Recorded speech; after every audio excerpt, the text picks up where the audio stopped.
Hi, welcome back guys. This is your friend, the fanfic guy, back with amazing fanfiction. This is the series of What If Elite Deku Served All for One. Now before starting, please give this video a like and subscribe to the channel if you want more videos like this. Now let's get into the fanfic. 10 months before the UA entrance exam in the Tuin shopping district. Midoriya Izuku. This was the name of the middle school third year lying on the ground, half his face burnt from an explosion and barely breathing. Fires were raging as a slime monster was attacking any heroes coming near. A tall figure dressed in black with a mask on approaches the boy completely unnoticed due to the chaos. What have we here? He picks up the boy and throws him over his shoulder. No Korka? You remind me of him, so I'll keep you alive. He puts 2 fingers to his helmet. It's me. I've got a passenger, so bring us both in. Prepare the medic bay. At that instant, the masked figure and Midoriya were swallowed up by black sludge and disappeared. Moments later, a strong gale blasted through the district, clearing up the fire and smoke. The number 1 hero, All Might, could be seen shambling through the district, appearing to look for something. All Might, where is he? I saw him charge in here. Where you, young man? All that was visible were the scattered remains of the slime monster, the unconscious Katsumi Bakugo, and a yellow backpack with scattered notebooks. All Might drops to his knees and punches the ground. All Might, I was too late. Damn it all. Elsewhere in the world, black sludge springs forth out of nowhere and the dark figure with the unconscious Midoriya on his shoulder appear in a lab. They are greeted by an old man in a lab coat. Welcome back, Master. Doctor, take care of this one. Dr. Alright. Thanks. I've got to ask, why this one? He charged in there without a quirk to save his friend. I can't help but think that he would have done the same.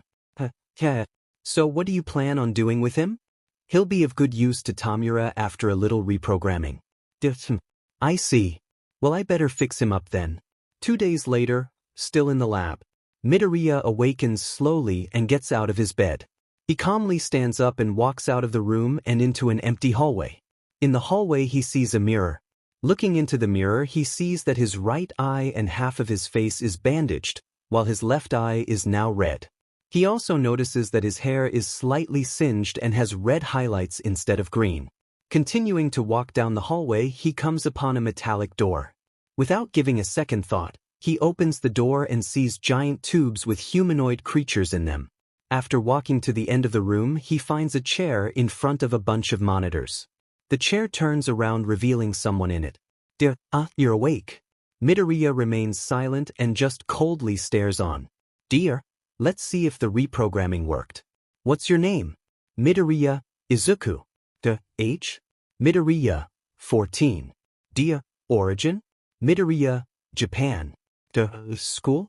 Midoriya, none. Relatives? Midoriya, none. Purpose? Midoriya, to serve my master. Excellent.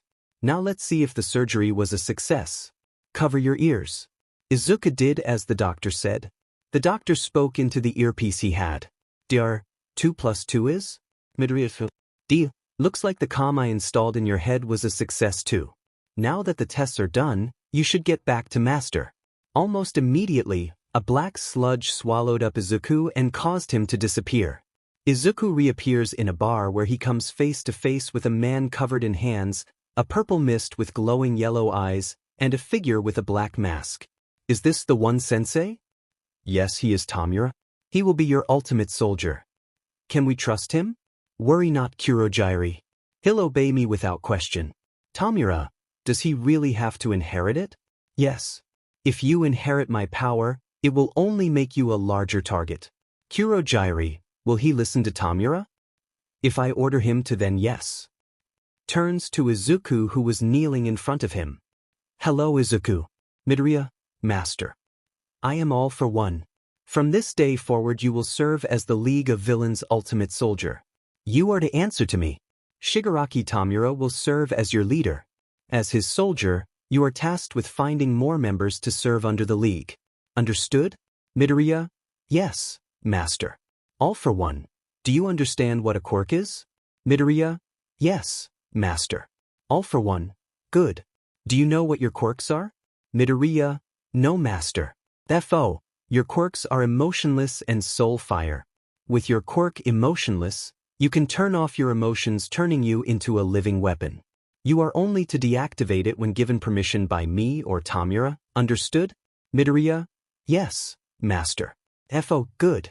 Now your other quirk soul fire allows you to convert your life force into incredibly powerful flames. If used too much it could cause you to die of old age. To counteract this, I've also given you a quirk that gives you a limitless lifespan. This does not mean you are immortal though. Understood? Midoriya? Yes, master. AFO, excellent. Last of all, I have given you my quirk. It will allow you to take quirks from humans and bestow them to others. Use it wisely. Midoriya? Yes, master. FO, excellent. No for some ground rules. Whenever you leave with the purpose of harvesting quirks, you are required to wear this mask. Hands Midoriya a mask. When you wear your mask, you are to respond to the codename hero. If you are captured, you are not to speak of the league. You are to hold Tamura's safety above all else. As the one person who recruits members, you must have a sharp mind. If you come across spies, you are allowed to kill. Violent acts are only allowed when given permission. Do you understand? Midoriya? Yes, master. FO, good. I expect good results from you. Now then, here is your first target for recruiting. FO hands Izuku a picture of a blonde girl holding a knife. AFO, your mission begins now. Midoriya? Yes, master. In a dark alley, a young man dressed formally and wearing a mask can be seen walking into a nearby building. Izuku, master, I have arrived at the location. AFO, excellent. Now be careful. Your target is proficient in throwing knives. If you let her get distance, then you'll be giving her an advantage. You are permitted to use your quirks as you see fit. However, you are not to use all for one to steal her quirk. You must also capture her alive and with as little damage as possible. Understood? Izuku, understood. FO, good. Contact me as soon as you've captured her. As the conversation ends, Izuku begins to search the building. Meanwhile, at the League of Villains bar. Tamura, sensei, are you sure about letting him go on this mission? He's really scrawny and doesn't look like he'll be good in a fight. Kurojiiri, I have to agree with Shigaraki, sir. He doesn't appear to have any muscle and I question whether or not he'll be able to use those quirks properly. FO, you have nothing to worry about. I have a Nomu watching him that will jump in if anything goes wrong. Also, there's another reason why I sent him besides recruiting Toga Himiko. Tamura, what reason is that, sensei? FO, I want to know if his ultimate soldier self is able to think rationally when on a mission. Tamura, what do you mean? AFO, his quirk removes all of his emotions including fear. He does not fear dying. There's a chance that he'll risk dying in order to complete a mission. I want to confirm if it's more than just a chance. Back to Izuku. Izuku is walking through the building until he notices something out of the corner of his eye.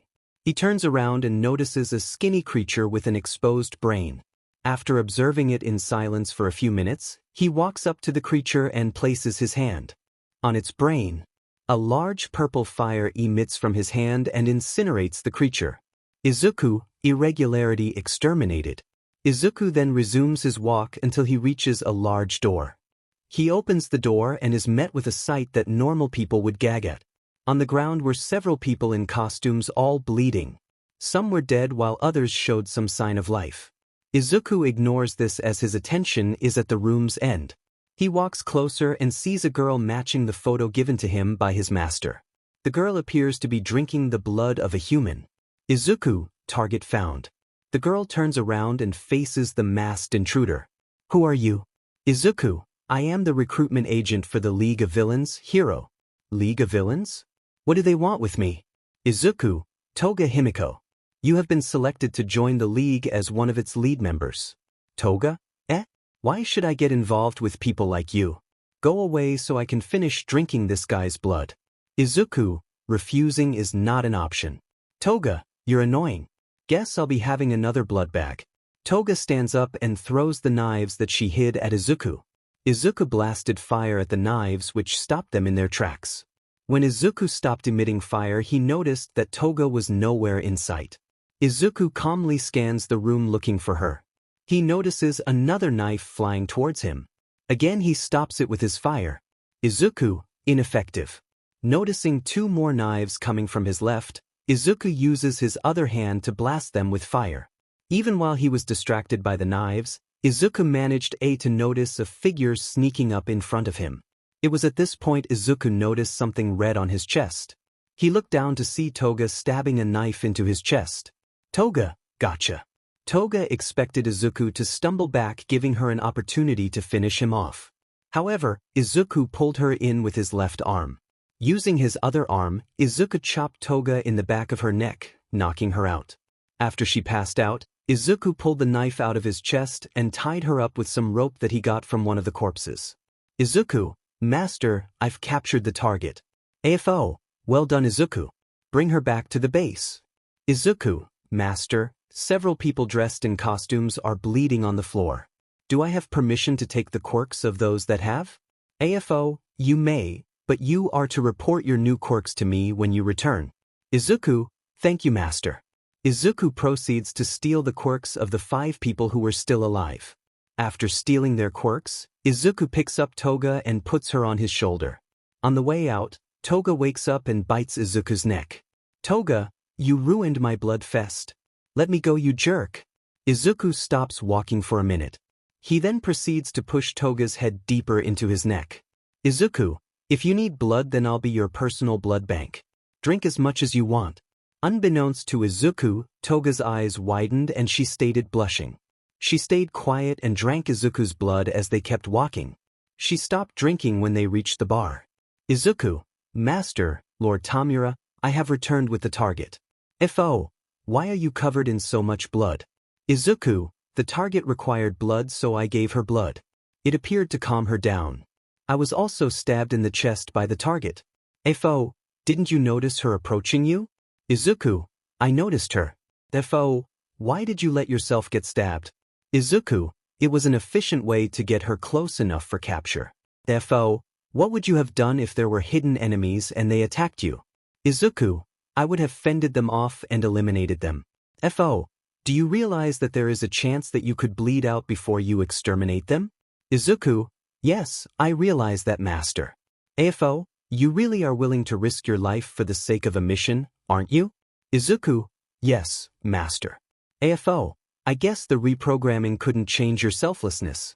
It also appears that you're unable to freely make decisions when your emotionless quirk is activated.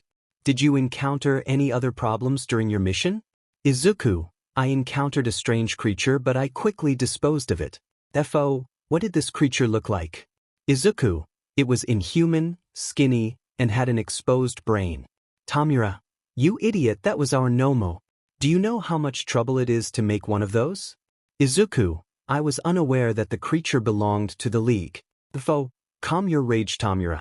It was our fault for not informing him of the Nomu. Tamura, I understand sensei.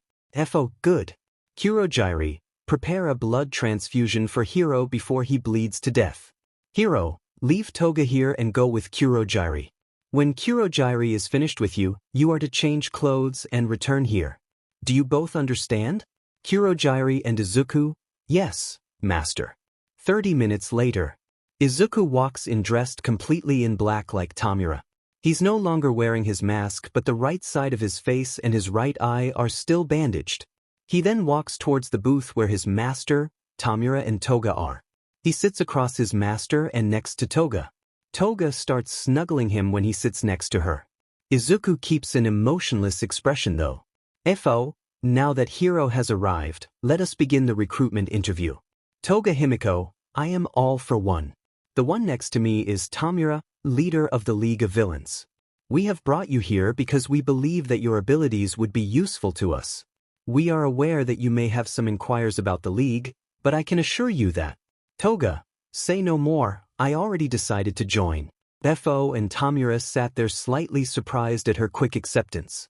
Toga, but I'll only join on 2 conditions. FO, and what exactly are those conditions? Toga, you tell me this guy's real name and let me drink his blood. While saying this, she points to Izuku and starts nuzzling against his face. FO, very well then. Hiro, Tell her your true name. Izuku, yes, master. My name is Izuku. Toga, Izukuin. Such a cute name. AFO, I suppose that concludes the recruitment interview. Now then, Izuku, I have new orders for you. Izuku, yes, master. AFO, first and foremost, you are to protect all League members from harm. You are not allowed to kill the creatures that we identify as Nomu. Also, starting tomorrow you are to begin training your body in order to enhance your physical strength. Understood? Izuku, yes, master. FO, good. Now remove your bandages. Izuku, yes, master. Izuku proceeds to remove his bandages. This reveals a large burn scar on his face. His right eye is red like his left, but the white part of his eye is black. It also appears to be mechanical. AFO, with this new eye, we will be able to monitor your movements. Izuku, understood. AFO, excellent. Deactivate your emotionless quirk. Izuku, yes, master. As Izuku deactivates his quirk, his left eye seems to become more awake. AFO, how do you feel? Izuku, I feel relatively the same, master. AFO, judging from your manner of speech I can tell that it worked. Izuku, I do feel more capable now. AFO, the fact that you're expressing your opinion now also signifies that it worked. Now pay attention, Izuku, I'm giving you another objective. Izuku, okay, master. AFO, since you are more analytical in this state, I want you to study heroes to find out their weaknesses and ways to exploit them.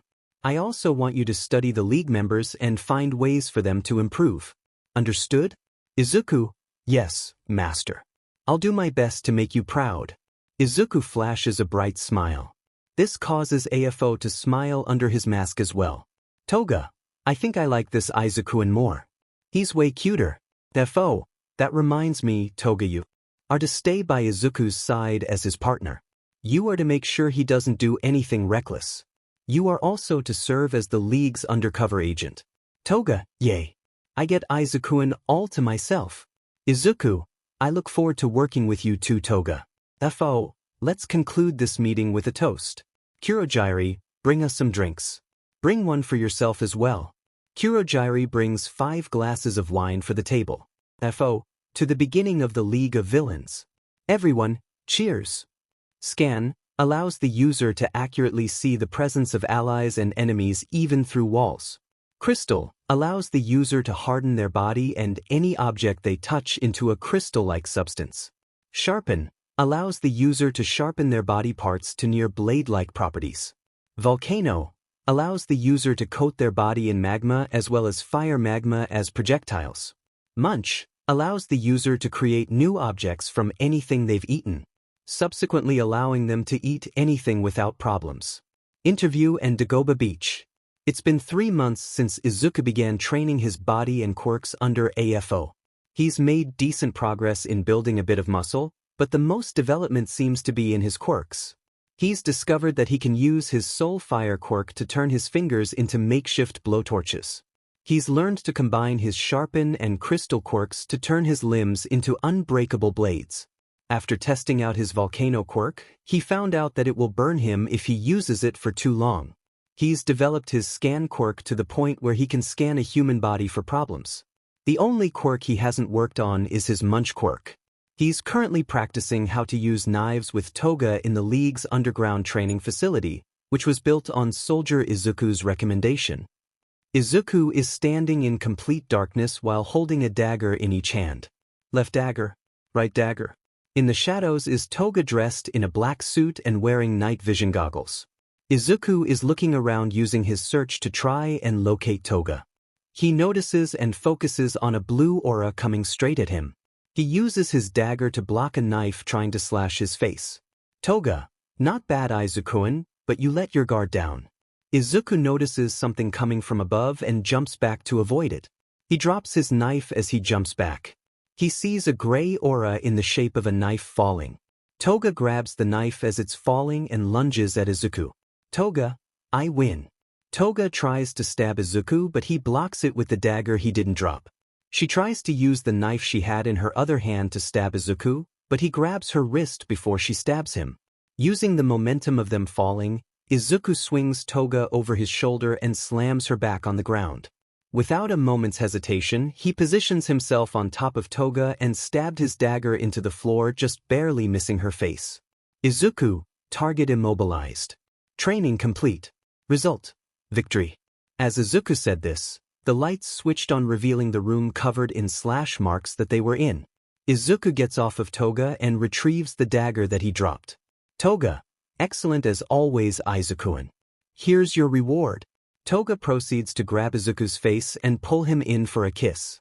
After a minute of lip lock, Toga breaks the kiss and is met with a neutral, emotionless face. This causes a frown to form on her face. Toga, geez. Could you at least show some feeling after that? Izuku, apologies. I am unable to express emotions while my quirk is active. Toga, this isn't fair. I'm your partner. I should be able to see you being flustered and excited.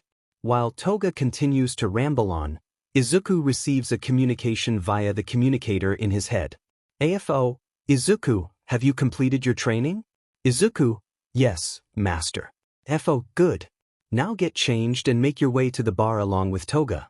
You are to conduct another recruitment interview with a possible new member. Izuku, understood, master. The communication ends. Izuku, Lady Toga, master has requested our presence for a recruitment interview. We are to get changed and make our way to the bar immediately. Toga, that sounds boring, but I guess if the big boss is calling me then I have to go. Let's go, Izuku-an. Having said that, Toga and Izuku head to their room to change into their villain uniforms. After they finish dressing, they head to the bar and are met AFO, Tamura, a man with a black mask, and a shady-looking guy wearing sunglasses. FO, hero.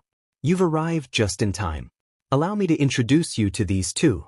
The man with the glasses is an info and villain broker named Jiren. You'll be cooperating with him a lot in the future. Jiren, nice to meet you, kid. Jiren says, extending his hand towards Izuku. Izuku, pleasure to make your acquaintance, Jiren-san. FO, I look forward to the results I'll get from you too. Now this man is a villain that Jiren has recommended for the league. His villain name is Twice. Twice, nice to meet ya, you piece of shit. Izuku just keeps a neutral face while Toga seems to be getting pissed off. Toga, don't you insult my hero. Twice, young love. I'm so jealous. Tamura, this guy's a nut. FO, and that's where hero comes in. Tamura, what's that supposed to mean, sensei? AFO, according to Jiren, Twice suffers from a traumatic experience. I asked Hero to come in here to see if there was a way for him to fix Twice's problem. Twice will be much more useful if he's fixed. Tamura, I see. FO, good, now get to it, Hero. Izuku, yes, master. After saying that, Izuku walks to Twice and places his hand on his face. Twice, is this gonna hurt? Izuku just remains silent. Twice, I'll take that as a I don't FNG know. Izuku, read. Izuku's hands glow a bright blue and a blue light can be seen coming from the left eye hole in his mask. In Izuku's mind, he's walking down a hall filled with paintings. In the paintings are Twice's memories. Izuku stops at a particular painting with a man standing in an empty room with blood and gray sludge on the floor and walls. He touches the frame of the painting and it starts to glow. On the floor falls a copy of the painting. Izuku grabs the copy and it gets absorbed by him. Back in the real world, Izuku opens his eyes and removes his hand from Twice. Twice, that it? Izuku, yes. FO, have you found a way to cure him, Hero? Izuku, yes, master. May I begin the treatment? Izuku, understood. Izuku then faces Twice and rolls up the sleeve of his right arm. His right arm then crystallizes and sharpens. He then brings his arm down and slices Twice's left arm clean off. Everyone flinched seeing this while Izuku kept a straight face behind his blood-covered mask. Twice, my arm. Tamura, what the hell? Toga, oh shit. Jiren, is he insane? FO, Hero, what is your reasoning behind this? Izuku, I have cured his disorder. Twice, you cut off my arm. How is that helping? Izuku, you are still here. Twice, Izuku, Jin Babaigawara. Disorder, fear of getting injured. Cause, traumatic experience which resulted in inability to differentiate self from clone. Solution, prove that Jin Babaigawara is not a clone. Results, success. Jin Babaigawara, you are real. Twice just froze trying to process what Izuku just told him. He grabbed onto the place where his arm was cut off. He winched when his hand made contact. Twice, pain? He pulled back his hand and held it in front of his face. His gloved palm was crimson red. Twice, blood? Twice just stared at his hand in silence for a bit. After a while, his mask started showing tear marks. Are to stay by Izuku's side as his partner. You are to make sure he doesn't do anything reckless. You are also to serve as the League's undercover agent. Toga, yay. I get Izukuan all to myself. Izuku, I look forward to working with you too, Toga. FO, let's conclude this meeting with a toast. Kurojairi, bring us some drinks. Bring one for yourself as well. Kurojairi brings 5 glasses of wine for the table. FO, to the beginning of the League of Villains. Everyone, cheers. Scan allows the user to accurately see the presence of allies and enemies even through walls. Crystal allows the user to harden their body and any object they touch into a crystal-like substance. Sharpen allows the user to sharpen their body parts to near blade-like properties. Volcano allows the user to coat their body in magma as well as fire magma as projectiles. Munch allows the user to create new objects from anything they've eaten, subsequently allowing them to eat anything without problems. Interview and Dagoba Beach. It's been 3 months since Izuku began training his body and quirks under AFO. He's made decent progress in building a bit of muscle, but the most development seems to be in his quirks. He's discovered that he can use his Soul Fire quirk to turn his fingers into makeshift blowtorches. He's learned to combine his Sharpen and Crystal quirks to turn his limbs into unbreakable blades. After testing out his Volcano quirk, he found out that it will burn him if he uses it for too long. He's developed his Scan quirk to the point where he can scan a human body for problems. The only quirk he hasn't worked on is his Munch quirk. He's currently practicing how to use knives with Toga in the League's underground training facility, which was built on Soldier Izuku's recommendation. Izuku is standing in complete darkness while holding a dagger in each hand. Left dagger, right dagger. In the shadows is Toga dressed in a black suit and wearing night vision goggles. Izuku is looking around using his search to try and locate Toga. He notices and focuses on a blue aura coming straight at him. He uses his dagger to block a knife trying to slash his face. Toga, not bad Izukuan, but you let your guard down. Izuku notices something coming from above and jumps back to avoid it. He drops his knife as he jumps back. He sees a gray aura in the shape of a knife falling. Toga grabs the knife as it's falling and lunges at Izuku. Toga, I win. Toga tries to stab Izuku, but he blocks it with the dagger he didn't drop. She tries to use the knife she had in her other hand to stab Izuku, but he grabs her wrist before she stabs him. Using the momentum of them falling, Izuku swings Toga over his shoulder and slams her back on the ground. Without a moment's hesitation, he positions himself on top of Toga and stabbed his dagger into the floor, just barely missing her face. Izuku, target immobilized. Training complete. Result, victory. As Izuku said this, the lights switched on, revealing the room covered in slash marks that they were in. Izuku gets off of Toga and retrieves the dagger that he dropped. Toga, excellent as always Izukuan. Here's your reward. Toga proceeds to grab Izuku's face and pull him in for a kiss. After a minute of lip lock, Toga breaks the kiss and is met with a neutral, emotionless face. This causes a frown to form on her face. Toga, geez. Could you at least show some feeling after that? Izuku, apologies. I am unable to express emotions while my quirk is active. Toga, this isn't fair. I'm your partner. I should be able to see you being flustered and excited. While Toga continues to ramble on, Izuku receives a communication via the communicator in his head. AFO, Izuku, have you completed your training? Izuku, yes, master. FO, good. Now get changed and make your way to the bar along with Toga.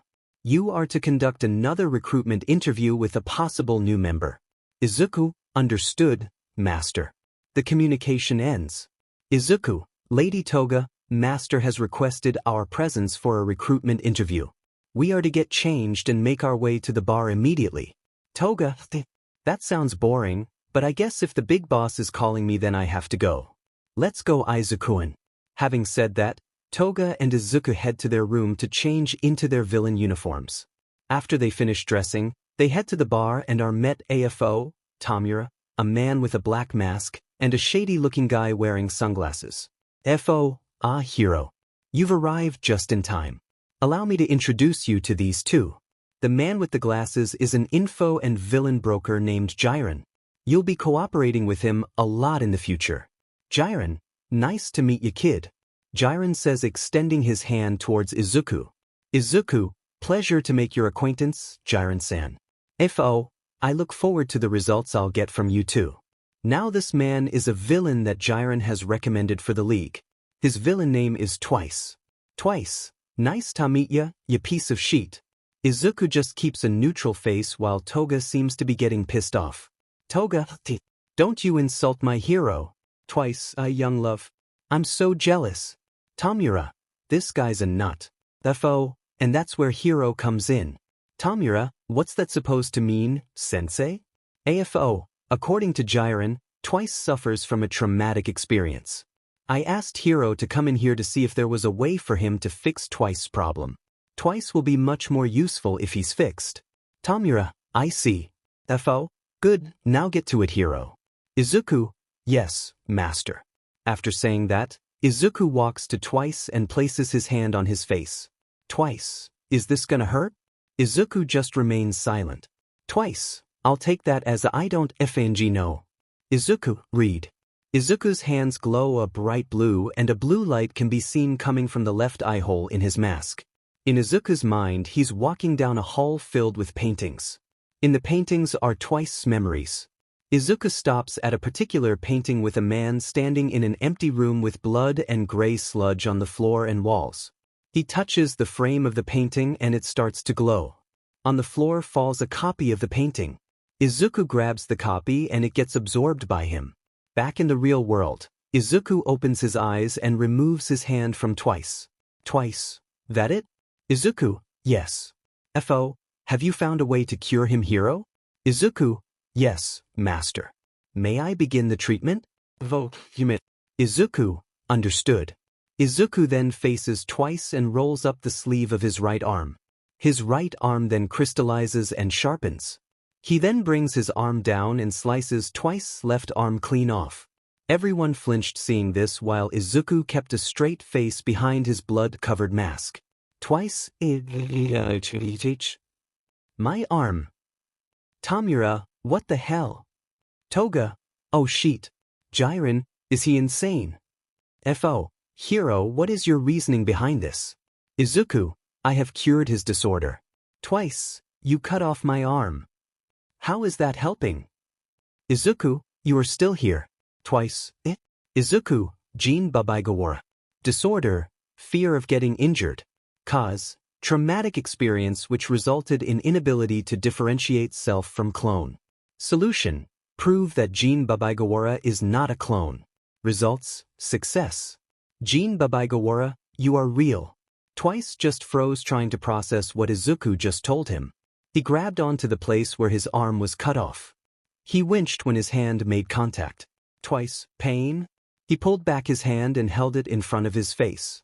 His gloved palm was crimson red. Twice, blood? Twice just stared at his hand in silence for a bit. After a while, his mask started showing tear marks on it. He took off his mask which revealed his face covered in tears with a smile. Twice, WHOOO. I'm real. Twice got up and hugged Izuku, completely ignoring the fact that he was still bleeding like crazy. Twice, thank you so much, little buddy. FO, so this is his thought process. Rather extreme, but it did get the job done and quite effectively as well. This soldier side has the makings of a tyrannical leader. Well done, Hero. You successfully cured Twice of his PTSD. Although, was there no other way to go about doing this? It was at this moment Twice realized that he was still missing an arm and squirting blood out everywhere. Twice? That's right, You cut off my arm. I'm gonna bleed to death. Hearing this, Izuku placed his hand on Twice's stump and crystallized it, successfully stopping the blood. Twice, oh, Izuku, this was one of the only methods to guarantee success, Master. FO, I see. FO turns to face Jiren and Twice. AFO, I apologize for my subordinate's extremities. I hope this doesn't affect your enthusiasm of joining the league. Twice, are you kidding? This guy here practically just saved me from my own mind. If I can stick with this guy, then I have no complaints about joining. Sign me up, Darth Vader. Jiren, I like this kid, so I'll agree to keep informing you guys about potential members. AFO, excellent. I look forward to hearing from you in the future, Jiren. As for you Twice, welcome to the League of Villains. Twice, Woto. Tamura, so noisy. FO, Hero, take off your mask. Izuku, yes, Master. Izuku proceeds to take off his blood-soaked mask and place it on the table. FO, allow me to reintroduce him. This is Izuku, the League of Villains' ultimate soldier. He is the leader of our assault squad as well as the person who determines if a potential recruit is worthy enough to join the league. Twice, you will be placed in Izuku's squad and will serve as his right hand along with Toga. Twice, got it. Looking forward to working with you Izaburo and Toga. Izuku just continues to stare silently at Twice. Twice, is he always like this? Toga, that's just his quirk. It removes all his emotions. Twice, can he turn it off?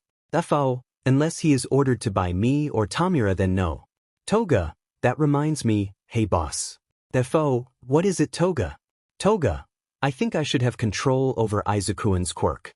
FO, and what exactly is your reasoning behind that? Toga, you yourself stated that my duty is to prevent Izuku from doing anything reckless. Since I have no means of stopping him when he's like this, the only other option is to stop him from using his quirk. And while you're at it, letting me give him orders would also help prevent disasters. FO, I see. That's a surprisingly rational point coming from someone like you. Very well then. Izuku, from this point onward you are to recognize Toga as a supplementary master beneath myself and Tamura. You are to answer any orders you receive from her as long as they do not conflict with any pre-existing orders created by myself or Tamura. Understood? Izuku, understood, Master. FO, good. You should be able to give him orders now, Toga. Toga, yay.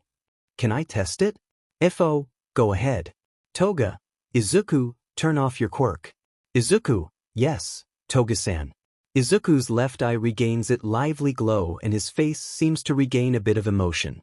AFO, looks like it was a success. Izuku, it worked. Toga-san, it worked. Izuku is interrupted by Toga grabbing his cheeks and pulling him closer until Izuku's face starts heating up and becomes redder than his eyes. After pushing himself away, he starts jittering and stuttering as if he doesn't know what to do or say. Izuku, I shitwa what I is tig this? Toga, that face is so adorable. I want to see more of it. I want to see it get even cuter. FO, I should have known. Tamura, gross. Twice. Wolf whistle. Toga, come here Izuku, I want to do something even better to you. Izuku tries to move away but his legs are going towards her. Izuku, what's going on? AFO, it appears to be a side effect from your soldier quirk. It looks like any orders given to you are still in effect even after you deactivate it. Toga, good news for me then. AFO, Izuku, stop. Izuku stops walking immediately and seems to regain control of his body. Izuku, I stopped. Toga, why? AFO, my orders are top priority. He'll obey them even if he has to disobey other orders. Izuku, I'd kill myself if it meant Master could benefit from it. Twice, talk about loyalty. Jiren, this is interesting and all, but I've gotta go. I've got other clients waiting. I'll see ya later, Jean. Twice, okay, see ya, Jiren. Jiren then proceeds to walk out the door while lighting a cigarette. AFO, know that business has been taken care of, it's time for a report. Izuku, I assume you finished your task. Izuku, yes, Master, I finished it last night. Izuku then proceeds to hand AFO a college notebook. On the book was written pro heroes 50 to 100. Twice. De fuck is dat? AFO, part of Izuku's duties. He is to gather intel on various heroes and their weaknesses as well as come up with strategies to counteract their quirks and fighting styles. His incredibly strategic mind combined with his soldier self's ability to complete any task without any hesitation is what makes him the ultimate soldier. Twice. Cool wasn't really paying attention, but cool. FO, by the way Izuku, how's your quirk training coming along? Izuku, I've managed to make progress with all of my quirks except Fort Munch. FO, that quirk requires you to ingest materials, right? Izuku, yes, it does master. AFO, I can see why you haven't been able to train it then. I may have a way for you to do so though. Izuku, what is it? AFO proceeded to give Izuku a small GPS device and show him a picture of a garbage-covered beach. AFO, this is Dagoba Beach. There are tons of materials there for you to consume. That GPS will guide you to the beach. I'm going to allow you to go as your regular self, due to your soldier personality's one-track mind. I'm also trusting you to go alone because now I have to speak to Toga about abusing her privileges. Toga, gulp. AFO, as for Twice, he's need here so we can conduct experiments without fear of running out of test subjects. Twice, sounds fun yet frightening.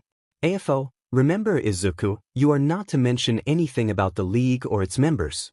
Understood? Izuku, understood master. FO, good. Return here before sunset. When you return, we'll be testing out that quirk so make sure to eat a lot of mechanical and electrical objects. Izuku, okay master. I'll change clothes now and leave when I'm done. Just as he said it, Izuku goes to his room and changes into casual clothes given to him by Kurojiri. After getting dressed, Izuku immediately embarks for Dagoba Beach.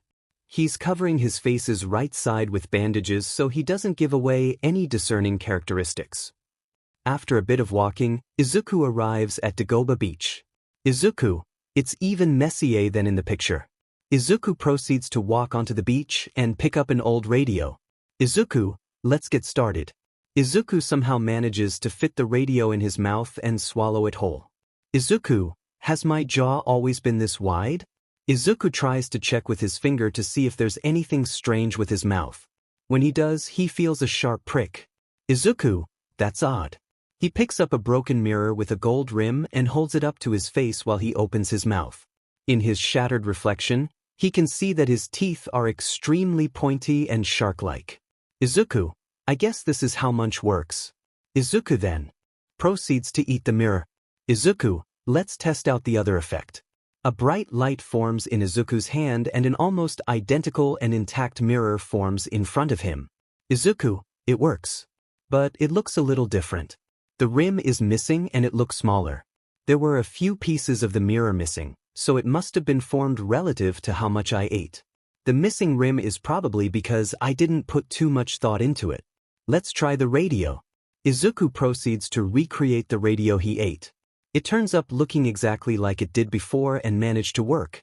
Izuku, it looks like whatever I eat gets brought back to working conditions if I have all the pieces.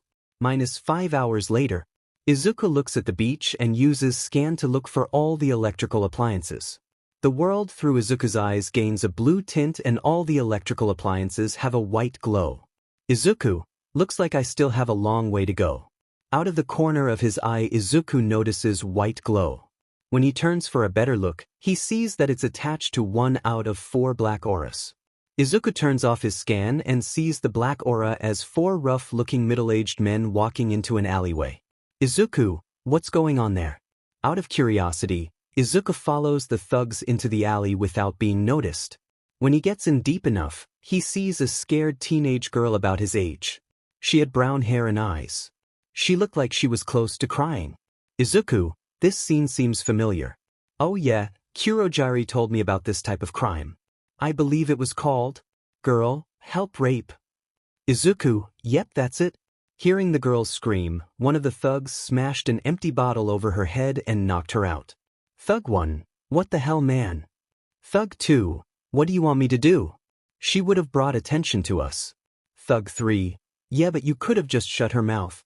Don't damage the goods before we've had our fun. Thug 4, shut up. Let's start before someone comes and looks for her. As Thug 4 reached out to grab the girl, everyone suddenly saw a red blur rush past them. Thug 2, what was that? Thug 3, I don't know. Suddenly, the red blur rushed again and went straight for Thug 4. It stopped at Thug 4 before jump into the air. Thug 4's screams echoed through the now red-splattered alleyway. Thug 4, it took my effing hand. Thug 1, what the hell is that? Thug 3, who the F cares? Just run before it gets you. The 4 men started running out of the alleyway, but they stopped when they saw something at the entrance. It was a teenager with black hair and red highlights. Half his face was covered in bandages. His clothes were splattered with blood. He had a nightmarish smile on his face that made the 4 men's hearts stop. A red glow was shining through his bandages. He threw something on the ground. It was Thug 4's hand. When the men looked back up, he was gone. In a split second, Thugs 2 and 4 were slammed head first into the ground. When Thugs 1 and 3 turned around, they were immediately met with 2 extremely hard punches to the gut. As they were flinching from the punches, they both got another punch to the head which sent them both straight into the ally wall. Izuku then smashed their heads deeper into the wall, successfully knocking them out. Izuku, that was a good workout. I can see the results from training my body quite clearly now. Izuku looks at the damage he caused and walks towards Thug 4. He places his hand on Thug 4's head. Izuku, let's see if you guys have any useful quirks. After a minute, nothing happens. Izuku, quirkless. Izuku tosses the guy to the side and moves on to the other 4. He does the same as he did with the first and gets the same results. Izuku, they're all quirkless? But if that girl has a quirk, then how did she breach the law against using quirks in public? They must have used that against her. Izuku, damn. This endeavor bared me no fruit. Guess I should head back. Izuku was about to head back when he realized that he almost forgot about the girl. Izuku, oh yeah, the girl. Izuku walked over to the unconscious girl. She was bleeding from her head and looked like she was carrying some shopping bags. Izuku lifted up her hand and checked her pulse. Izuku, looks like she's still alive. Izuku notices that she had little pads on her fingertips. Izuku, looks like she does have a quirk. But should I take it? In Izuku's mind, he was contemplating on whether or not he should take the girl's quirk. If he took it, then it would be an obvious addition to his skill set, but the fact that he took a young girl's quirk would probably draw the attention of heroes towards his master. When he first stole his 5 quirks, he was sure that the heroes were on the verge of death, but this girl could very much survive the injury and go on to report that her quirk was stolen. Killing her was out of the question as it could lead into an investigation. After thinking hard, Izuku decides not to steal the girl's quirk. Izuku, looks like I'm gonna have to let her live with her quirk. Focusing on the living part, I should probably take her to a hospital. Izuku proceeded to pick up the girl bridal style and wrap her in his jacket along with her shopping bags. When he did, he saw a flyer fall out of her pocket. It was advertising a supermarket sale. Izuku must not have a lot of money. After 20 minutes of walking, the local hospital was in Izuku's sight. Before he made it to the entrance, however, the girl woke. Girl, my head hurts. Izuku, you're awake. Girl, who are you? Izuku, I'm no one special. Girl, what happened to those men? Izuku, I took care of them. Girl, why would you do this for a stranger? Especially when your face is injured like that. Izuku, I have my own reasons. Girl, I see. By the way, where are we? Izuku, the hospital. You took a hard blow to the head. As if on cue, a nurse came out of the hospital and started rushing towards. Nurse, sir, what happened to this young woman? She needs to be treated immediately. Izuku, she was attacked by 4 middle-aged quirkless men in an alley near Dagoba Beach. I suggest calling the police. I brought their IDs with me. Nurse, I'll make sure to do that. Now come with us, we'll treat your and the girl's wounds inside. Izuku, you only need to treat her, I didn't get injured. Nurse, sir, but your face. Izuku, has already been taken care of. I'm giving the girl and IDs to you and leaving. As Izuku said this, he placed the girl on a gurney that some paramedics brought. He then went in close to the girl's face and whispered, Izuku, You can use what's under my jacket to cover your medical bills. And take what's in the pocket as a present. Izuku then turned around and proceeded to leave. Girl, thank you. You're my hero. Izuku stopped when he heard those words. Something inside him seemed to flare up when she spoke those words. Izuku chose to shake the feeling off and simply walk away. When he was out of sight, the girl checked underneath the jacket and found a solid gold brick. Her eyes widened at the sight. When she dug in the pocket, she found a golden necklace. She was almost crying because of the boy's generosity. Izuku, I wonder why I gave her that stuff. And what was that feeling I got? It felt warm. I'll have to ask Master about it when I get back. Izuku, having said that, I should probably head back since the sun has nearly set.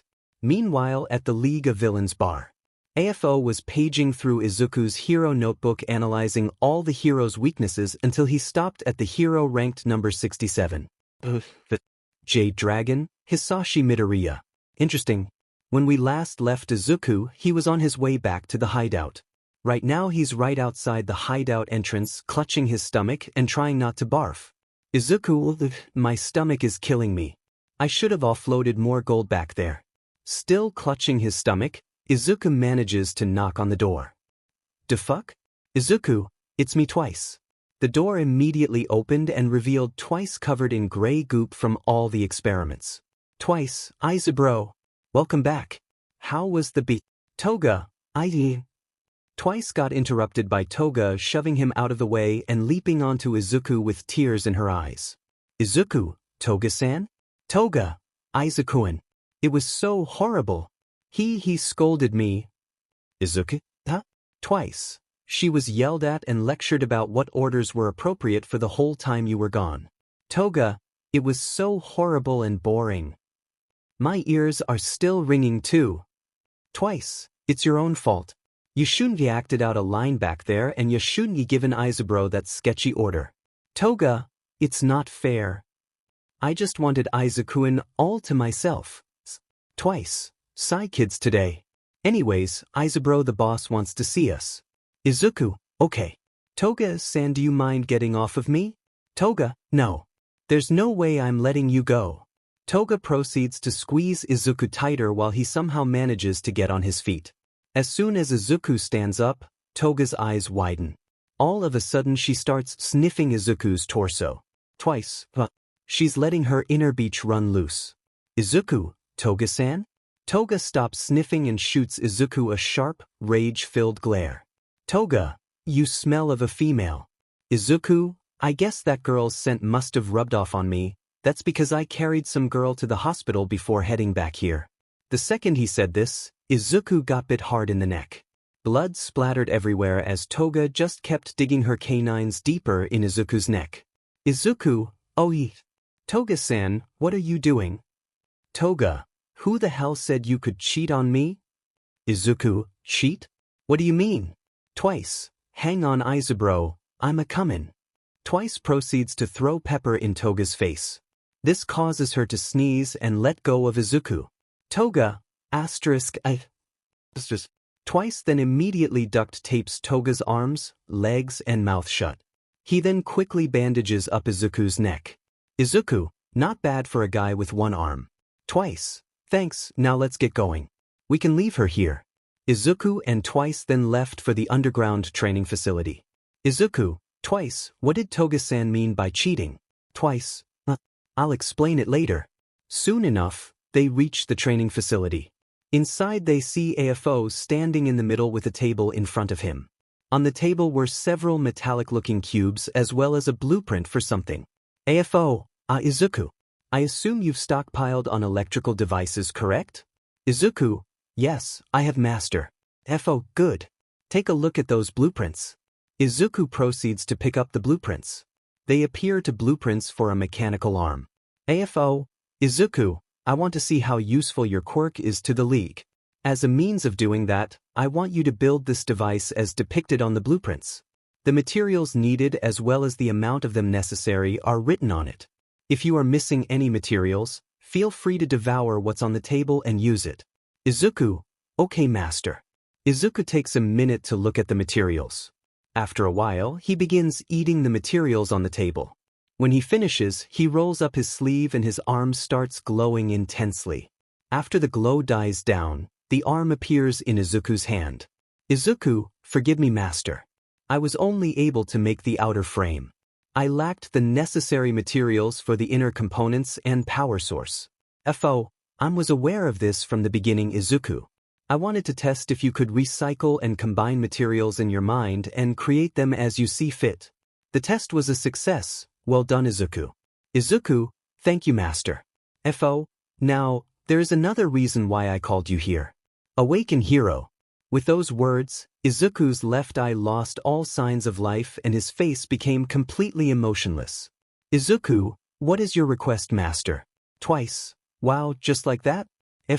Yes. His quirk activates fast and can only be activated by those who I've registered as masters. In fact, he himself can't activate or deactivate it. He's much more loyal and obedient in this state, but he's more likely to resort to extremities in this state as well. Twice. Yeah, I remember that last part. Twice clutches his arm stump as he says this. Izuku, your next mission will be similar to the first. You and Toga are to bring this man to me. Fo then proceeds to hand Izuku a picture of a young black-haired man covered in burns. Unlike last time, the target has been made aware of our existence and offer via Jiren. However, he does not exhibit any interest in joining. Bring him here so that we can persuade him to join. You'll be able to find him in Hosu City. Izuku, yes, master. Good. Twice, you will come with me so the doctor can see to your arm. Twice, okali dokali. Hero, suit up and leave immediately and remember, I'll be watching.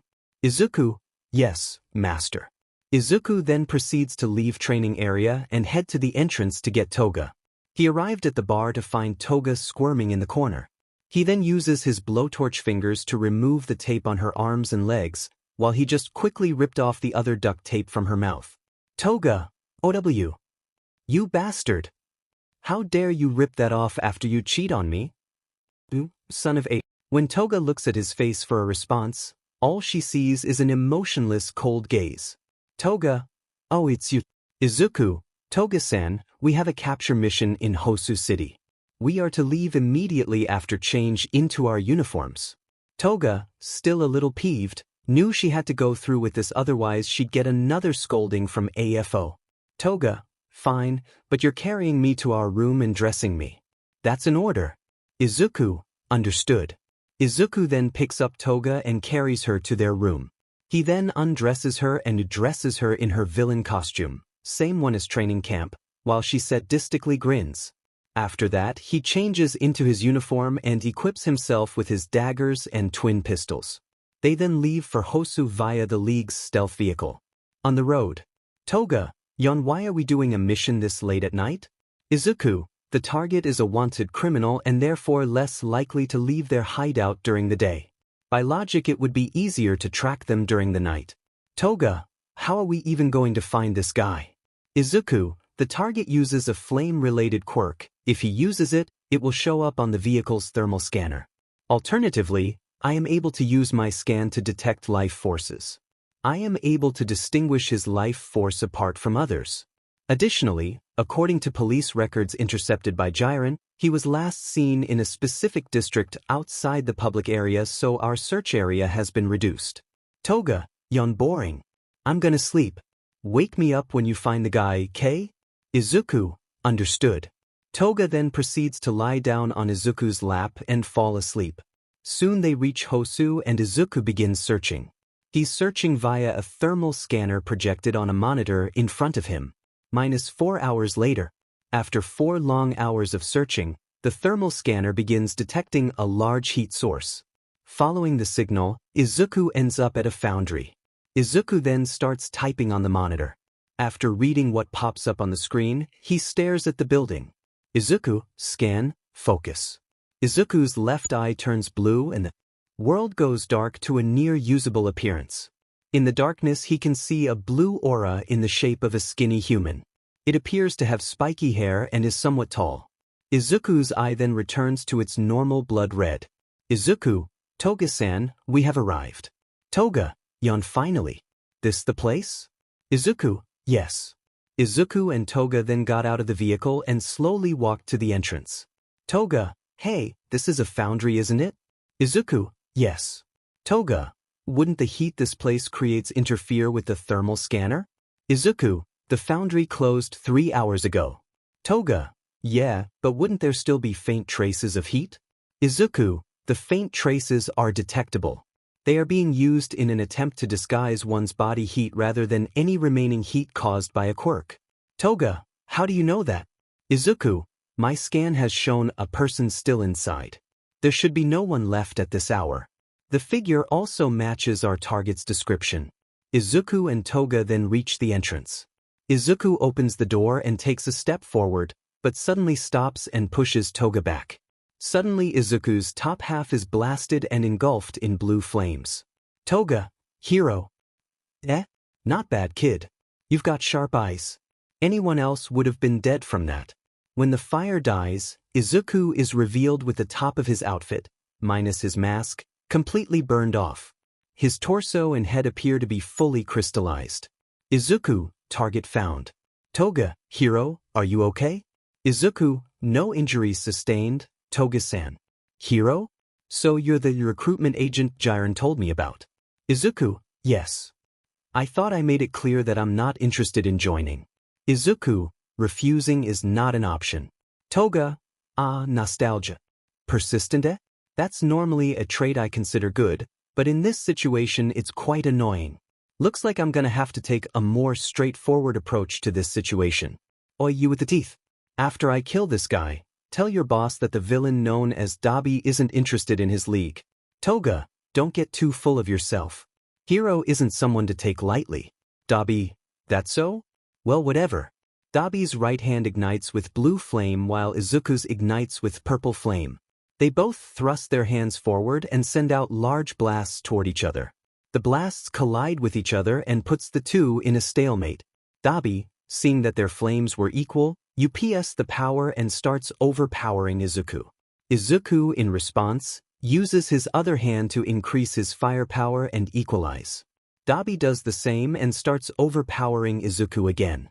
To counter this, Izuku's arms fully ignite and more flame is emitted. Before this can go on, Dabi cuts off his flames and jumps to the side to avoid some sort of needle thing coming straight towards him. Izuku uses this opportunity to rush towards Dabi with his daggers.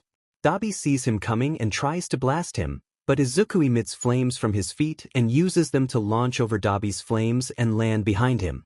He then tries to rush Dabi, only to have him launch himself up with flames as well. Dabi then has to dodge several knives being thrown at him by Toga. Izuku pulls out his pistols and starts firing at Dabi's feet. Dabi sees this and unleashes flames to stop the bullets. Izuku then directs his right arm at Dabi. Magma then start oozing from his arm. Izuku, great eruption. Izuku then launches the magma towards Dabi. Dabi, knowing he can't block the attack, moves out of the way. This causes him to not notice Izuku in the air right next to him. Izuku then tackles Dabi to the ground and clamps something onto his hands and feet. Izuku, target captured. Dabi, what the hell is this? Dabi can see his hands and feet are caught in some kind of metal balls. He tries melting them but ends up burning his own hands. Izuku, steel balls lined inside with tungsten. They can only come off with the key I made. You will be unable to melt them, much less stand up. Dabi, damn it. To think I'd lose like this. I really am weak. Toga, good job, hero. Now let's head back to base. Just as Izuku was about to pick up Dabi, something suddenly came bursting in through the roof. Hold it right there, villains. From the roof came 3 people in costumes. 2 men and a single woman. We finally tracked you down, Dabi. Dabi, these losers again? Toga, who are these guys? Izuku, water pressure hero, flood. Electric hero, electric man. Temperature heroine, therma. Ranks 104, 117 and 118. Flood, oh, so you've heard of us. That makes things easier. Therma, you're all under arrest.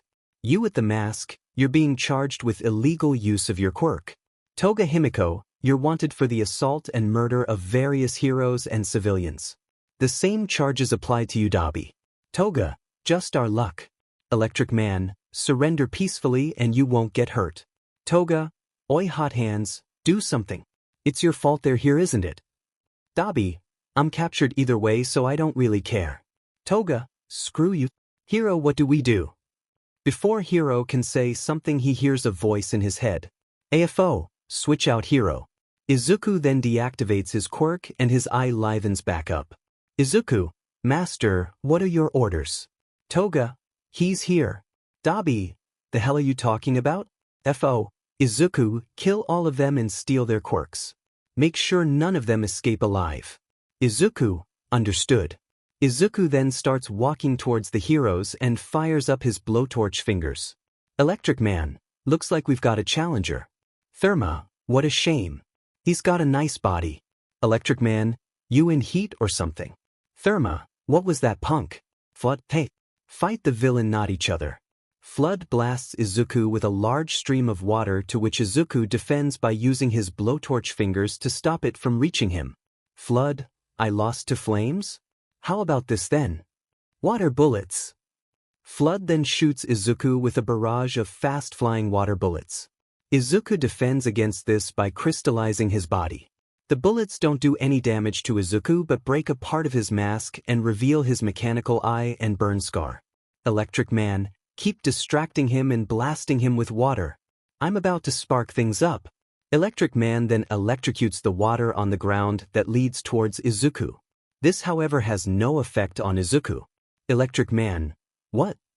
Why isn't it working? Therma, his body is made of what looks like diamond. Of course electricity wouldn't work on him, but freezing might. Therma proceeds to slam her hands on the ground. The ground suddenly gets colder and Izuku's feet get stuck to the now frozen water on the ground. Therma, now, cuff him with the anti-quirk cuffs. Flood then rushes to cuff Izuku, but he didn't expect Izuku's feet to ignite and launch him in the air. Flood, what the dash? Izuku, thermal regulation, a quirk that allows the user to manipulate their own body temperature as well as the temperature of anything they touch. Electrify, the user is able to emit electricity from their body but cannot discharge it for a long-distance attack. Flash flooding allows its user to emit and control large amounts of water. Out of the three of these, the one I have to get rid of first is... Izuku then jets downwards and grabs Flood's head while keeping his body in the air. Izuku, is you... Flood, you damn punk, get off of me. Flood then points his hands towards Izuku and tries to use his quirk, but nothing happens. Flood, what? Izuku, you really should have learned to use quirk more effectively, it might have helped you live longer. Don't worry though, I'll make good use of it. Flood, asterisk gasp. Izuku's hands then start shining a bright purple and he emits high-temperature flames that completely engulf Flood's head. Izuku, cremation. Electric Man and Therma. Flood. When flames stopped, it was revealed that Flood's head had been completely incinerated with not even ashes remaining.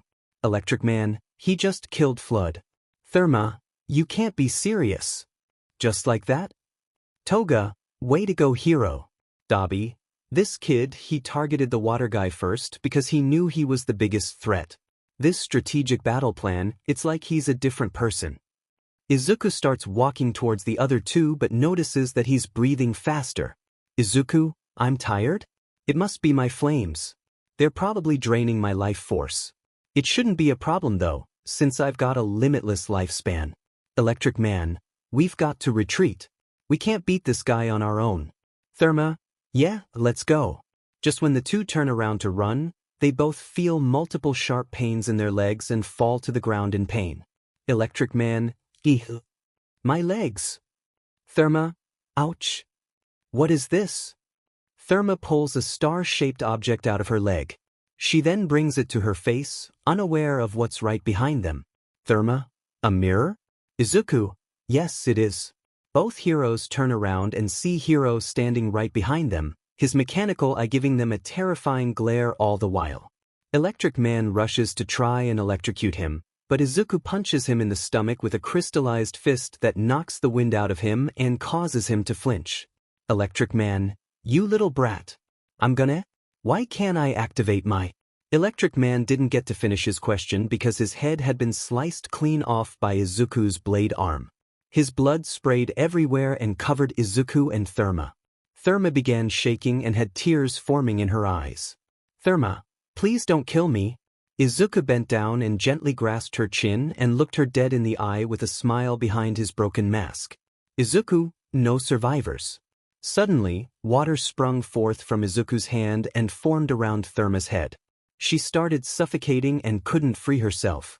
She covered her mouth and nose to stop herself from taking in water.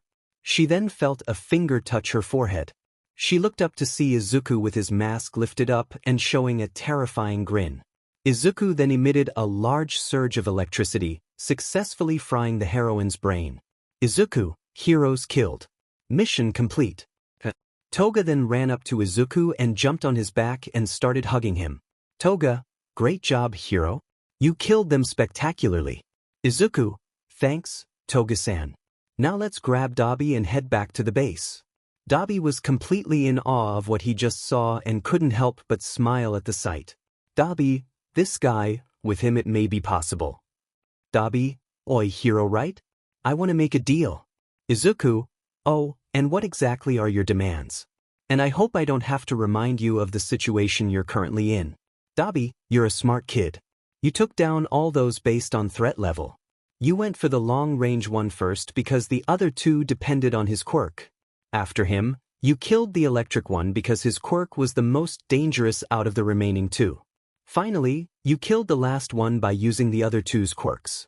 Not only that, you managed to use that water bastard's quirk to manipulate the water instead of shooting. You're strategic, talented, and to top it all off, you're a powerhouse. I know I probably couldn't beat you in a fight even though my firepower is greater. You could probably kill anyone if you wanted to. Izuku, what's your point? Dabi, I'll join your League of Villains, but in exchange I want you to help me kill the number 2 hero Endeavor. Izuku, that's quite a big demand. But it's a goal I can get behind. I can see your hatred of Endeavor in your flames. What are your thoughts, Master? AFO, accept his demands, Izuku. They shouldn't be too big a problem for the both of you.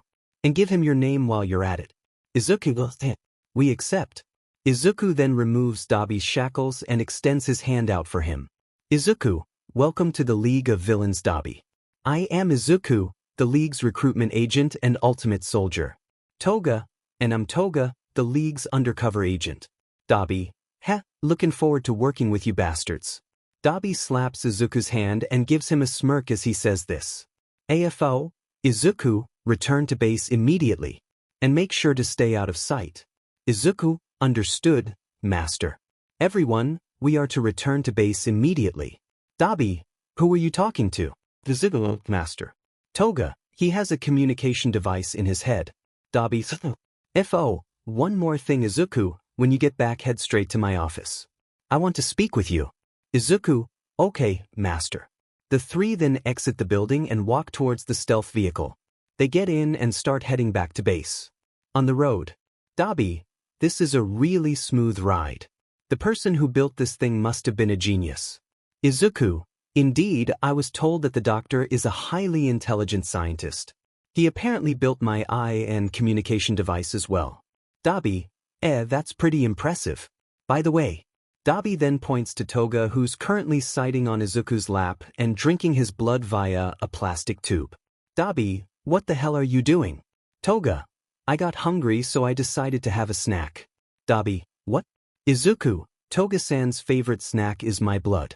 Dabi, okay, but why are you sitting on his lap? Toga, because I ordered him to let me. Dabi. Eventually they make it to the base. They're now on the outside with Izuku knocking on the door. Bing bong. Izuku, open the door twice. The door then opens to reveal Twice with his new arm attached. Twice, Izaburo, Toga, whoever the F you are, welcome home. Dabi, the F is this thing? Izuku, this is Twice, Dabi.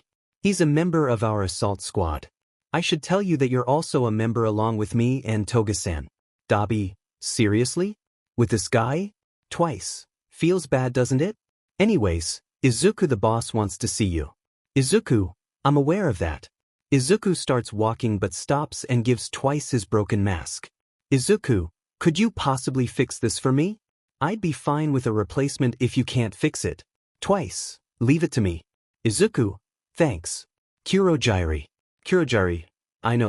Kurogiri then morphs into a portal and Izuku walks in. Izuku reappears in what appears to be a study room. He walks towards a desk, behind which his master sits. AFO, Izuku, have a seat.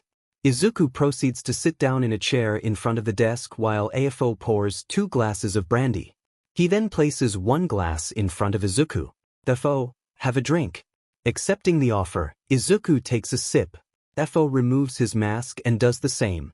AFO, Izuku, I'm proud of the progress you've been making regarding your training. I must say, you're becoming everything I envisioned you'd be. Good work. Izuku, thank you so much, Master. But these praises aren't necessary, I'm simply living up to your expectations. AFO stays silent for a moment before speaking. AFO, Izuku, what do you think of me? Izuku, I think Master is an amazing person. Master raised me, someone with no potential, someone abandoned by the world. Master has given me everything I could ever need and more. Master's quirks, a home and a purpose for living. I owe my life to Master. AFO, Izuku, what was your original quirk? Izuku, I had no quirk before Master granted me one. AFO, you're wrong, Izuku. You were not born quirkless. Izuku, Master? AFO, you didn't notice this because you could never use it on your own. In fact, I too thought you were quirkless before I gave you a quirk. Izuku, you were born with a quirk I called Soul Battery. From what I can tell, that quirk would increase the power of another's quirk at the cost of your life force.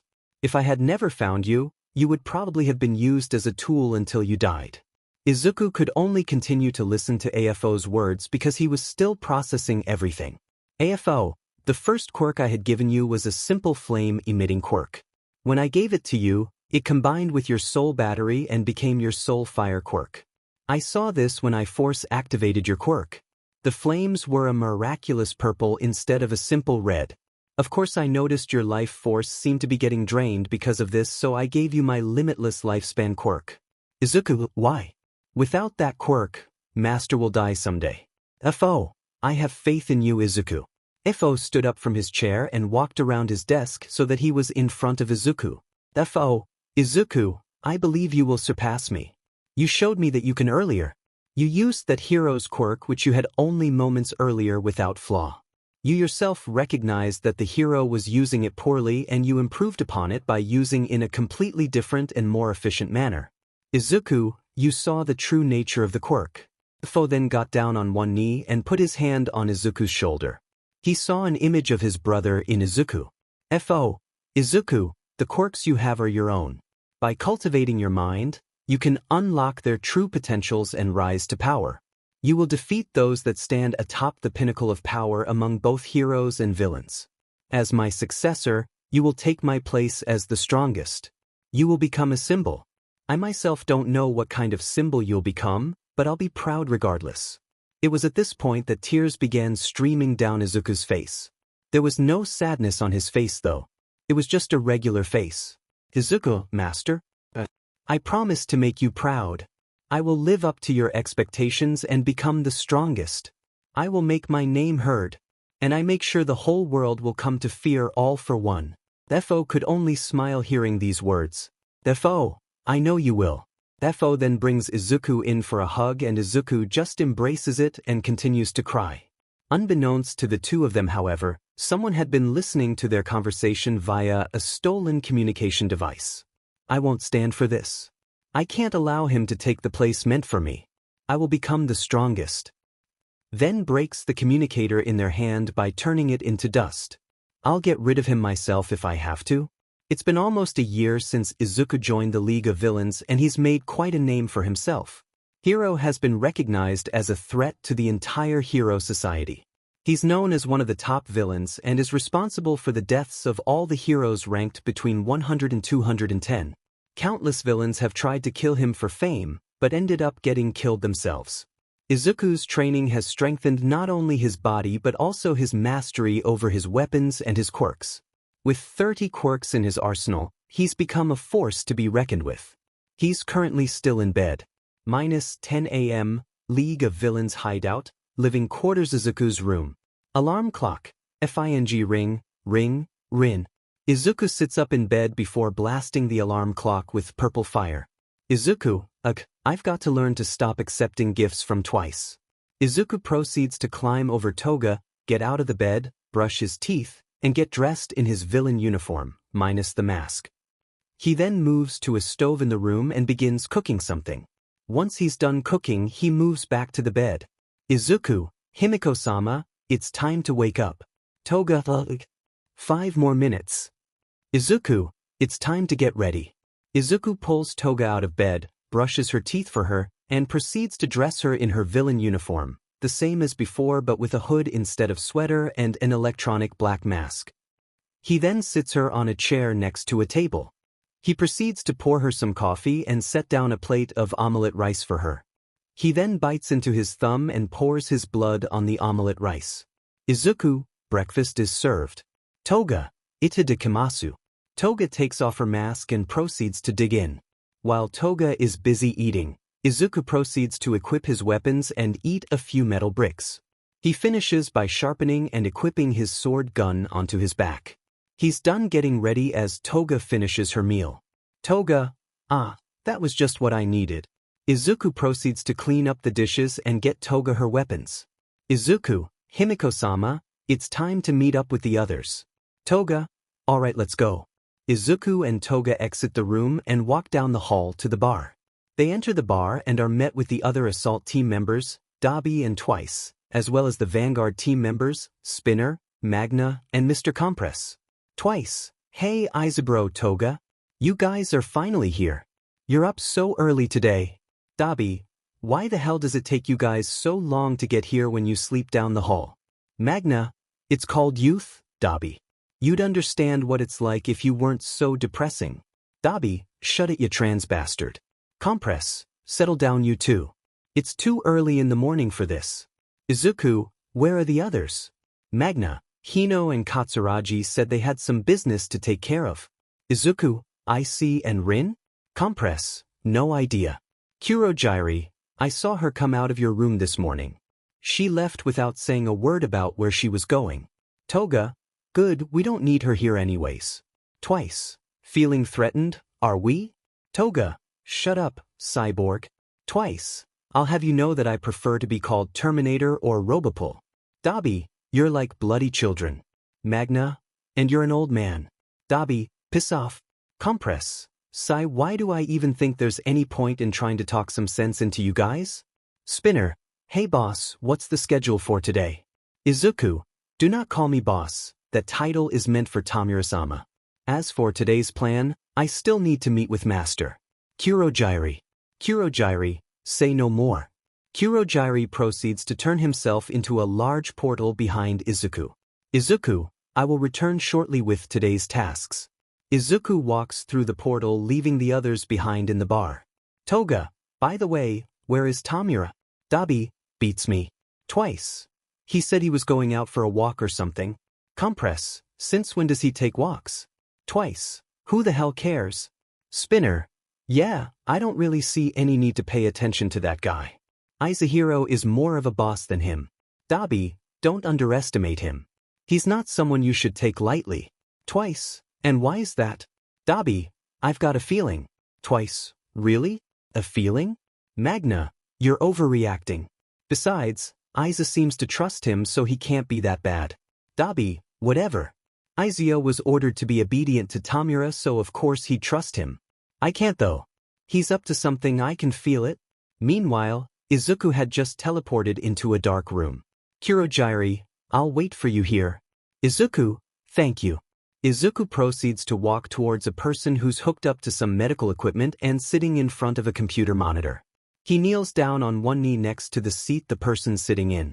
Izuku, Master, I have arrived. AFO, Izuku. On time as always. Izuku, how has your condition been faring, Master?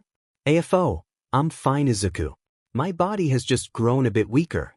Izuku, that's wonderful news to hear, Master. AFO, as caring as always. You should be more concerned about your own condition, Izuku. Izuku, my physical condition bears no significance. Your health is all that matters. FO, You need to learn to value your own life. Now then, you came here for today's missions, yes? Izuku, yes, Master. AFO, then let's start with the Vanguard team's mission. We'll be needing a large amount of numbers for a mission in the near future. The Vanguard team will be tasked with recruiting thugs. The quality and skill is not important. We just need as many as we can get. Have them teleported to the training area. Izuku, understood, I will inform them of their task. What of my assault team? AFO, I have a special mission for your team. You see, a certain high-ranking hero has returned from his outpost in Qingqing City, China.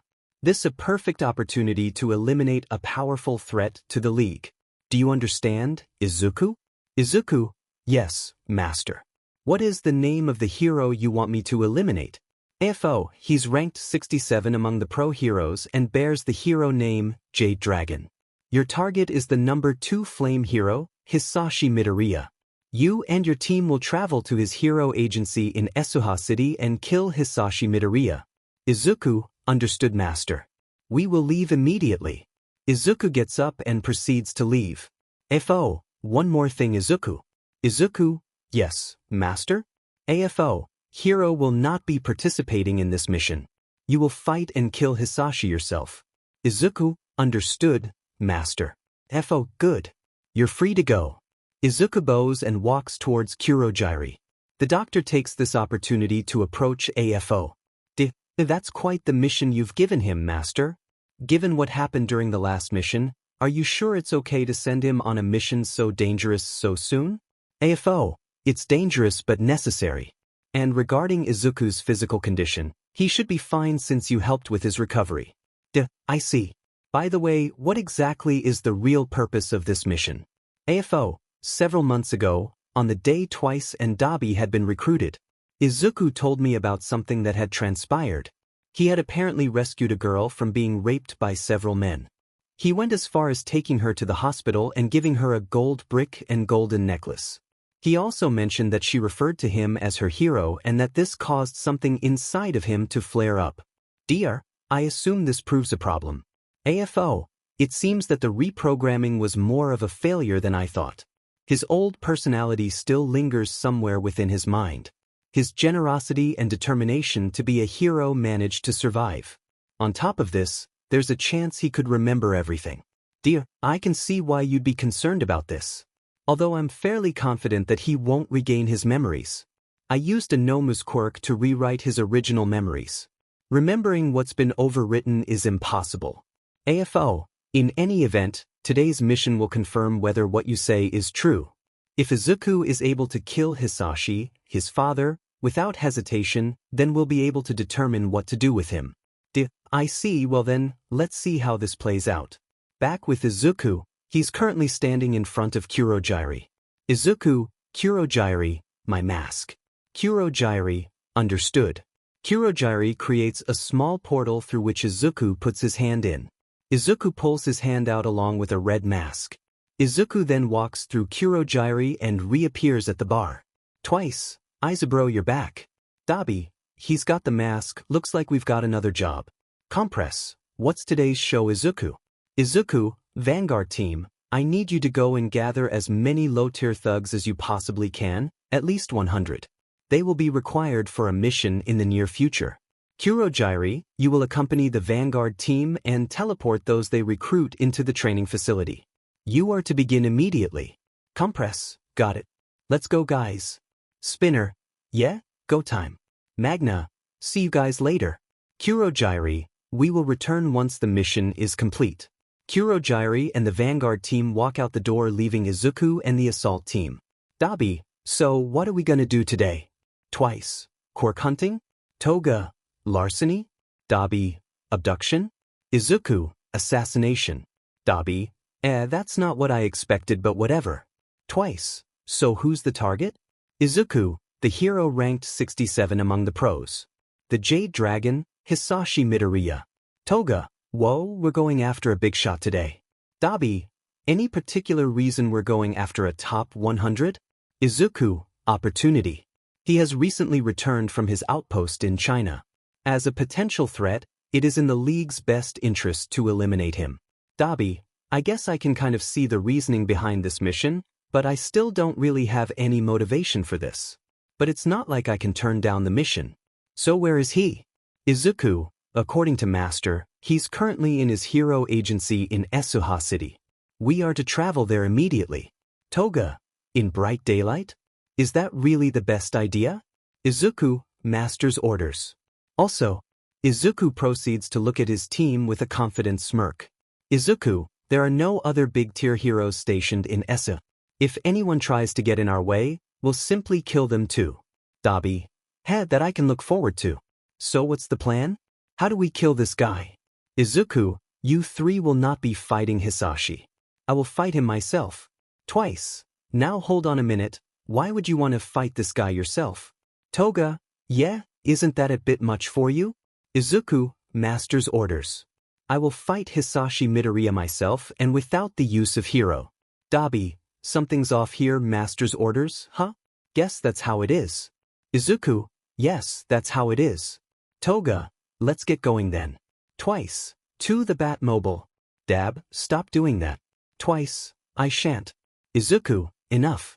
Dabi and Twice get interrupted by a burst of blue fire coming in between them. They both turn to look at Izuku, who's holding his hand in front of him. They can see a ball of blue fire floating in his hand. The ball then turns purple before it disappears as Izuku forms a fist with his hand. Izuku, honestly, I wish you two wouldn't bicker, especially before a mission as important as this. Dabi, it's only natural since I don't like this clown. Twice. Besides, the mission hasn't started yet. We're still waiting on the signal phrase. Izuku, sigh, of course you are. Izuku walks between the two with Toga following behind. He puts on his mask before uttering. Izuku, mission, start. Assault team, roger that. -12:30 a.m., Esuha City, front of the J-Dragon Agency. A large group of people wearing costumes can be seen standing in front of the entrance and facing a man with carrying a suitcase. Several of the men were shedding a few tears as one of them walked up to the man. Bowing, thank you for all you've done for us, sir. I'll do my best to ensure that the agency will live up to the standards you established. Don't bow down to me, Crust. You're the new leader of this agency, so stand tall. Crust stands back up as the man turns around and begins walking away. He lifts his free hand up to wave goodbye. See ya, 68. Crust begins crying and quickly bows again in the direction the man is walking in. Crust, thank you. We wish you luck on your retirement. The man simply walks on hearing this without turning around. After half an hour of walking, the man pulls out a cigarette and lights it using a green flame he emitted from his mouth. Now where was the terminal? It's been about a year since I've been here. I should have asked Crust to give me directions. The man keeps walking on as people begin staring at him in awe. He ignores their stares and pulls out his phone to look up the train station location. Before he can though, his phone starts ringing. He lets out a sigh before answering the call. Hello? Hey Hisashi, it's Jack. Hisashi, Tojik. It's been a while, how've you been? Jack, oh, I've been doing fine. Being able to help heroes like you is quite fulfilling and all. Hisashi, that reminds me, thanks for those goggles you sent me, they really help. Jack, it's no problem, you did pay for them after all. So, how's your retirement been going? Hisashi, how did you know I was retiring? Jack, how did I know? It's all over the news. From China to here in less than a day, the media's been all over the case of your retirement. Hisashi, you've got to be kidding me. I tell one hero in China about my retirement and they send it to the FING media. Hell, I haven't even fully resigned yet. Jack, well, what do you expect? You are a top 100. Of course the news would make any information about you big in less than a day. Hisashi, you know, I've got to learn to not trust rookie heroes to keep a secret. Anyways, what warrants the call? Jack, I just wanted to know if you were all right. You cut off your 3-year contract 2 years early just so you could return home and you just decided to retire out of nowhere. I can't help but feel that this is, Hisashi, about Izuku, right? Jack, oh my god, Hisashi, I didn't mean to. Hisashi, it's alright, Jack. You're right anyways. Hisashi, still on the call, sat down on a nearby bench. He let out a puff before continuing. Hisashi, I really was one hell of a horrible father, you know? Hisashi, I was barely involved in his childhood. I can't remember how many birthdays I missed. I can't count how many times he called me to wish me a happy Father's Day. Hell, I don't even remember his favorite color. Whenever he called me to talk about wanting to be a hero or his bullying, I always responded with hang in there, champ. Jack, that doesn't mean. Hisashi, crying. I only learned that he died a week after the accident.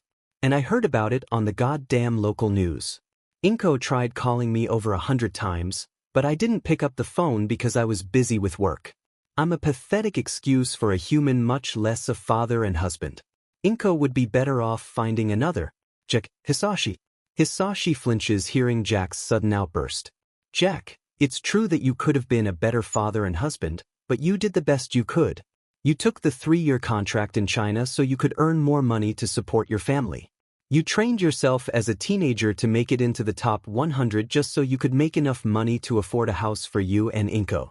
Hell, you even lied to your own son about his power so he wouldn't die trying to be a hero. Hisashi. Jack, Hisashi, none of what happened was your fault. There was nothing anyone could have done to prevent it. You need to stop this from holding you back and move on. Inko and Aiza still need you after all. Hisashi, moved by Jack's words, wipes away his tears before putting on a smile. Hisashi, damn it Jack, you always know what to say to cheer me up. Jack, hey, you're welcome. Hisashi, you're right, you know. I need to be there for them. I wasn't there to be with Inko when she needed me, so I need to be there for her now. Jack, that's the Hisashi I know. Hisashi, good to hear that. By the way, I wanted to thank you for attending Izuku's funeral in my stead. You really helped Inko get through it. Jack, hey, we're brothers aren't we? It's our job to look out for each other. Hisashi, brothers, huh? I wonder if Izuku would have been happy to be one. Meanwhile, on top of the 20-story building across the street, Izuku, Gachu. Toga, are you okay, Izuku-an? Dabi, so even the invincible soldier isn't immune to the common cold. Twice. Oh, the possible irony. Izuku, I'm fine. Toga, you're sure you don't want a kiss to make you feel better? Twice. You know when you say that while wearing that mask, it kinda makes me feel like you're about to murder someone. Toga, say that again and I just might. Twice. Whoa, someone's sensitive. Toga, ugh, why do I even have to wear this dumb mask? Izuku, it's necessary to conceal your identity. You're only recognizable as a villain by name, so we should keep your face hidden. Toga, well, what about Dabi? He doesn't wear a mask. Dabi, I don't need to. My face itself is a mask, and there's no one behind it. Twice. Depressing and cryptic, just like poetry. Dabi, sigh anyways, that's the guy, right? Twice. Looking through binoculars, yep, he matches the description from Izabro's notebook. Toga, taking the binoculars, say, doesn't this guy kinda remind you of someone? Dabi, now that you mention it? Twice. He kinda looks like. Izuku, we're wasting time. Dabi, let's make our presence known. Dabi, it's about time. Izuku and Dabi stand next to each other on the ledge of the building. Izuku holds his hand out to Dabi and creates a solid-looking ball of purple fire. The ball then bursts into a blue flame that hovers in Izuku's palm. Dabi places his hand over the flame and adds his own fire to it. This results in a massive blue fireball which the two proceed to hold above themselves. The two then throw the ball down at Hisashi. Hisashi, so, made any progress with that director of yours? Jack, there's nothing going on between you. Hisashi, you're way too old to act like this. For God's sake man, you're almost, Hisashi looks up to see a giant blue fireball heading straight at him. Sighing, he throws his cigarette on the ground before standing up. Hisashi, Jack, I'm gonna have to call you back. Jack, Hisashi, what's going? Hisashi stops the call before looking at the fireball and taking a deep breath. He then breathes out a massive green flame that completely engulfs the two fire users' combined fireball. Hisashi then throws his suitcase to the side before addressing the panicking masses. Hisashi, everyone evacuate the area immediately. Villains are attacking.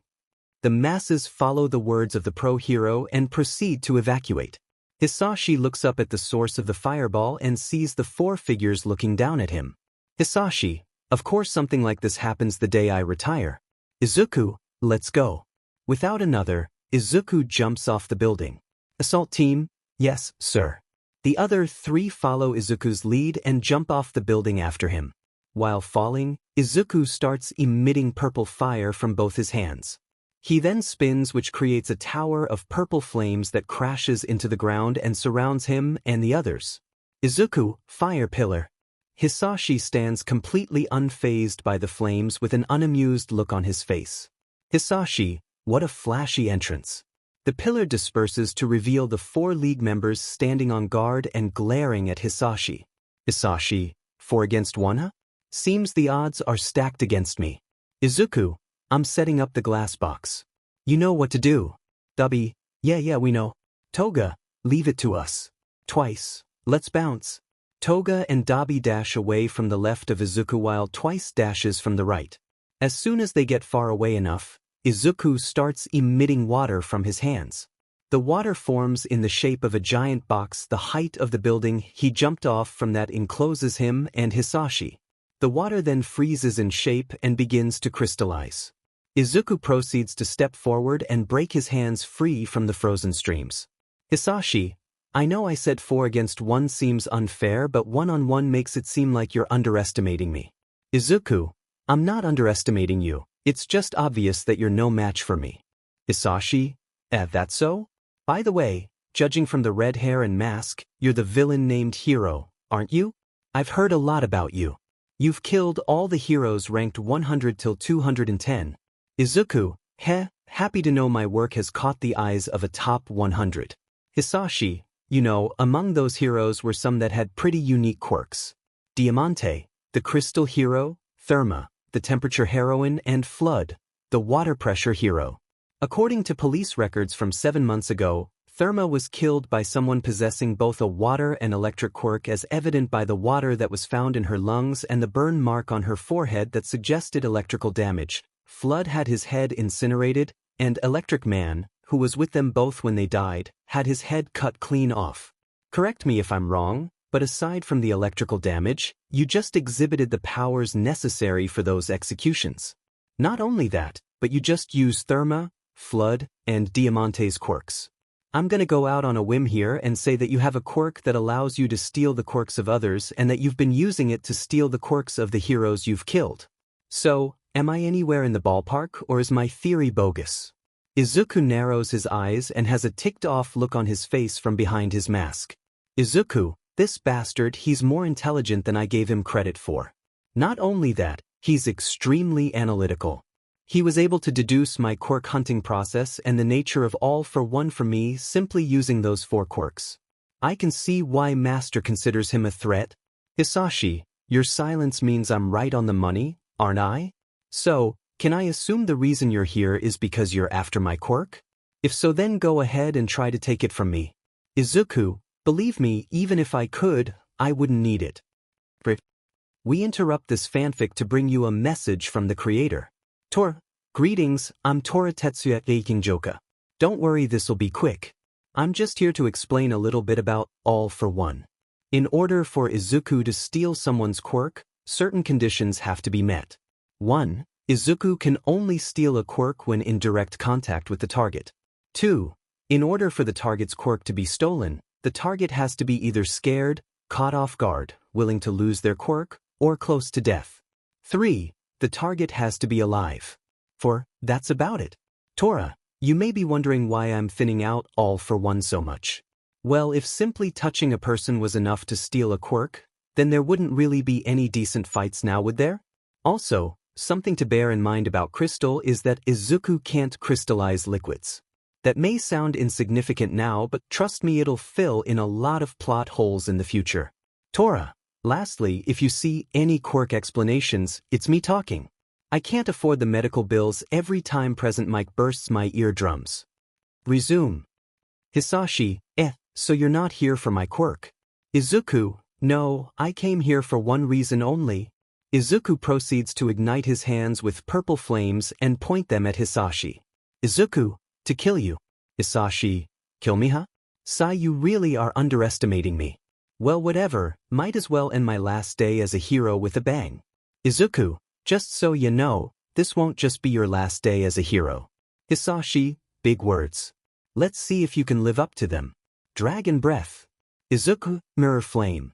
Hisashi breathes out a large green fire stream in Izuku's direction. Izuku manages to block this attack by putting up a wall of purple flames in front of him. Hisashi, salamander spike. Hisashi spits out a smaller, more concentrated blast of green fire in the form of a spike that goes straight through Izuku's flame wall and heads right for him. Izuku manages to block the attack by crystallizing his arm and using it as a shield, but he gets knocked back into the crystal wall by the sheer force. Hisashi, your flames are weak. They have no chance of defending against mine. Izuku, we'll see about that. Cobalt spiral. Izuku emits a strand of blue flames from his left palm that forms a coil in front of him.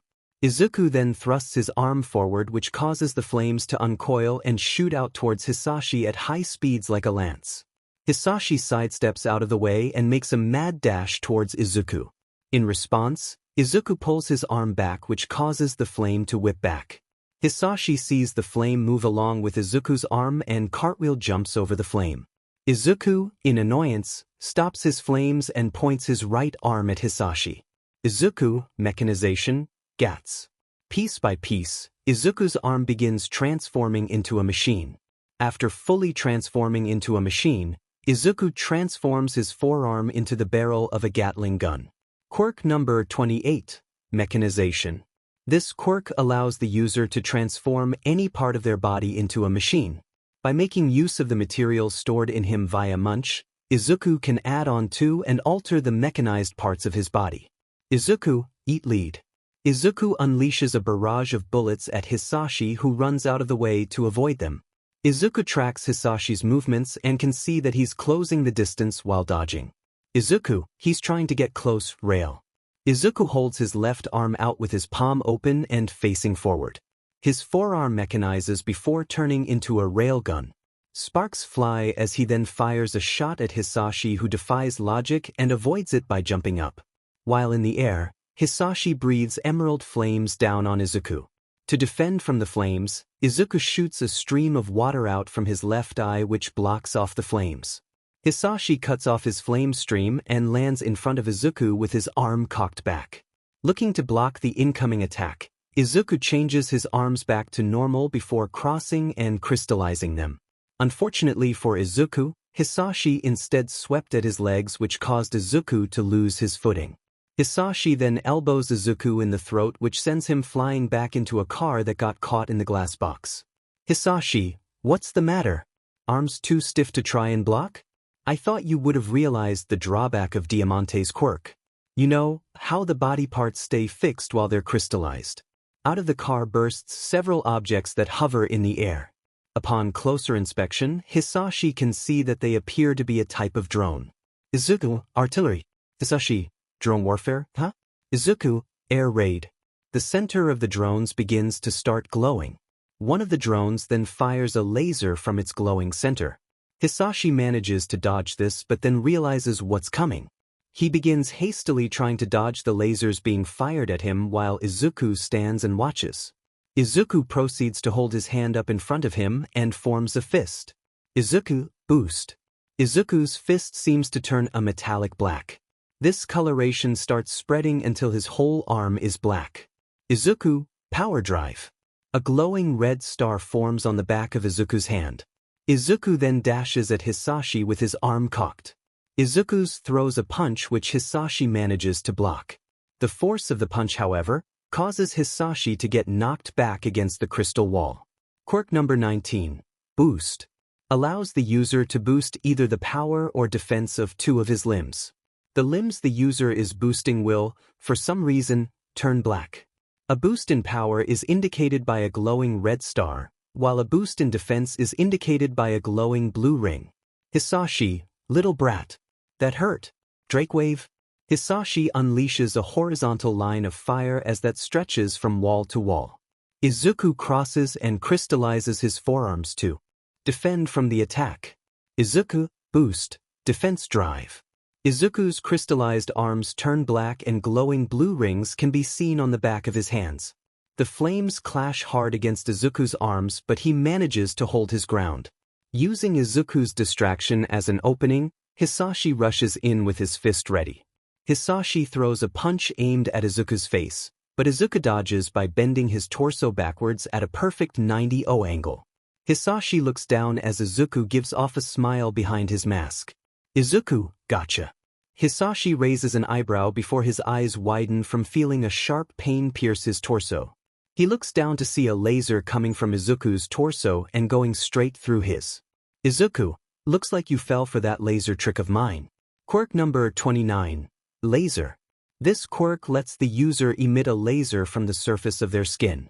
Only one laser of about 5 centimeters in diameter can be fired at a time though.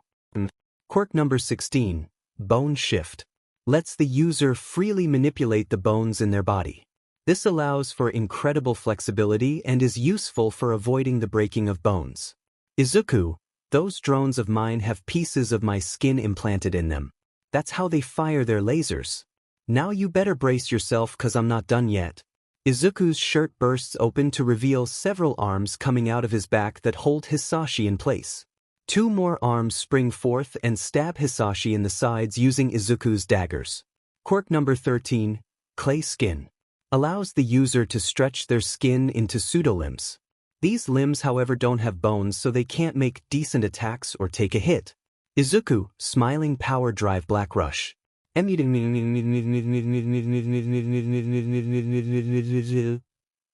Izuku unleashes a barrage of crystallized black punches to Hisashi's stomach.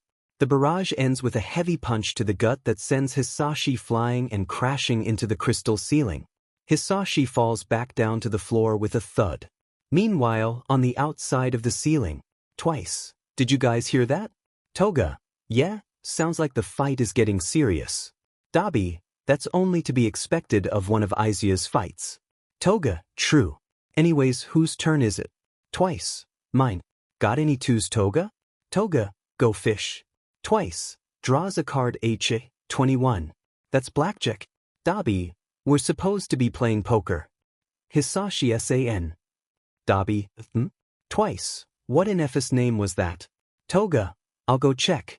Toga walks over to the edge of the glass box and sees an unknown man, Crust, punching against the crystal with giant shields on his arms. Toga, looks like we've got company. Dabi, well, who is it? Twice walks next to Toga and peers over the edge. He holds his arm in front of him which produces a holographic screen. After scrolling through the virtual screen for a few minutes, Twice grunts in confusion. Twice, he's not in Aizu's top 100 virtual hero book. He's not in any of the other books either. Toga, he's probably an up-and-coming hero. Dabi, a hero, huh? Twice, you deal with him. Twice, it shall be done, sire. Twice proceeds to dive off the glass box head first. His head clashes with Crust's which causes both of them to fall down. Crust stands back up to see Twice already back on his feet. Twice, good evening. Crust, where is Hisashi-san? Twice, oh, he's fighting against our boss in this incredibly large and obvious box. Crust creates a shield on his arm and aggressively points it at Twice.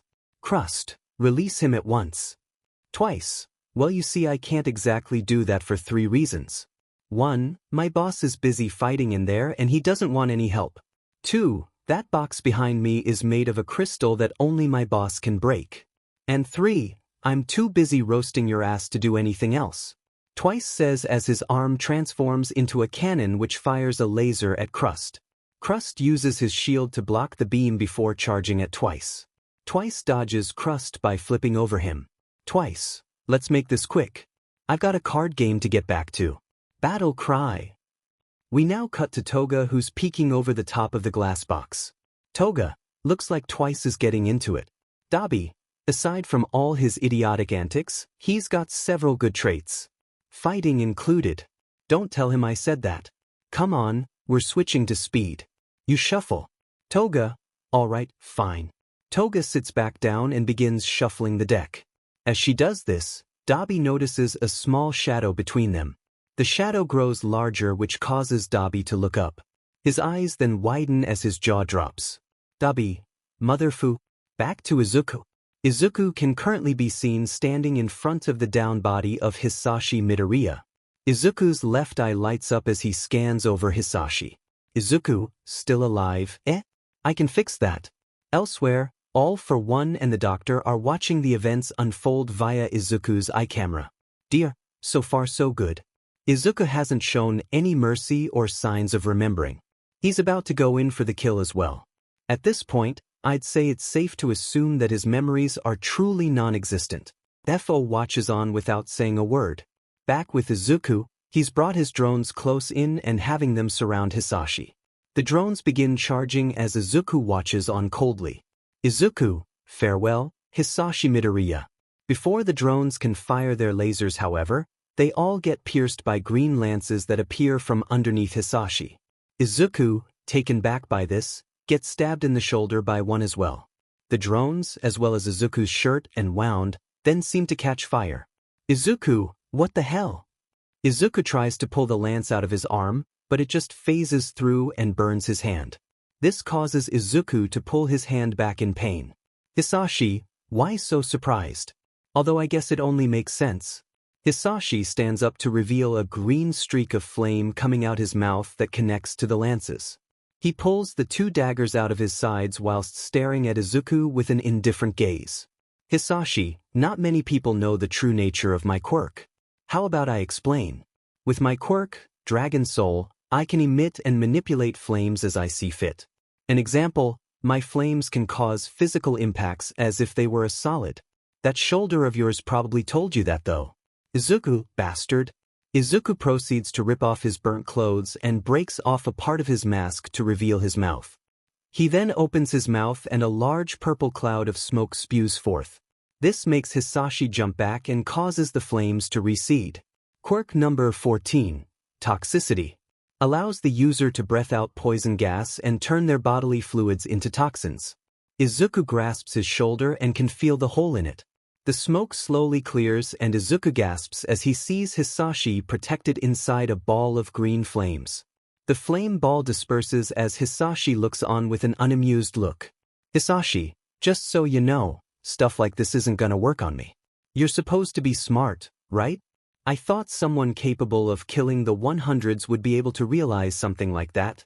Maybe you're not as dangerous as everyone says. Izuku grits his teeth in anger before cocking his arm back. Izuku, shut the F up. Izuku starts throwing a punch which confuses Hisashi. The distance between the two was too great for the punch to land. Suddenly, Izuku's arm transforms into that of a gorilla and manages to land a punch on Hisashi in the face. Quirk number 15, Anima. Grants the user the ability to transform into an animal or man-animal hybrid. Hisashi, son of a, how many quirks does this guy have? Izuku picks up one of his down drones and proceeds to throw it at Hisashi. In response, Hisashi breathes fire at it. Izuku shambles. In the next instance, the drone gets replaced by a black substance in the same shape as it. As soon as the object makes contact with the flames, it erupts into an explosion that blows Hisashi back. Quirk number 30, Material Shift. Allows the user to swap the material composition of any two objects he touches consecutively. If one object consists of less materials than the other, then it will only get replaced by the amount it takes up. E.g., if a block consisting of 400G steel were replaced by a block of 300G copper, then only 300G of the steel block would be swapped. By combining this quirk with Munch, Izuku can swap the materials of any object he touches with the materials he has stored with Munch. Hisashi, Water's quirk, huh? So he steals villain quirks too. Firefly. Hisashi breathes out a stream of flames that transforms into several small green fireballs. The fireballs fly up close to Izuku's face. In the next split second, the fireballs explode as Izuku manages to crystallize his face and mask just in time. Izuku wipes the smoke away from his face only to reveal Hisashi right in front of him. Izuku's eyes widen and before he can do anything, Hisashi lands a kick on him in the gut. Izuku staggers back a bit before clutching his stomach and mouth. Unable to hold it in, Izuku vomits a large amount of blood onto the ground. He gets down on his hands and knees while still vomiting blood. Hisashi looks at Izuku's state confused. Hisashi, What the? I didn't kick you that hard, did I? Or is it that your organs are made of glass? Izuku pants on the ground while AFO and the doctor watch the sight through Izuku's eye camera. I was afraid of this. AFO, looks like his recovery hadn't gone as smoothly as I'd heard. Dear, I warned him about this. I warned him to take rest for several days so his body could successfully recover. Should we call him back? FO, no, the others are still there and he's anyways out of our warp range. Besides, he won't lose to Hisashi. Even if he can't move after killing him, Bates will make sure he makes it back here alive.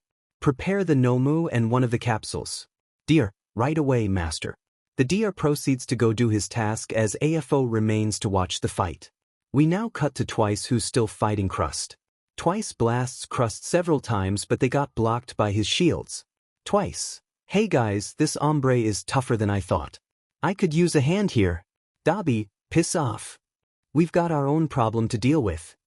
Up on the roof, Dabi and Toga were fighting against what appeared to be a giant dragon. Dabi blasts the beast with his flames, but it gets overpowered by the beast's own flames. Toga attacks with her needles, but they bounce off the beast's scales. Toga, her scales are too tough to break through. Dabi, and her flames are on the same level as mine. Little Sheets, release Hisashi immediately. Toga, what the hell is a top 10 doing here anyways? I heard about Hisashi's retirement and was on my way to celebrate with him. Now you better release him before I eat you both. Dabi, retirement? Back with Twice. He's currently backed up against the wall of the glass box. Crust was a few feet away and charging at him with his shield. Twice, so this is how I die. I always thought it would have been because of rectal trauma. Twice closes his eyes and braces for the inevitable. Sand coffin? Crust stops in place as he gets covered in a huge mountain of sand. Sand burial? The sand flattens and Twice stares completely confused by the sight in front of him. Quite the mess you've gotten yourself into, Twice.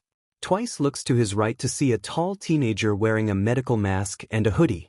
Twice. Hino, you giraffe bastard, I'm so glad you're here. Hino, the hell are you calling a giraffe bastard? Twice. The hell have you been all day? Hino, I took Katsuragi to the hospital before heading into town for a supply run. I saw what you guys were doing on a TV in town and figured you'd need some help.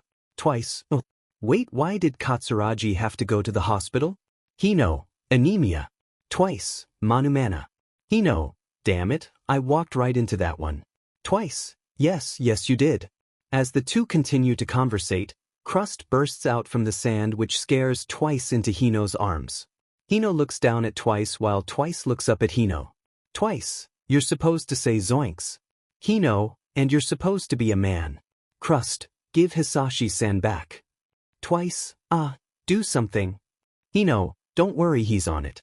The sand around Crust starts coming together and forms a giant humanoid sand golem. The golem slaps Crust and sends him crashing into a nearby building. The golem then turns to look at Twice and Hino. Twice, Sandman? It's me, Twice. Twice, Katsuragi. You glorious amalgamation of dried earth, you've saved us. Katsuragi, glad to help. Where's Big Bro? Twice. He's in the crystal cube behind us. Wait, that reminds me, the others are up there fighting Ryukyu. We gotta go help him. Katsuragi, let's not. That guy will probably come back soon. Hino, besides, they've got backup. Twice. What do you mean? Hino, we ran into her at the hospital.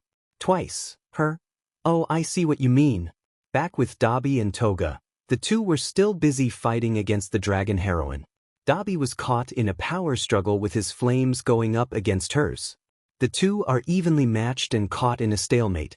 That is until Great Eruption. The dragon gets blasted in the face by red-hot magma. This causes her to pull back. Dabi and Toga look at the source of the magma to see a girl wearing a black mask reminiscent of Izuku's and a black tank top standing with an arm covered in magma. Imagine the mask. Taking on a top 10, how bold of you two. Dabi, Rin. Toga, you beach, where the hell have you been all day? Rin, piss off sheedy vampire, I've been feeling sick so I went to see a doctor. Toga, who are you calling a sheedy vampire, you ugly leech? Rin. You disgusting, disease-spreading, inhumane mosquito. Dabi, enough. In case you both forgot, there is a dragon right there trying to kill us. Tin. Oh yeah. It is at this moment that said dragon appears behind the two females. Ryukyu, you little sheet, that stuff really burned. Ryukyu proceeds to try and breathe fire down on the two masked girls, but they both manage to jump out of the way. Rin, looks like I'll be taking first blood. Toga, Tisich, fine. Rin proceeds to jump over Ryukyu and land on her back next to her wing. She then stands on one leg with the other raised up and straightened out.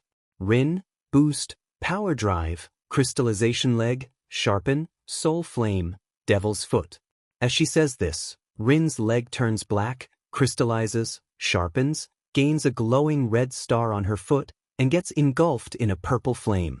She then swings her leg and cuts Ryukyu's wing clean off. Ryukyu, my wing.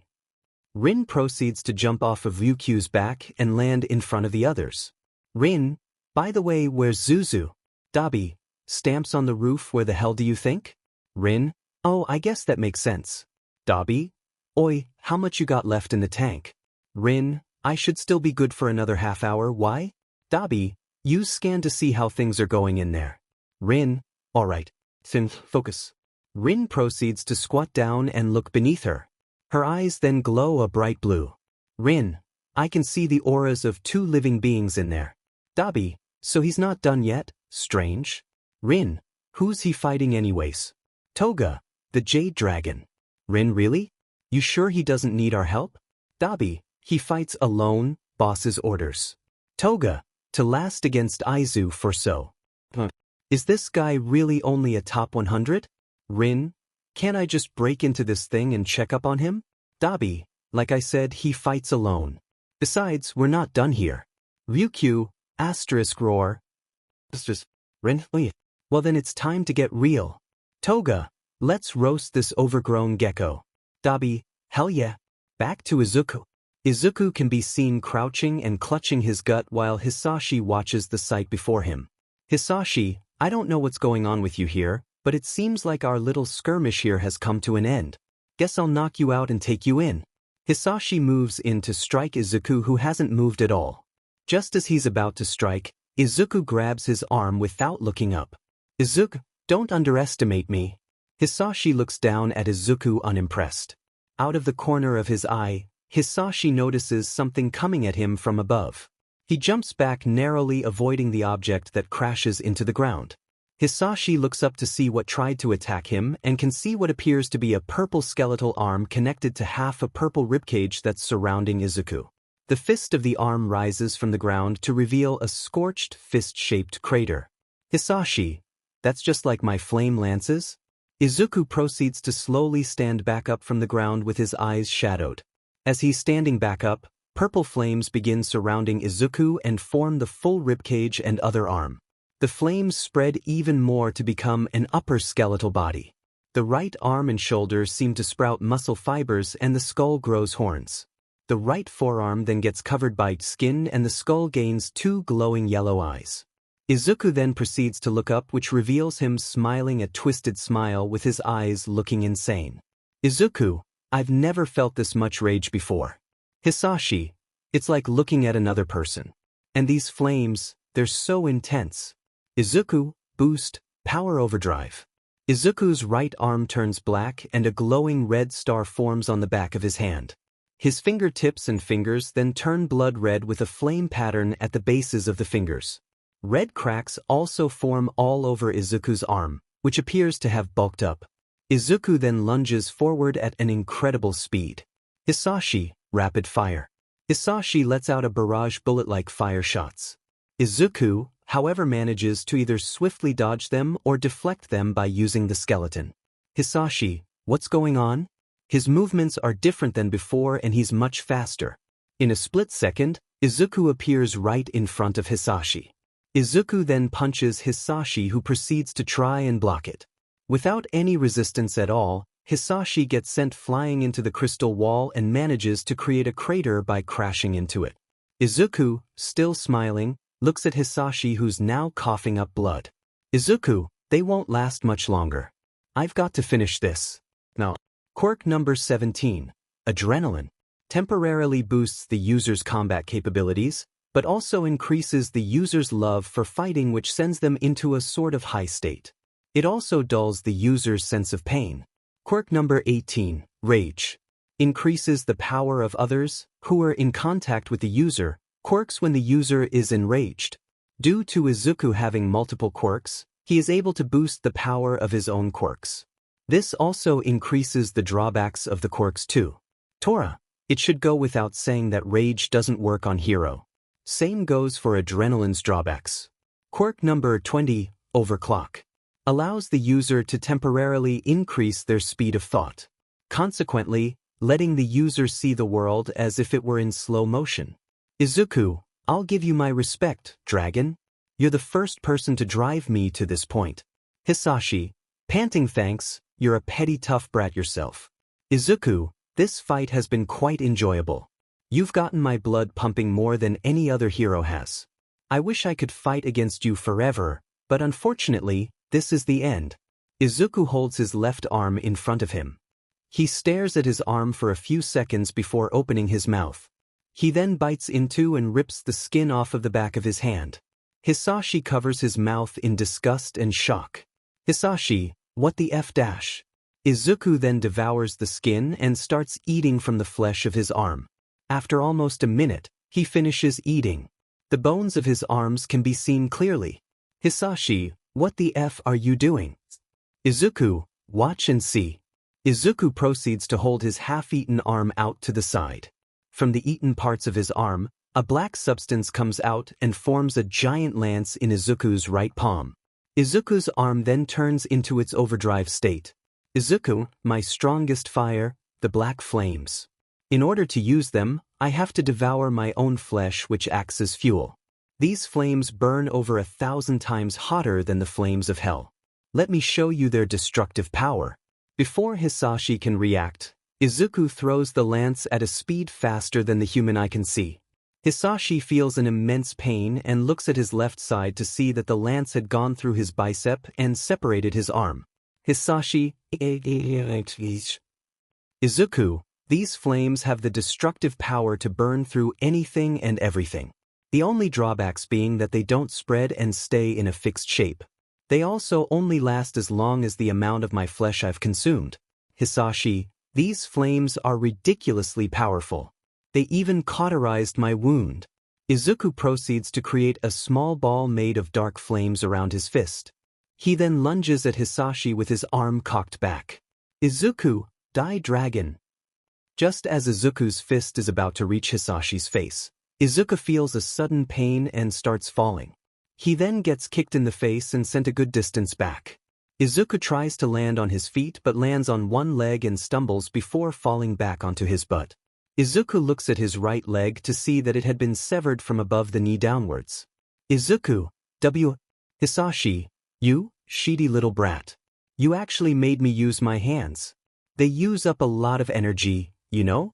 Izuku looks up to see fire in the form of a blade being emitted from Hisashi's right hand. Fire in the form of an arm can be seen being emitted from Hisashi's stump. Hisashi, Dragon Flame, Dragon's Gauntlet and Gladius. Hisashi then kicks Izuku's dismembered leg away from him. Hisashi, I might not be able to move after this, but I'm going to make sure you get taken down. Hisashi begins emitting a large amount of jade green flames from his arms and mouth. The flames begin accumulating behind him. The flames combine and form into the shape of a dragon. Hisashi, Dragon Soul, Jade Heart. The dragon roars as the fires spread across the glass box. Hisashi lifts up his right hand as a ball of dazzling green flames forms in the mouth of the dragon. The dragon lowers its head so the fireball is right above Hisashi's hand. Izuku manages to stand up on his remaining leg. His leg stump then emits flames that take the form of his missing leg. Izuku, am the ultimate soldier. I have lived my life ready to die to fulfill my master's wishes. Even if it costs me my life, I swear I will kill you. Izuku creates a pseudo-limb from the skin of his arm that he uses to grab his cut-off leg. Izuku then proceeds to devour his own leg. He then raises his right hand up above his head. Blackish-purple flames burst forth from Izuku's hand and spread throughout the room as well. The flames form into a gigantic ball that rests in Izuku's palm and between the skeleton's hands. Izuku, Soul Flame, Dark Emperor. Hisashi, so it all comes down to a clash of flames, eh? I told you before that my flames are superior. You will fall, hero. Izuku, long live the Dark King. Izuku, with his skeleton trailing behind, dashes towards Hisashi who, with his dragon, dashes at Izuku. Hisashi, R-A-H. Izuku, H-A-A.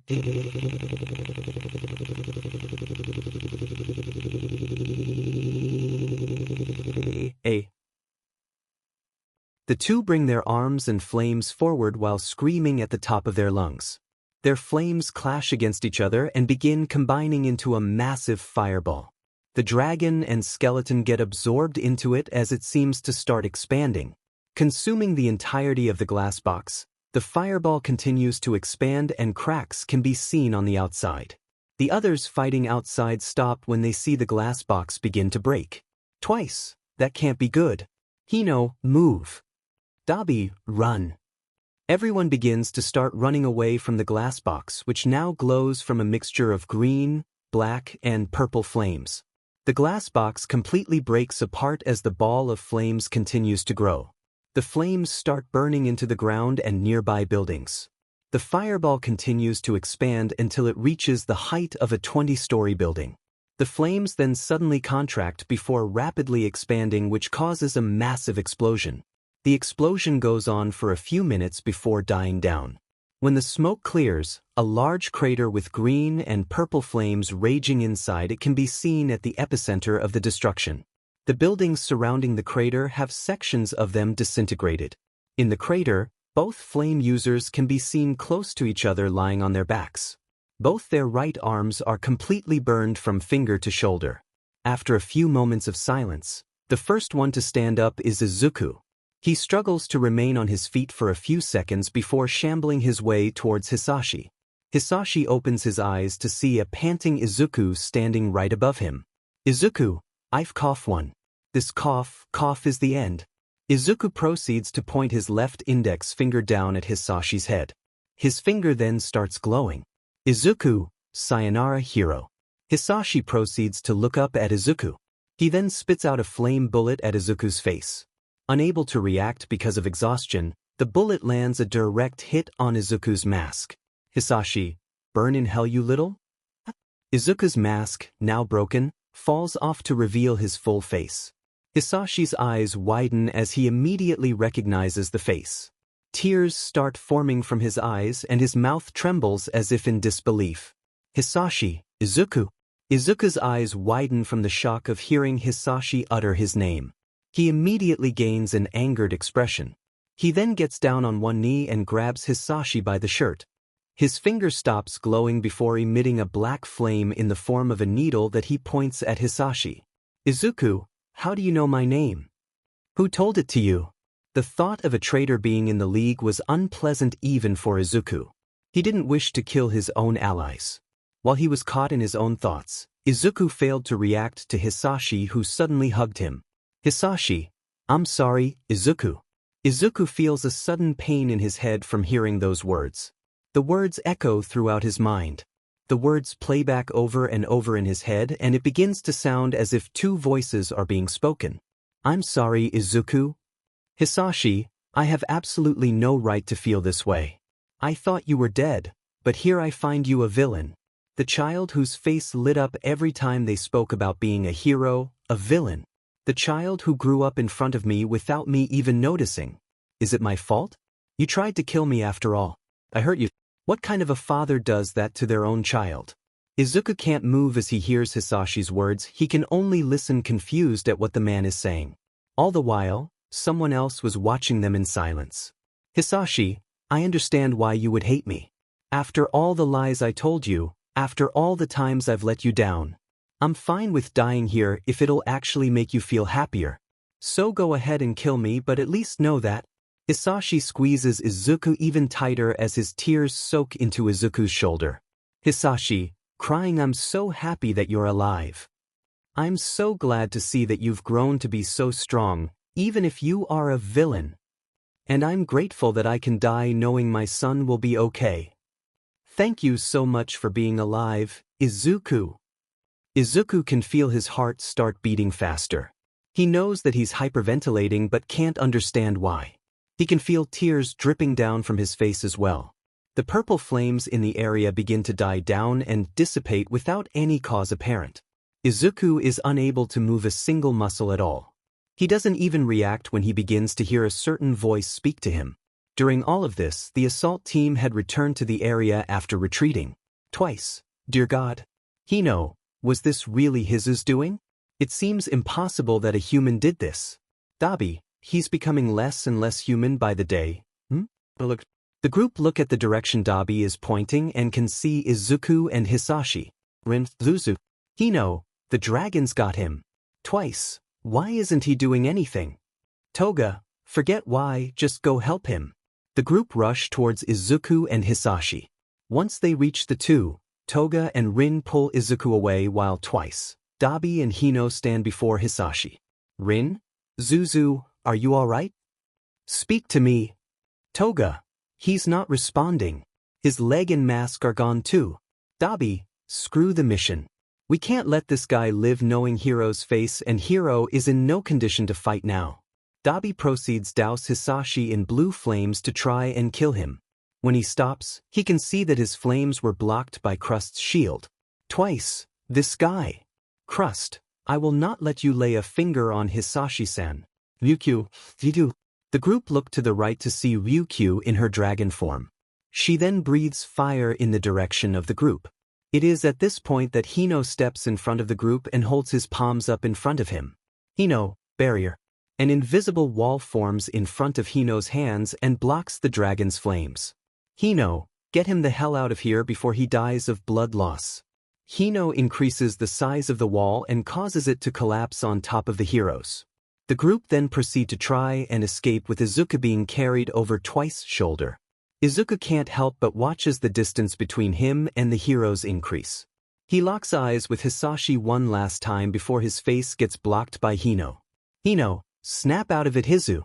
You can't let those other two see your face. As the group run out of the crater, the heroes break out from under the invisible wall and begin to give chase.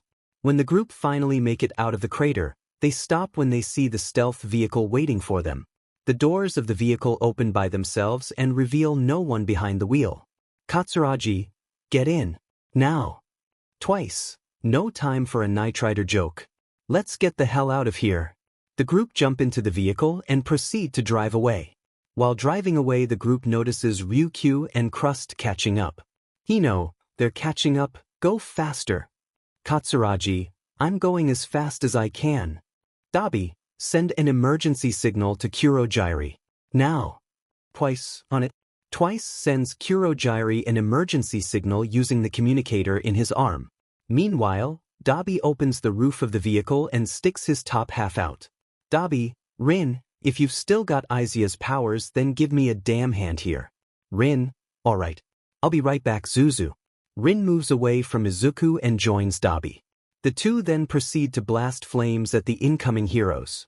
Crust, however, creates a shield and blocks the flames. This allows Ryukyu to continue charging forward. Dabi, F dash F dash F dash F dash F dash F dash F dash F dash F dash. Rin, where the F is Kurogiri? Twice, the hell if I know. Just as the heroes are about to reach the group, a black portal appears and swallows up the villains and the vehicle before disappearing again. The villains reappear in the League's vehicle hangar and crash into a wall due to the speed they were traveling at. Katsuragi, ow. Hino, my back. Twice, I think I broke my pelvis. Toga, Izuku. The group gather around Izuku, who's being dragged out of the vehicle by Dabi. Izuku's eyes look completely dead as he appears to be staring into nothing. Kurogiri, what happened to him?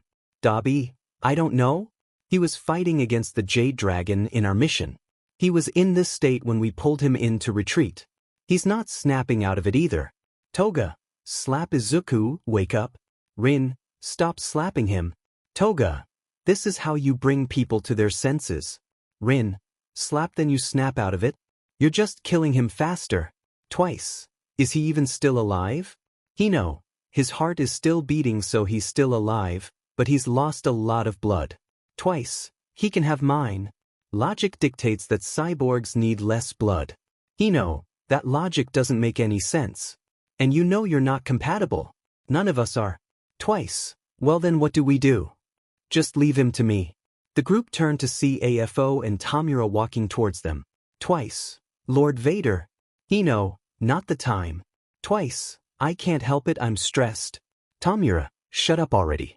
Dabi. Big boss, I thought your body was giving up on you?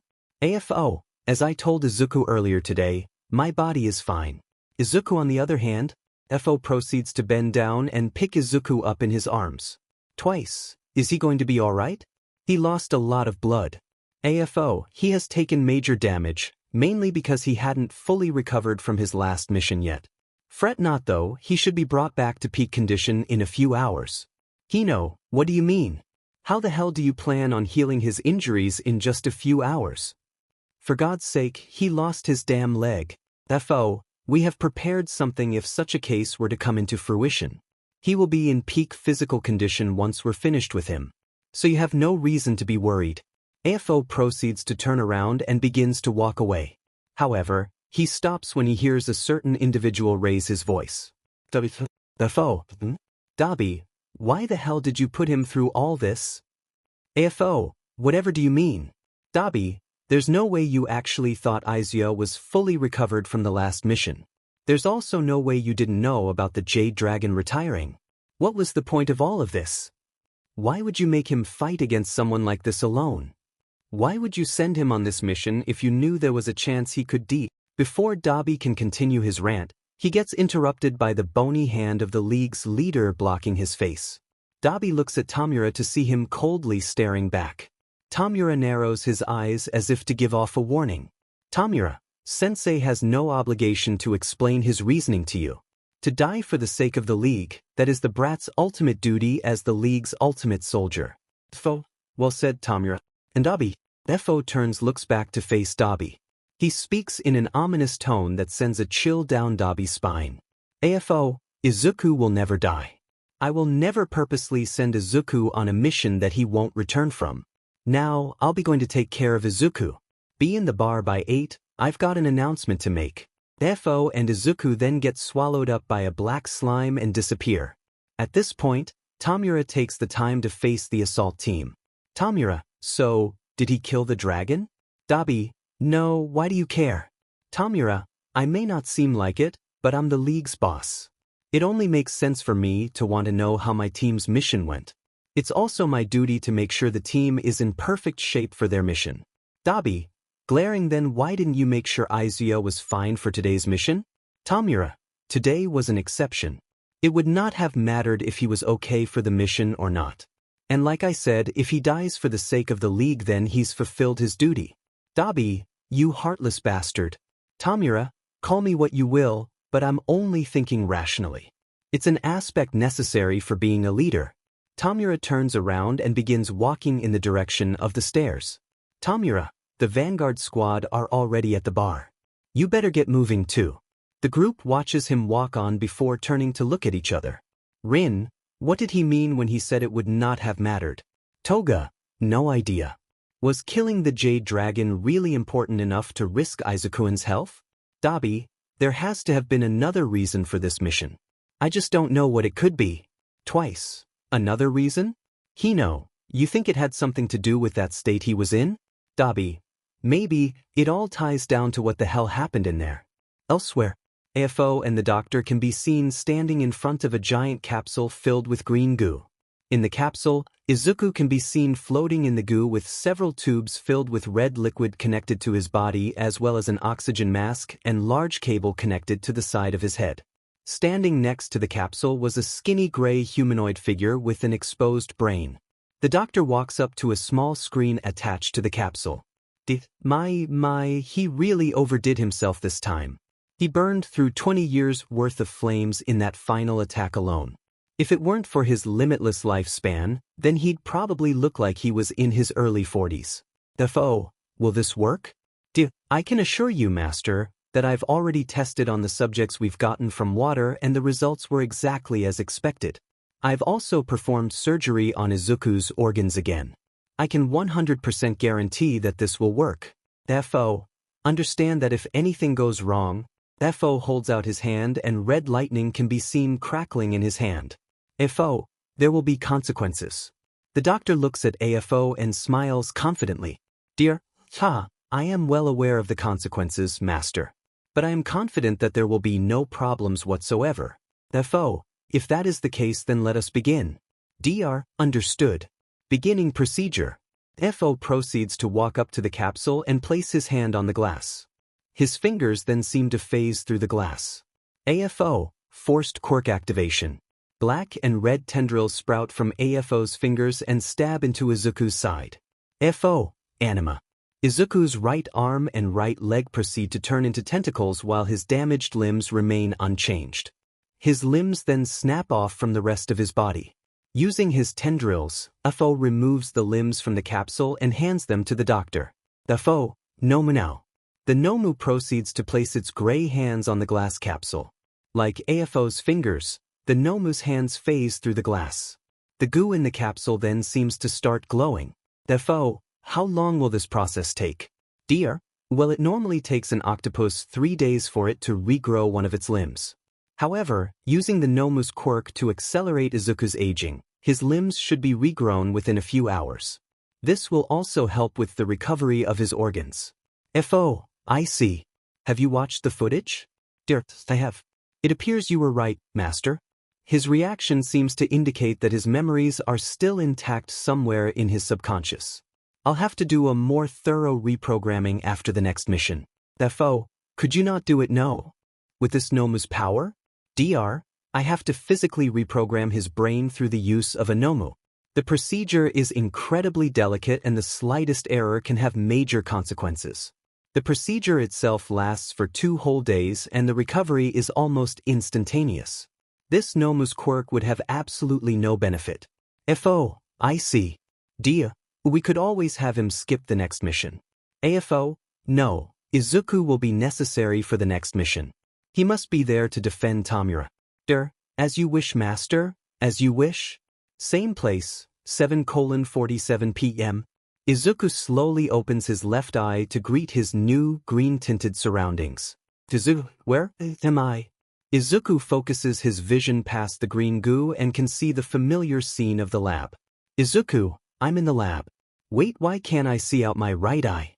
Before Izuku can continue his thoughts, he's interrupted by the sound of the goo draining.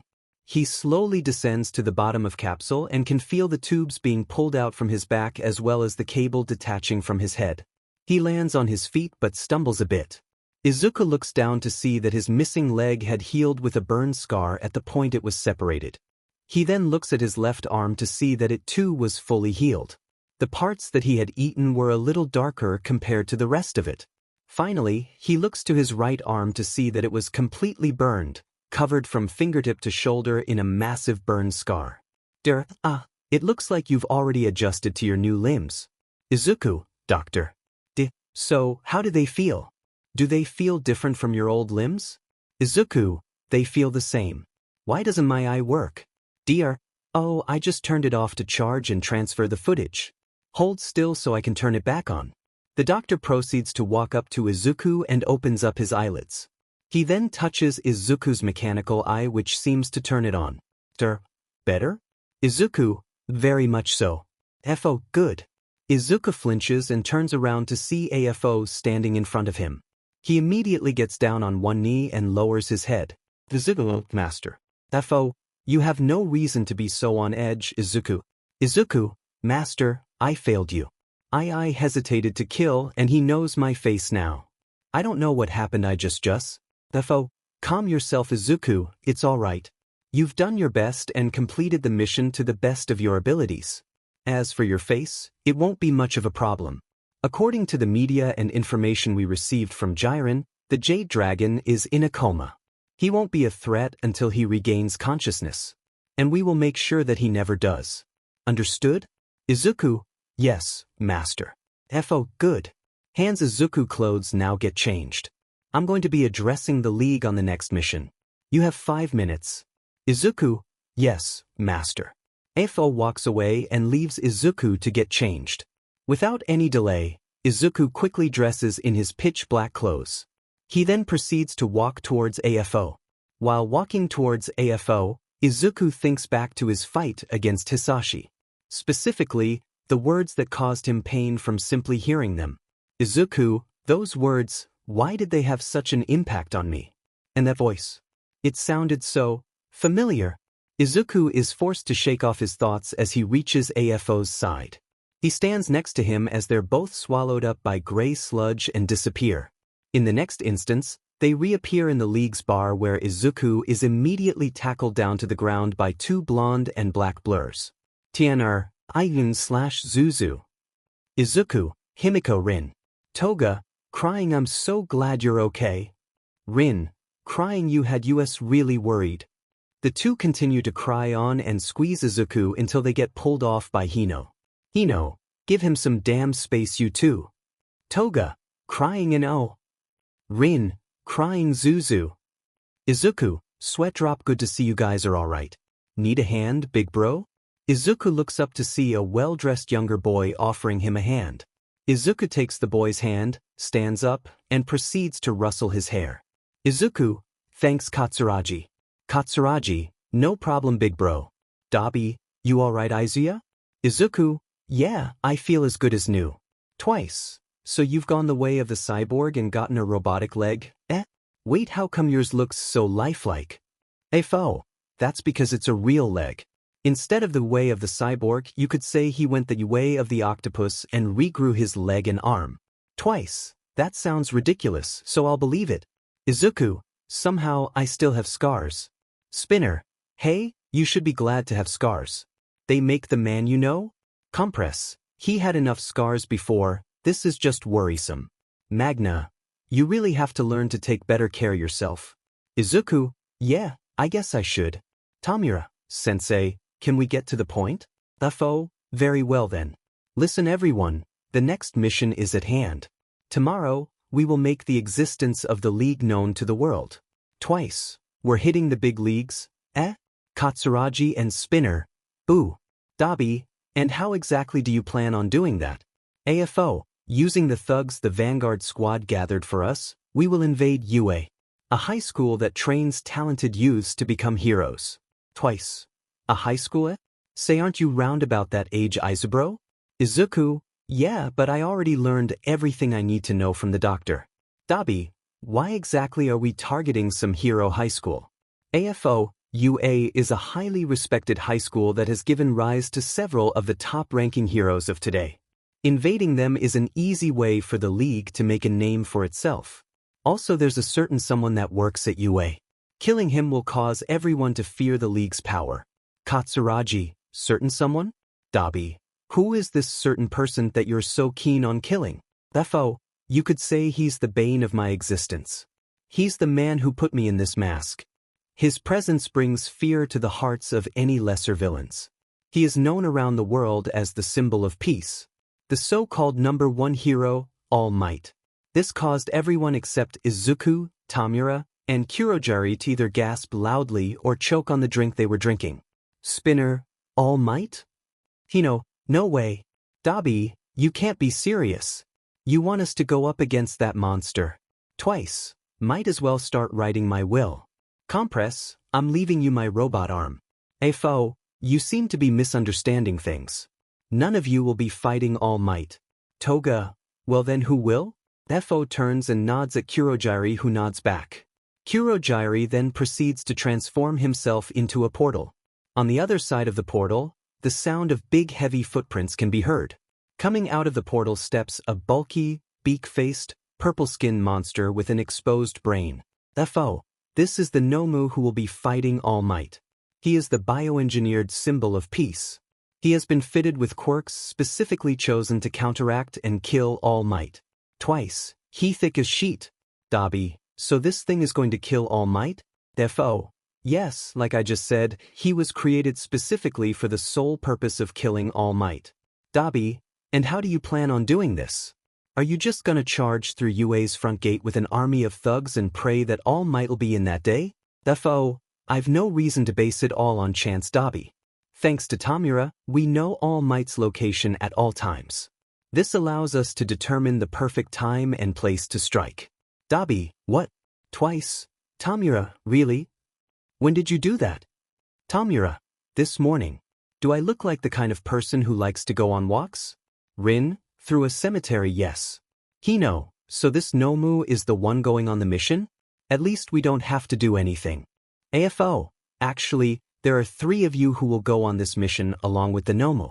Spinner, what why? FO, while Nomu is powerful enough to take on All Might, it lacks intelligence. He needs to be given orders to have his potential used efficiently. Also, a member of the League is necessary for it to make its name known. Compress. Alright, that makes sense.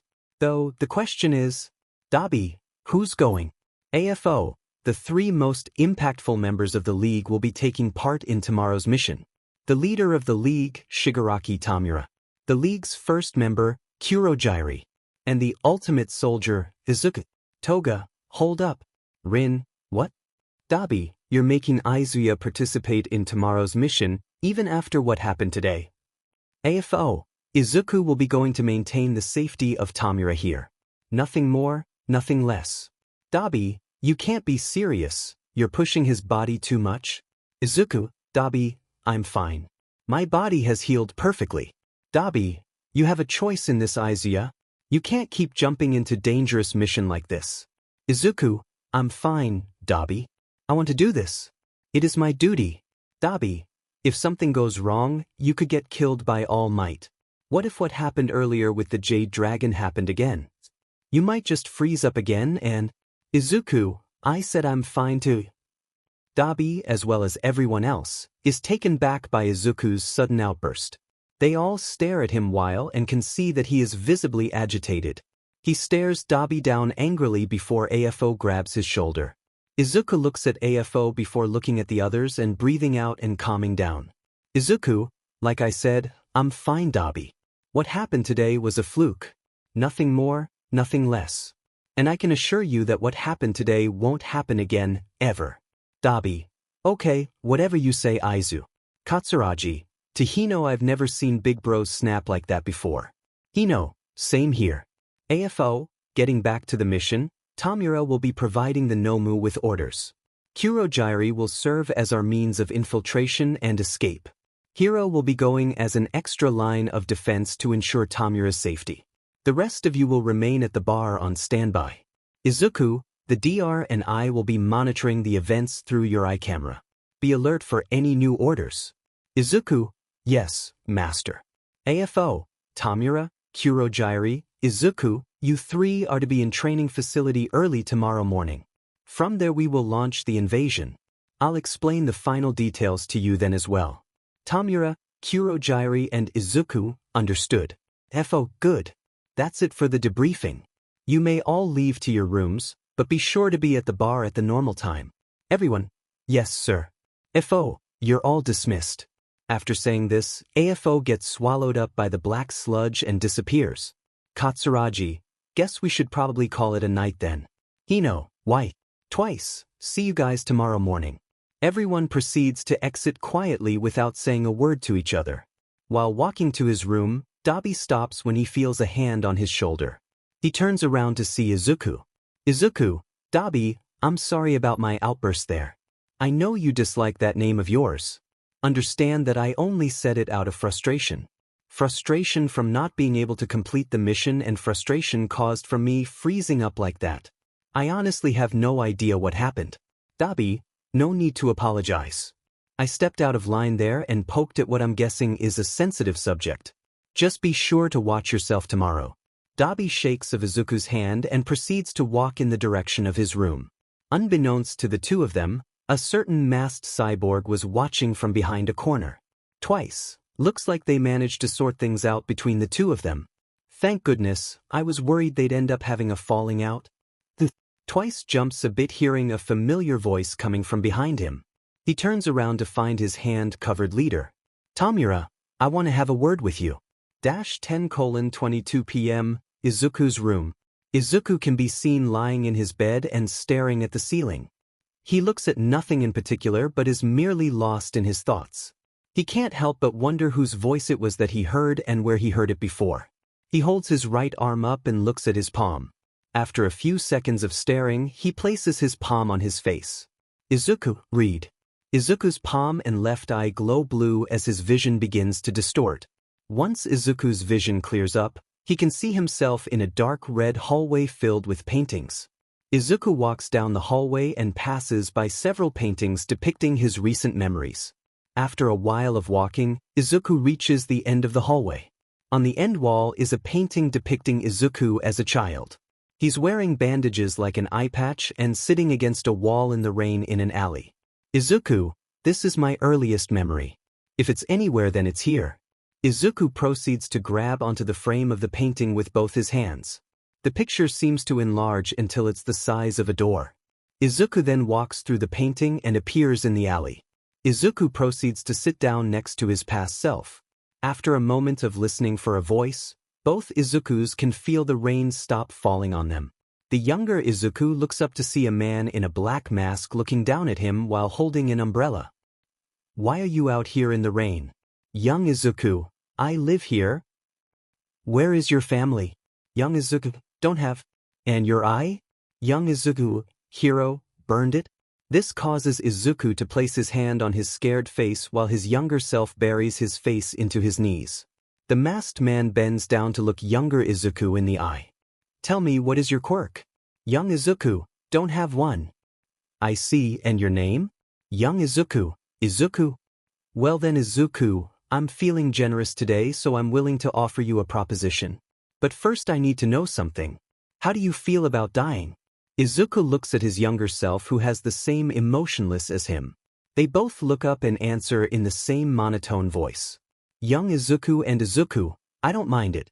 Good. In that case, how would you like to come with me? Young Izuku, If you come with me, I can offer you shelter, food, a warm bed, and any luxury you wish for.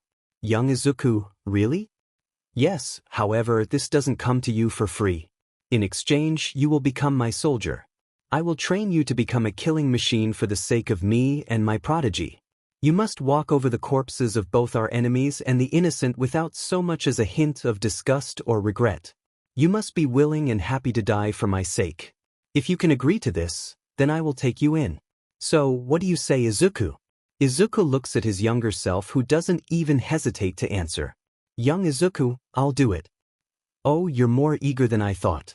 Young Izuku, I have no reason to live.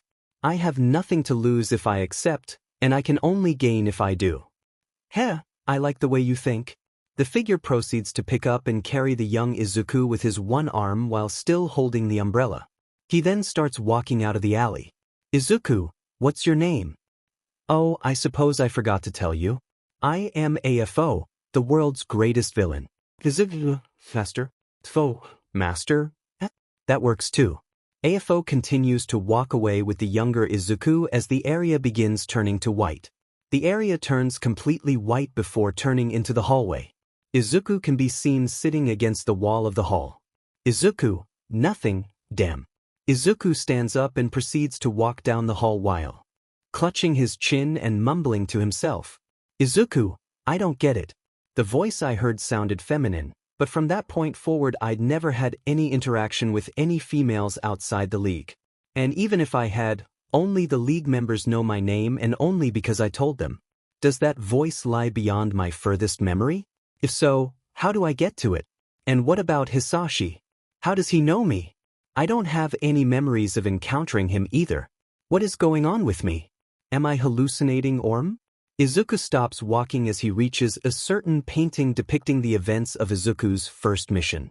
Underneath the painting, Izuku can see what appears to be a crack in the wall through which a dark substance appears to be seeping through. Confused by the sight, Izuku bends down in front of the crack. Izuku proceeds to touch the crack with his index finger. Bright light then bursts forth from the crack and engulfs the whole area before turning to darkness. Izuku looks around him only to see complete darkness. He then feels a sudden pain and covers his ears as a sea of voices floods in. I'm sorry, Izuku. Hang in there, champ. You should probably give it up. You looked like you were asking for help. Useless Deku. It's my fault.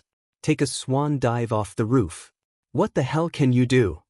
Let it burn, son. Consider what's realistic, young man. Can it be a hero too? Sayonara, cat. Izuku keeps clutching his head as the voices kept growing louder and louder.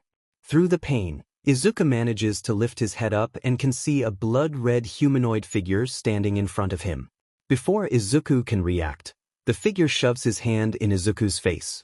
This causes Izuku to break out of his red. He quickly sits up in bed and breaks out in a cold sweat while panting heavily.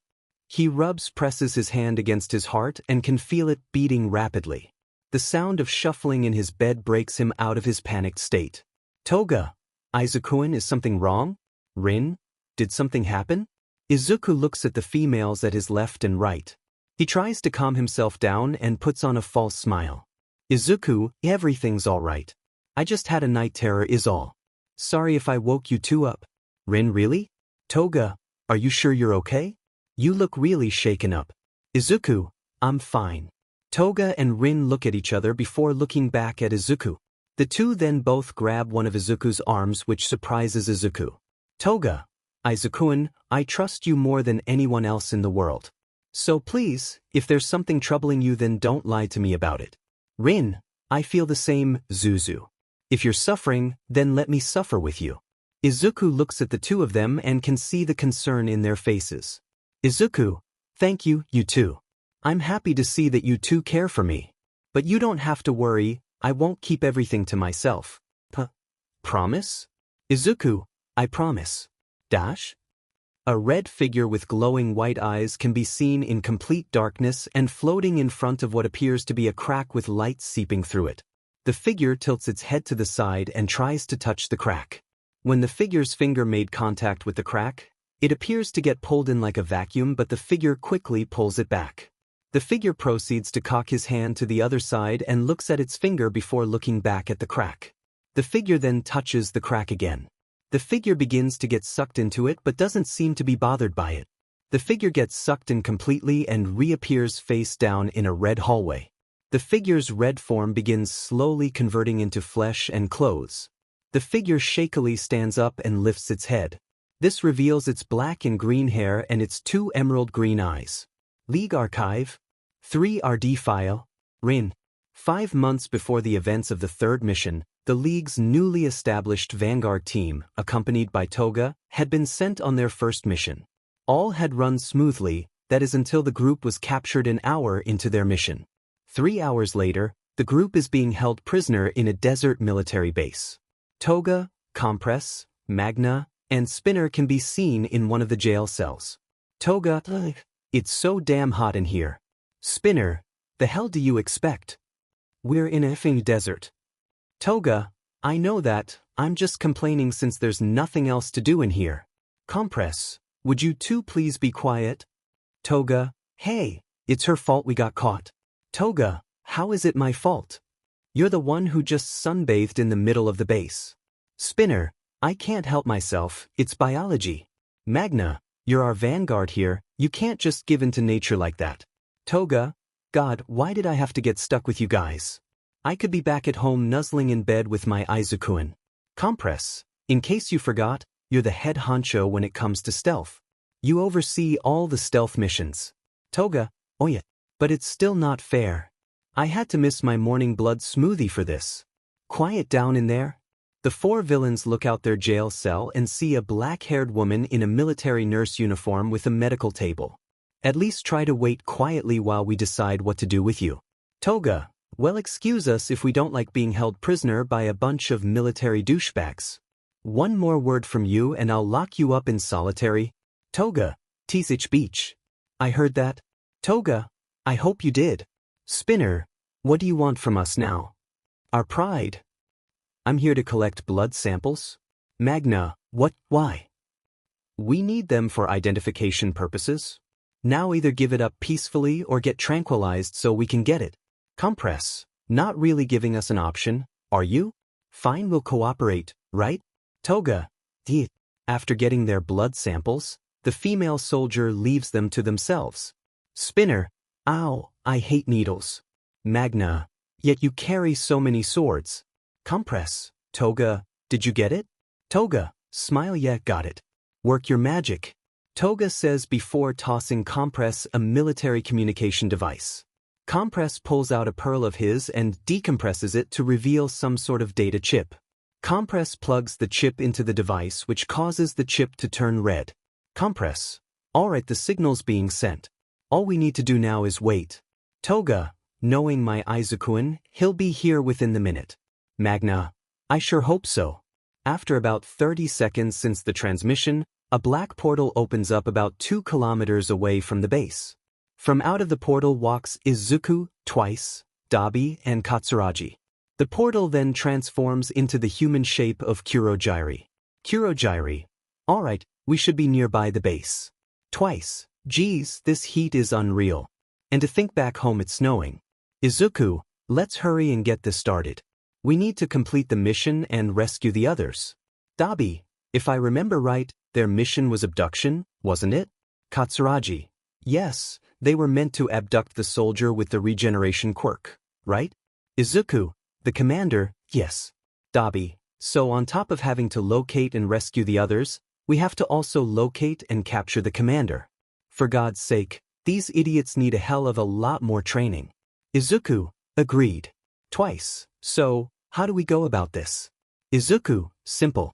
Kurogiri, Katsuragi, you two go rescue the others. Kurogiri, understood.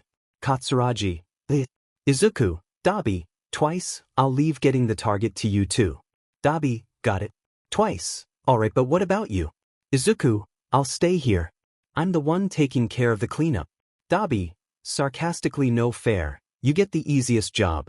Izuku, heh, it's only natural when you've got the strongest abilities. Now go. Sir. The 4 League members make a mad dash in the direction of the base. Izuku, on the other hand, creates a chair, sits back, and watches the proceedings. The 4 run up to and stand against the base wall. Kurogiri, I don't have the exact coordinates of Togasama and the others, so you'll need to do a bit of moving around. Katsuragi. Katsuragi, no problem. Just try and keep the portal open. Kurogiri nods before transforming into a portal. Katsuragi smiles and jumps through the portal. Once through, he finds himself in a military tent. His body turns transparent as he steps through the wall. Meanwhile, Twice and Dabi were walking in the shadows and looking for the commander. Twice. Now if I was an important commander, where would I be? Strange, usually you spot the target's location when you say something like that out loud. Dabi, shut up, you're gonna give away our location. Twice. Well then help me look. Dabi, I'm the lookout, I'm busy making sure we don't get shot in the back. Anyways, look for the most important looking building. The commander's probably in there. Twice. Of course, that makes no sense, but I'll do it. Back with Katsuragi, after searching through the various buildings of the base, he comes across the others in the cell. Katsuragi, there they are. I just need to take care of the guard now. Spotting a metal thermos on the nearby table, Katsuragi smirks and puts his plan in action. He grabs the thermos and holds it up in front of the guard's face. Guard, what? My thermos is floating? Katsuragi takes advantage of the guard's dumbfoundedness and knocks him unconscious by slamming the thermos against his head. Spinner. Dang, he just got clocked. Toga. Katsuragi, is that you? Katsuragi, at your service. Katsuragi walks into the cell gate and seemingly merges with it. He opens the cell gate and walks out of it before becoming visible once more. Katsuragi, still, to be captured on your very first mission. Big Bro really isn't happy about this. Compress, I can imagine so. Katsuragi reaches into his pocket and pulls out what seems to be a button. He presses the button and Kurogiri immediately appears as a portal behind him. Katsuragi, let's get going, shall we? Twice and Dabi can take care of the rest. The rescued group follow Katsuragi through the portal and find Izuku sitting in his chair. Izuku, you're all getting extra training as soon as we get home. Spinner, geez, you really weren't kidding about him not being happy. Toga, come on, Izuku-kun. At least overlook me just this once. I'll make it worth your while. Izuku, I'm afraid that if I do that, it'll only result in punishment from Master for you. Toga. Fair enough. Kurogyri, Twice and Dabi are taking their time. Do you think they need help? Right as Kurogyri says this, a massive blue tower of flames erupts from the center of the base. Izuku, I'd say no. Kurogyri, they just sent their coordinates. Izuku, bring them here then. It's about time we wrap things up. Kurogyri, understood. Kurogyri opens the portal and immediately Dabi and Twice jump through while restraining a gray-haired old man. Twice, it's a hit and stun, geezer. Twice yells as he uses his mechanical arm to tase the old man. This successfully renders the old man unconscious. Izuku, that's quite the entrance you two made. Dabi, what can we say? The old man didn't want to go down without a fight. Twice, so we had to calmly apprehend him. Izuku, and by doing so, you've alerted the entire base. Although, I suppose it doesn't matter now, since it's time for the cleanup. Izuku says as he stands up from his chair. He walks in front of the group and places his hand on the sand. The wind around him starts picking up and the sand beneath Izuku flattens. Izuku, sand tsunami. The sand in front of Izuku rises and forms a massive tidal wave made of sand. The tidal wave flows over and completely covers the desert base. Izuku, giant sand burial. The massive sand mountain flattens with Izuku's yell and completely crushes the base and those inside it. Izuku, mission complete. Search the old man's pockets for communication devices. If you find one, destroy it. I don't want us being tracked. Twice, yes boss. Spinner, no matter how many times I see it, I still can't get over how you can kill so many people in a split second. Izuku, it's not every day I can perform a move like that. I can only unleash this quirk's true destructive power in a desert. Toga, that's just like my Izuku. Cold-hearted in fights but really hot in other places. Izuku, blush, please don't discuss such things in public, Himiko-sama. Twice, Hey Compress. Compress, what is it, Twice? Twice, I thought you guys got caught before you ran into the commander. Compress, yeah, why? Twice, because I found one of your marbles in his pocket. Compress, what? That's impossible. I haven't compressed anything since we arrived. Izuku, Compress, I believe you, but facts don't lie.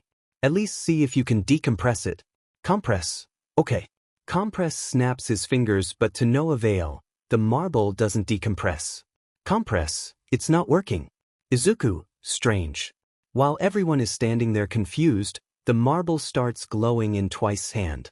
Twice drops the marble and it decompresses into a dark-haired girl panting on the ground. Blood can be seen from the corner of her mouth. Izuku, what? Spinith. Toga, the nurse speech. I'm alive. Poor dash. Izuku quickly goes into action and chops the girl in the back of her neck.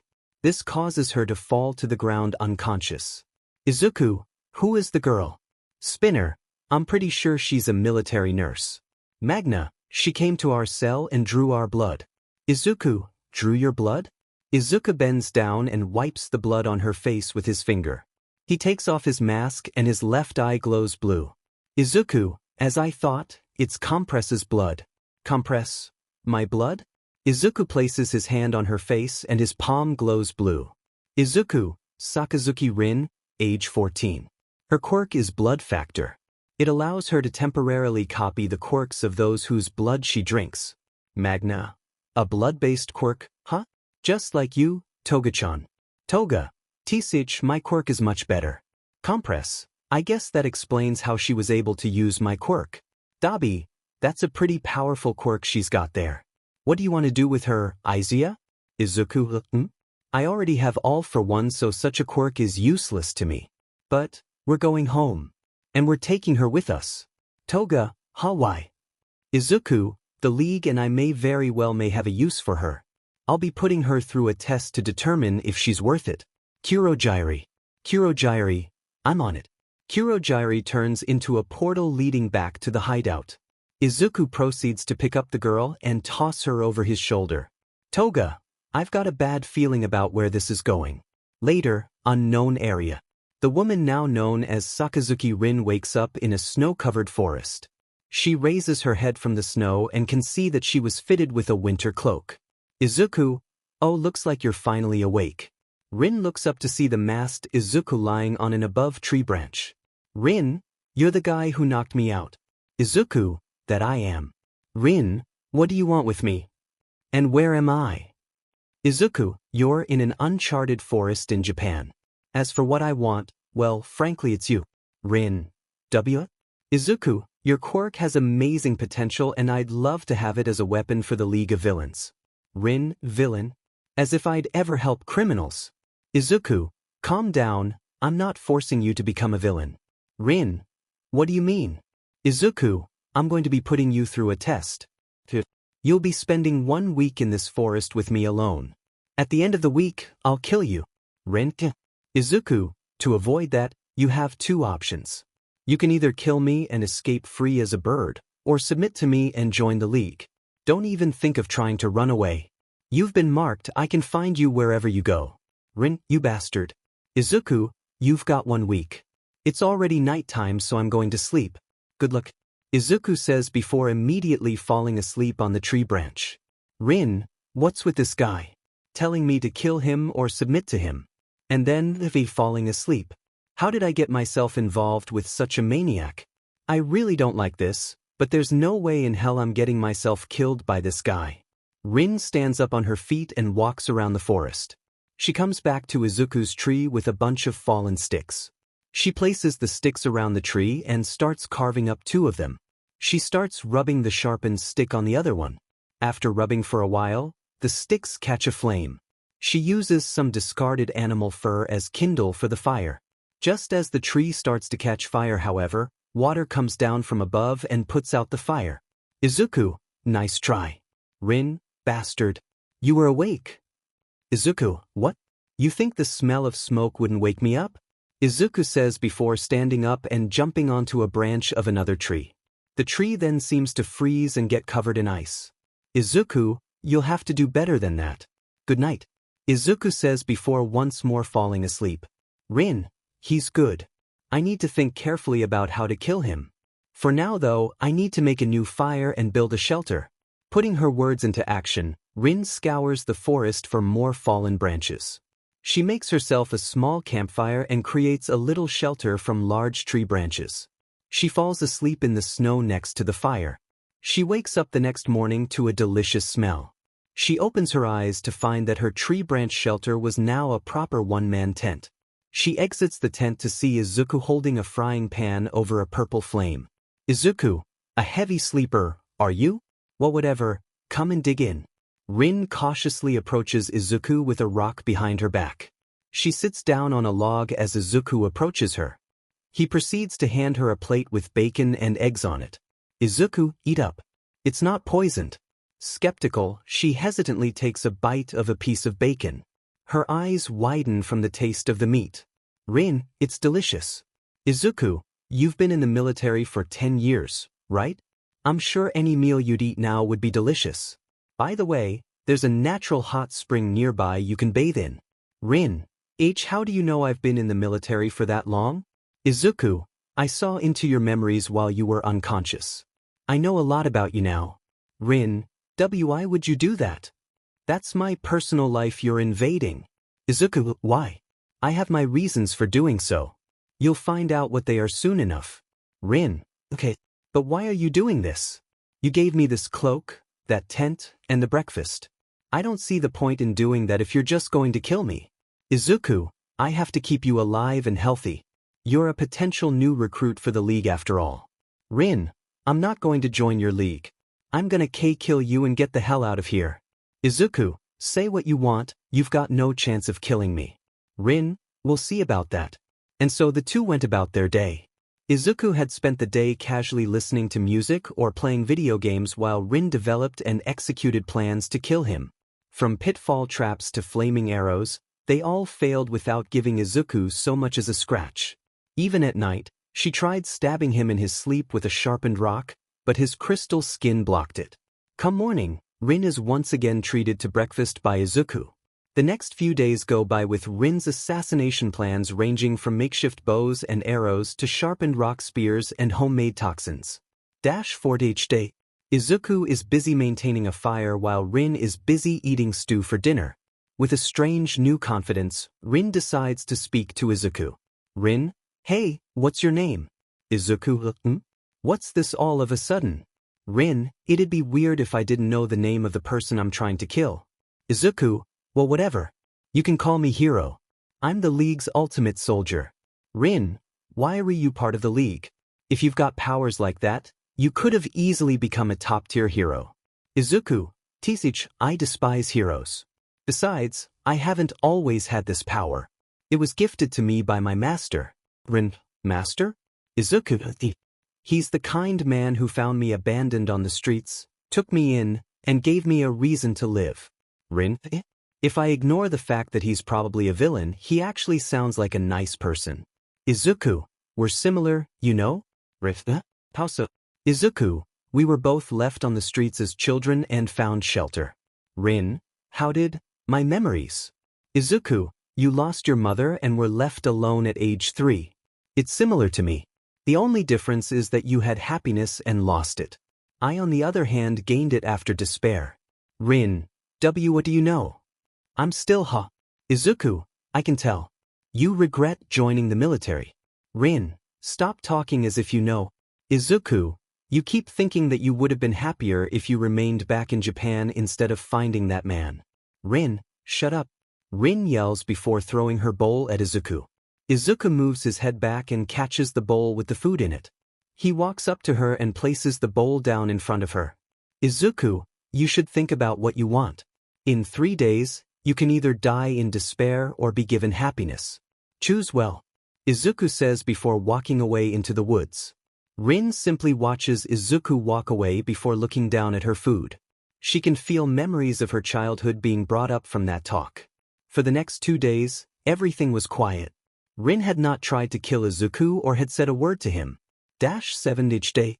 Izuku is sitting by a purple campfire by his lonesome. After checking his surroundings for Rin, he lifts his mask and drinks some water he sprouts from his hands. Izuku, what's going on here? She hasn't made a move since the other day. Did I cause her to lose her will to live with my little talk? Well, whatever. I wasn't really expecting much. Izuku's thoughts are interrupted as he hears movement in the snow behind him. He quickly places his mask back on his face and turns around. Behind him, he finds Rin. Steam can be seen coming off her body, implying that she came from the hot springs. Izuku, oh, it's you.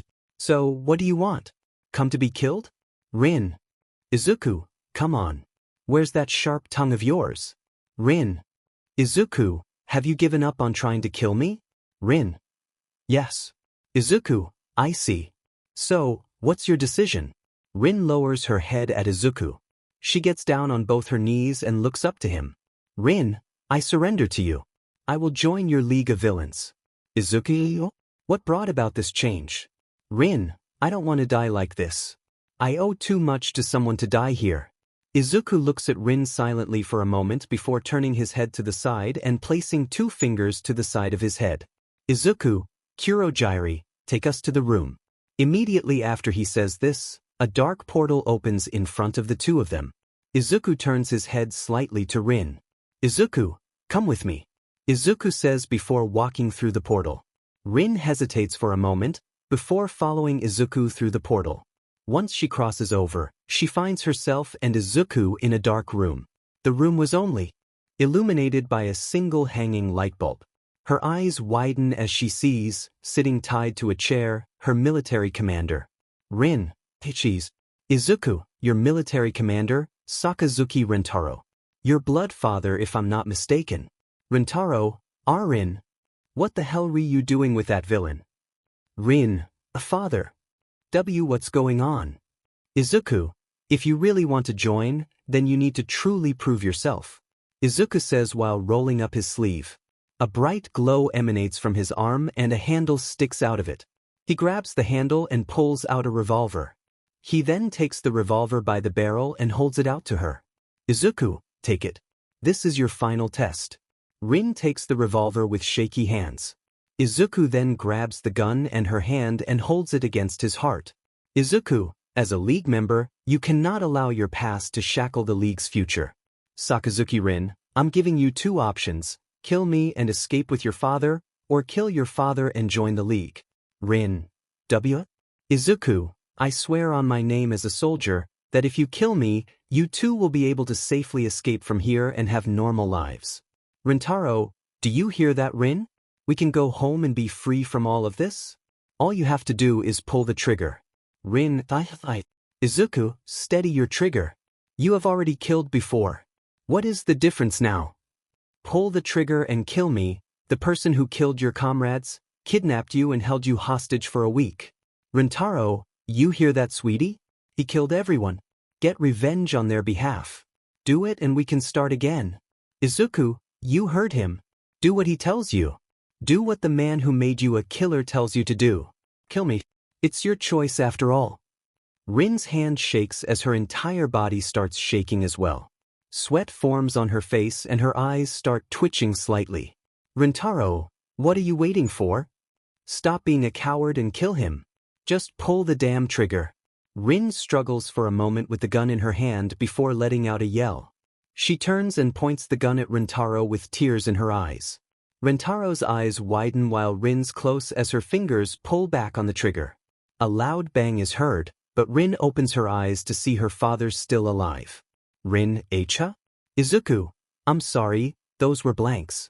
Izuku says while taking the gun from Rin and throwing it to the side. He walks in front of her and pats her head.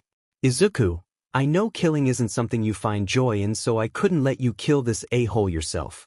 But congratulations, you passed my test. Welcome to the League. Rintaro, you traitorous little beach. How dare you? I'm your father. I brought you into this world. I'm the only reason you're still alive to this day. I could have just left you on the streets to— Izuku, shut up. The old man freezes up as he feels an aura of intimidation coming off Izuku. Izuku removes his hand from Rin's head and walks in front of Rintaro. Rintaro, what are you doing? Izuku, my duty. Izuku holds his palm up to the old man's face. Rintaro starts sweating nervously as Izuku's palm glows a deep purple before turning into a light blue. Izuku, as the ultimate soldier, I am tasked with protecting all League members from harm. You, who left her on the streets for a year, who only took her in for her power, who turned an innocent child who only wanted her father into a murderer, cannot be allowed to live. Rintaro, wait please. Rentaro's pleads are ignored by Izuku and he's blasted by and consumed in blue flames. Once the flames die out, all that remains of the old man was a burnt skeleton lying in the ashes of the chair. Izuku turns back to look at the frightened Rin and walks towards her. Izuku, Rin, you are now officially a member of the League. From this point onwards, you will encounter situations where you will kill. If you cannot handle it, I will train you so you can. Tell me, do you think you can manage? Rin, Weiss, I've already killed in the past, so at this point I shouldn't be afraid. I did try to kill you after all. Izuku looks at her for a moment before grabbing hold of his mask. He takes it off to reveal his face and smile to Rin. Izuku, you asked me my name earlier. I'm Izuku, otherwise known as Hero. I serve as the League's ultimate soldier and recruitment agent. Sorry if the scar is unsightly. And sorry about your old man, I guess. Rin, it's alright, I would have killed him anyways. And I think that scar makes you look handsome. Izuku, thanks. Now that all of that has been taken care of, I'd say it's time I introduced you to the others. Kurogyri. Kurogyri, say no more. Kurogyri says while transforming into a portal. Izuku looks to Rin and takes her by the hand. Izuku, shall we go? Rin, Weiss. Izuku walks through Kurogyri with Rin close behind him. The two appear in the middle of the bar where everyone was. Tamura, well, look who's back. Twice. My cyborg brother, you're home. Toga, Izuku-an. Izuku looks to see Toga running up to him. She jumps at him, wraps her arms around his neck, and wraps her legs around his waist while nuzzling against his face. Toga, I missed you so much, Izuku-an. A week without you has been so boring. I've been craving your blood like crazy. Come on, let's go back to our room and It is at this point that Toga notices a shocked Rin standing behind Izuku. Toga, the nurse speech? Why are you still alive? Rin, I passed the test. What the hell are you doing to him? Toga, I'm his partner. This is normal for us. Dabi, unfortunately, that's the truth. Tamura, disgusting is what it is. AFO, Izuku. Izuku, Toga, and Rin look behind them to see AFO standing right there. Toga quickly lets go of Izuku out of fear of getting punished. Izuku gets down on one knee in front of his master. Rin follows suit and does the same. Izuku, it is good to see you still in good health, master. FO, a week won't turn me into a weak old man. Now, I suppose she is the new recruit you told me about. Izuku, yes, she is, master. FO, then why don't you introduce her? Izuku, understood, master. Izuku and Rin stand up and face the other league members. Izuku, allow me to formally introduce you all to the newest member of the assault team. This is Rin, she'll serve as the medical member of our team. I'll be personally training her how to use quirks to their maximum potential. Toga, personal training. No fair. Rin, lucky me. Katsuragi, big bro's training is pretty rough, you better brace yourself. Twice. We got a nurse now? I'll buy the uniforms. Rin, please don't. Dabi, you can try and stop him, but he'll do it. Izuku, it may be intense at times, but you'll see that life in the league can be pretty fun. Rin, if I'm with you, then I'm sure it will be. Izuku, smile, that's good to hear. Kurogiri, pour some drinks. Tonight we celebrate. Third file. Concluded. 10:03 a.m. League of Villains hideout. In the League of Villains underground training facility, Shigaraki, Kurogiri, and the Nomu are at the center of a group of thugs. Shigaraki scratches his neck as he grows impatient from waiting. Tamura, oi Kurogiri. What's taking the brat so long? He already missed Sensei's final briefing. Kurogiri, he was called by Rin-san earlier. I'm sure he'll be back soon. Tamura, for God's sake, I'm getting impatient. What about the Nomu? You sure he's ready for battle? Kurogiri, rest assured, Nomu is ready to kill at your command. Tamura, and what about you? Are you ready, Kurogiri? Kurogiri, yes, I am ready for today's mission. Just then, the training facility's door opens and reveals Izuku walking in with his mask on. His suit replaced green with red. His mask. Tamura, you're late. Izuku, forgive me, Tamura-sama. I already received master's orders via my communication device. Kurogiri, you sound to be in a better mood than yesterday. Did something happen? Izuku, it was nothing of importance. Tamura, whatever, switch in already, hero. Izuku's eye loses its signs of life behind his mask and he switches into his emotionless state. Izuku, awaiting orders, Tamura-sama. Tamura, go and address the troops. Izuku, understood. Following Tamura's orders, Izuku stands in front of the group of thugs. Izuku, you have all been given your orders. You will all be teleported to your designated areas. Stick to the plan laid out before you. Failure or insubordination will not be tolerated. Any questions? Random thug. Yeah, who gets the credit for taking down All Might? Izuku, the League and only the League. Random thug. And what do we get? Izuku, you are entitled to nothing. You were only chosen by chance. Random thug. Huh? So you're telling me we put our necks on the line and walk away with nothing? That's unfair. Tamura, unfair you say? Hero, how about you show them what kind of reward they'd receive for a job well done? Izuku, understood. Understanding Tamura's order, Izuku walks up to the thug who spoke up. He then grabs the thug by the throat and holds him up in the air. Gasping for air, the thug tries his hardest to break free, but to no avail. Using his free hand, Izuku presses a hidden switch on his mask which activates a mechanism that opens up a slot for his mouth. Purple gas then spews forth from his mouth and surrounds the thug's head. Izuku then lets go and the thug drops to the floor dead. Tamura, how's this for a reward? Follow the orders faithfully and you get to live. And just so you know, not even all of you together can hope to take us on. With that, the thugs are now silenced with the fear of death burned into their minds. Tamura, looks like that did the trick. Let's get this show on the road already. Toga, wait. Tamura looks back to the door to see Toga running up to them. Izuku, Himiko-sama, what are you doing here? Toga, I'm going with you on this mission. Izuku, that is not part of Master's plan. Toga, I don't care. I'm your partner and I'm not letting you go through this by yourself. So I order you to let me go with you. Izuku, I will not. This mission is too dangerous for you. Toga, what are you talking about? You're supposed to obey my orders. And it's not like it's directly violating the big boss's orders, so why? Izuku, it's because. Tamura, well, isn't this interesting? Let her come, hero. That's an order from your leader. Izuku, understood, Tamura-sama. Toga, thanks, Tamura. Just like Dabi said. 7:53 a.m., League of Villains hideout, Dabi's room. Toga, Yon, what's the deal, pulling me away from my Izuku-in so early in the morning? Dabi, I'll make this quick so pay attention. You have to go on today's mission. Toga, what, why? Dabi, things won't go as the master plan today. And I can tell that Tamura is up to something. Toga, there you go again with those weird suspicions of yours. Dabi, believe me or don't, it's up to you.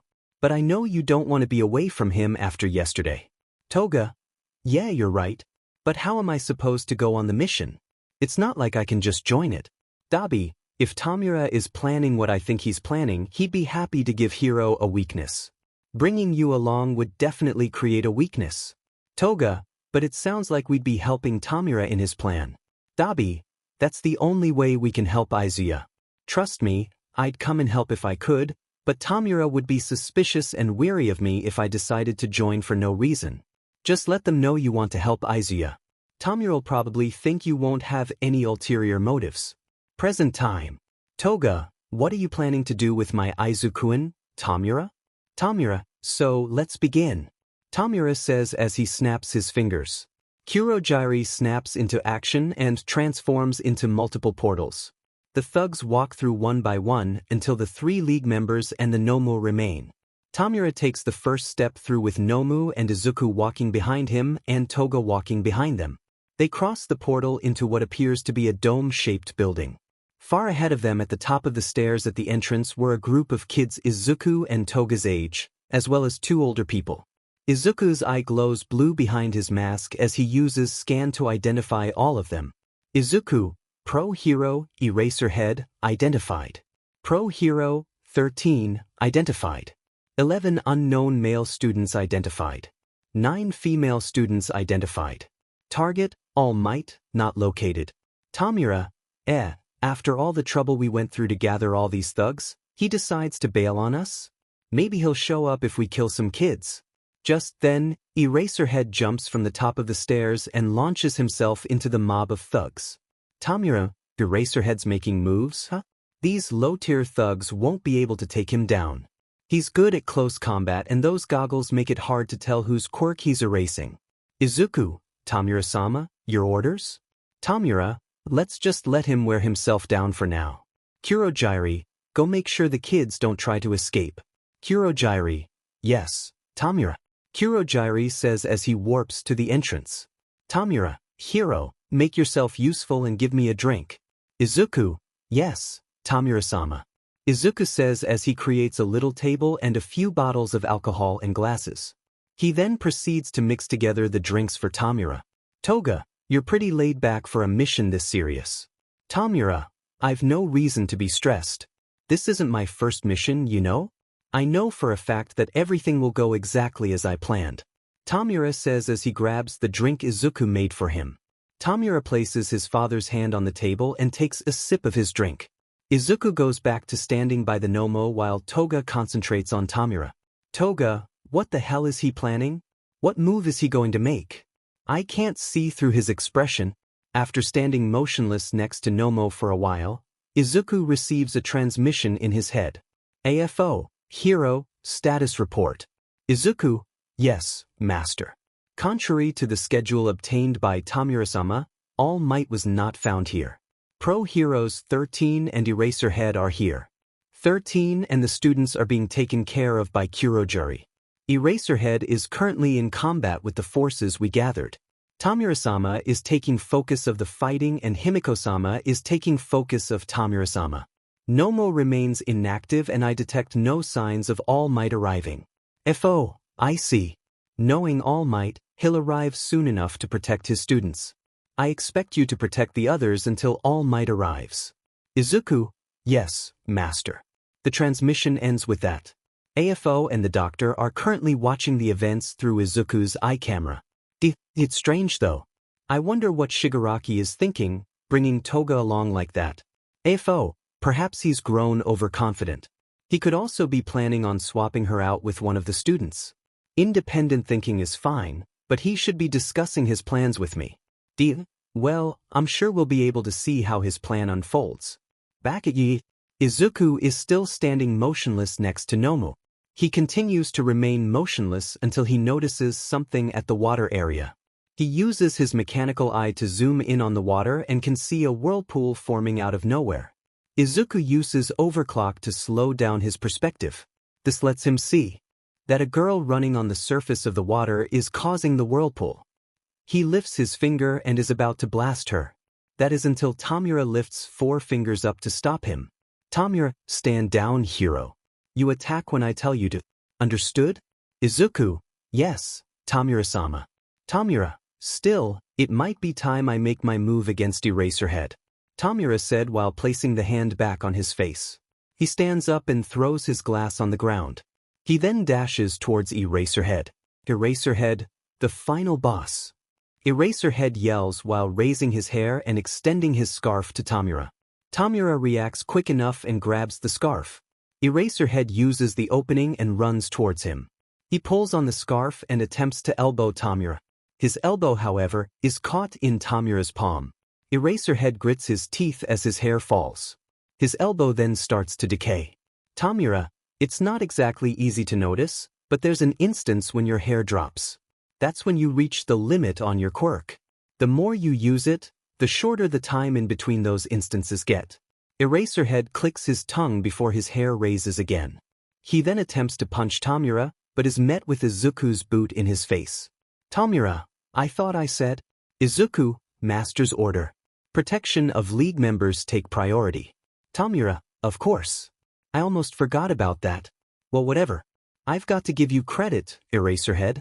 You're not a hero who's suited for long fights and mobs, yet you jumped straight in.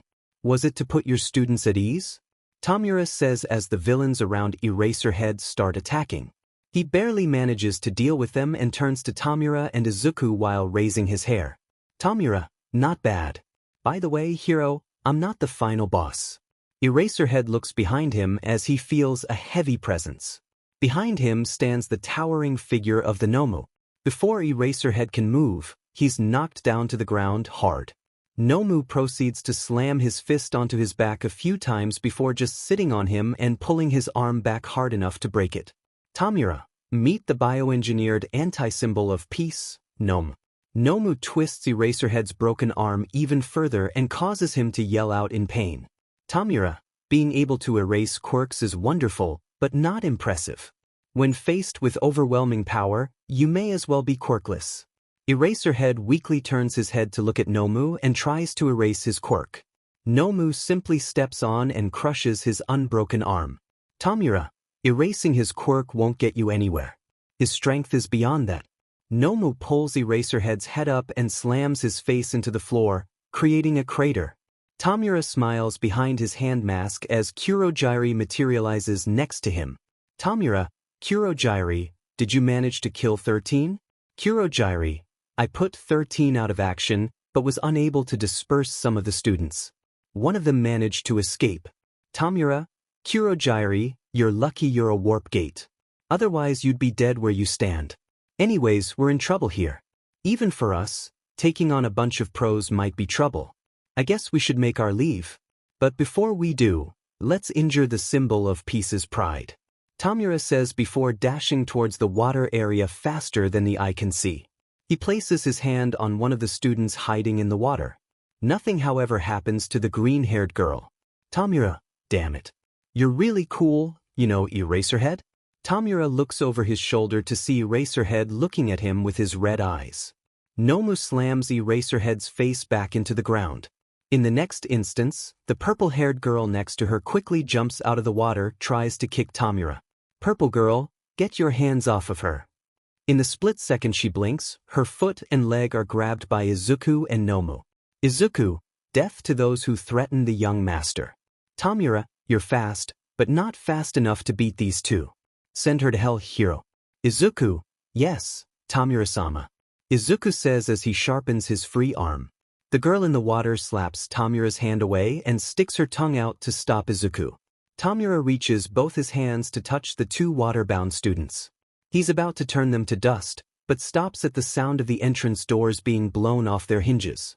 Everyone turns their attention to the entrance and the students smile with hope as they see the angered face of the symbol of peace. All Might, it's fine now. I'm here. Purple Grapist, All Might. Green Girl, Ribbit. Toga, he's really here. Tamura, seems the fun finally gets to start. The foe, the true fight finally begins. Thug 1, that's All Might. Thug 2, it's my first time seeing him in person. Thug 3, he's so intimidating. Thug 4, idiots, don't hesitate. If you do, we're all gonna get killed. Just try and... Before the thug can finish speaking, he, along with all the other thugs, is knocked unconscious by All Might. Izuku reacts quickly enough, dashes towards Toga, and guards her from the attack. All Might reappears holding Aizawa in his hands. All Might, sorry, Aizawa. He turns around and faces Nomu and Tamura. He dashes behind them and grabs the three students while also managing to kick Tamura in the back of the head. Toga, Tamura, Izuku, Tamura-sama. All Might drops the three kids and Aizawa down on the ground. Grapist? Huh? What? All Might, go and take Aizawa to the entrance. Purple Girl, why sir? Green Girl, Ribbit? Tamura, he struck me while saving them. Tamura says as he picks up the hand that got knocked off his face. Tamura, I couldn't follow him with my eyes. But, he's not as fast as I thought he'd be. I guess it's true. Asterisk smile asterisk he's gotten weaker. All Might lunges towards Tamura with his arms crossed. All Might, Carolina, Tamura, Nomu. Nomu hears Tamura's call and jumps in front of him. All Might, smash. All Might uncrosses his arms and cross-chops Nomu in the chest. He looks up to see Nomu completely unfazed. Nomu tries to grab him, but All Might leans back and avoids him. All Might, no effect. All Might yells as he punches Nomu in the gut. Yet again, there's no effect. All Might, in that case, All Might proceeds to deliver two hard blows to Nomu's face. Still, absolutely no effect. All Might, not on the face either. Tamura, your punches won't do anything against Nomu's shock absorption. It'd be more effective to gouge out his flesh slowly. Not that he'd let you. All Might, if that's true, then it's a lot easier for me. All Might says as he circles around Nomu and grabs him by the waist. He performs a suplex on Nomu that causes an explosive dust cloud. The dust cloud clears to reveal Nomu's upper torso being sent through a portal that leads directly under All Might. Nomu's fingers are digging into All Might's sides. Blood can be seen dripping from All Might's mouth. Tamura, were you trying to implant him in the concrete? You can't stop him like that. He's as strong as you after all.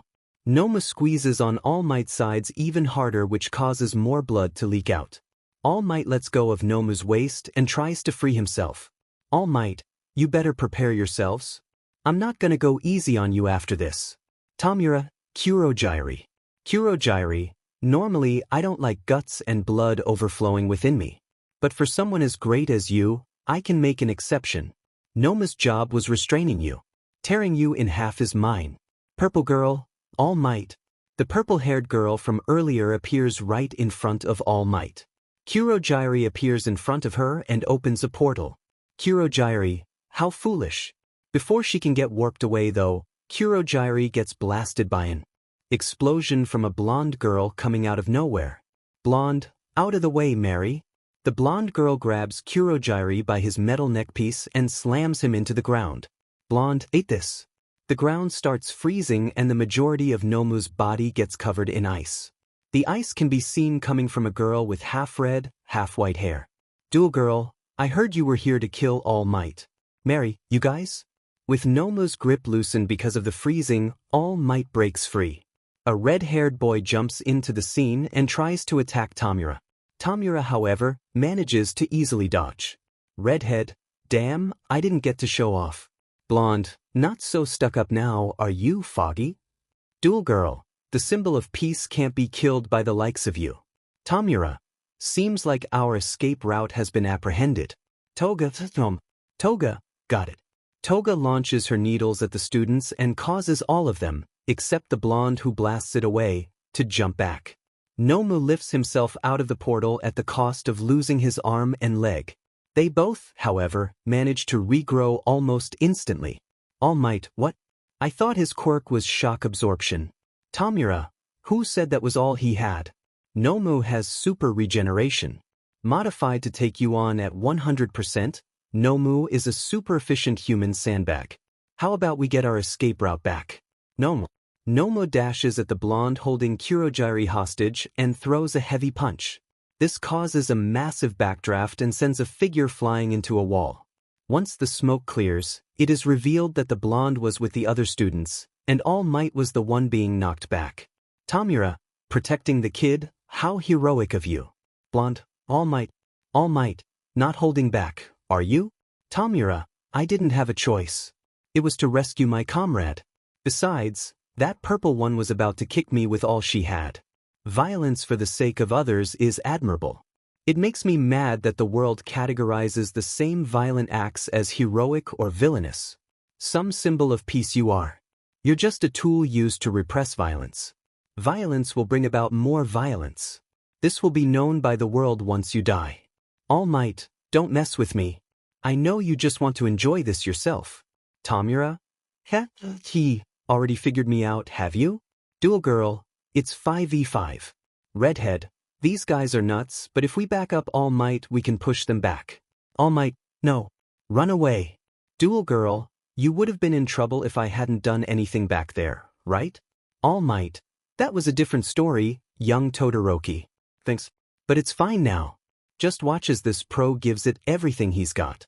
Tamura, Nomu, Kurogiri, get him. Hiro, Toga, help me deal with the kids. All Might, I will do this. Tamura makes a mad dash for the students with Izuku and Toga following behind him. All Might, as the symbol of peace. All Might yells as dashes towards Tamura, causing him to stop dead in his tracks. Nomu dashes from behind Tamura and clashes fists with All Might. This creates a shockwave that knocks everyone back.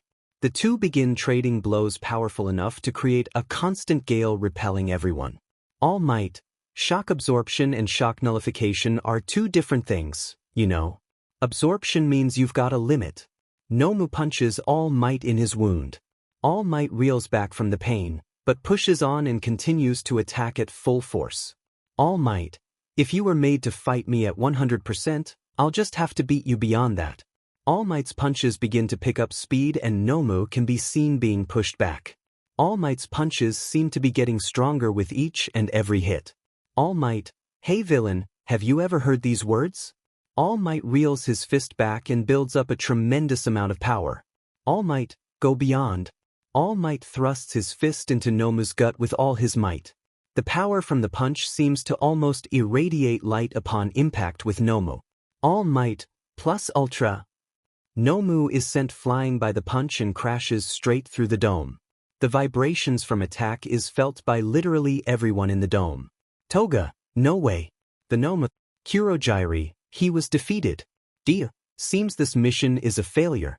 FO, it matters not. I've confirmed my suspicions. All Might, I really have gotten weaker. In my heyday, 5 hits would have been enough. But now, it took over 300. All Might turns to face Tamura. Steam can be seen coming off his body. All Might, now villains. I'm sure we'd all like to end this as soon as possible.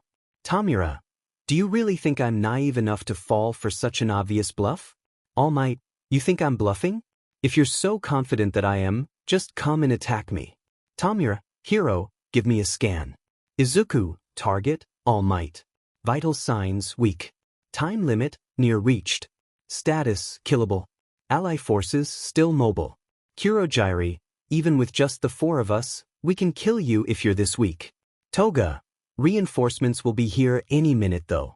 Tamura, all the more reason not to hesitate. Tamura says as he, Kurojairi and Izuku run towards All Might. Tamura reaches his hand at All Might, but he stops as he gets shot in the hand.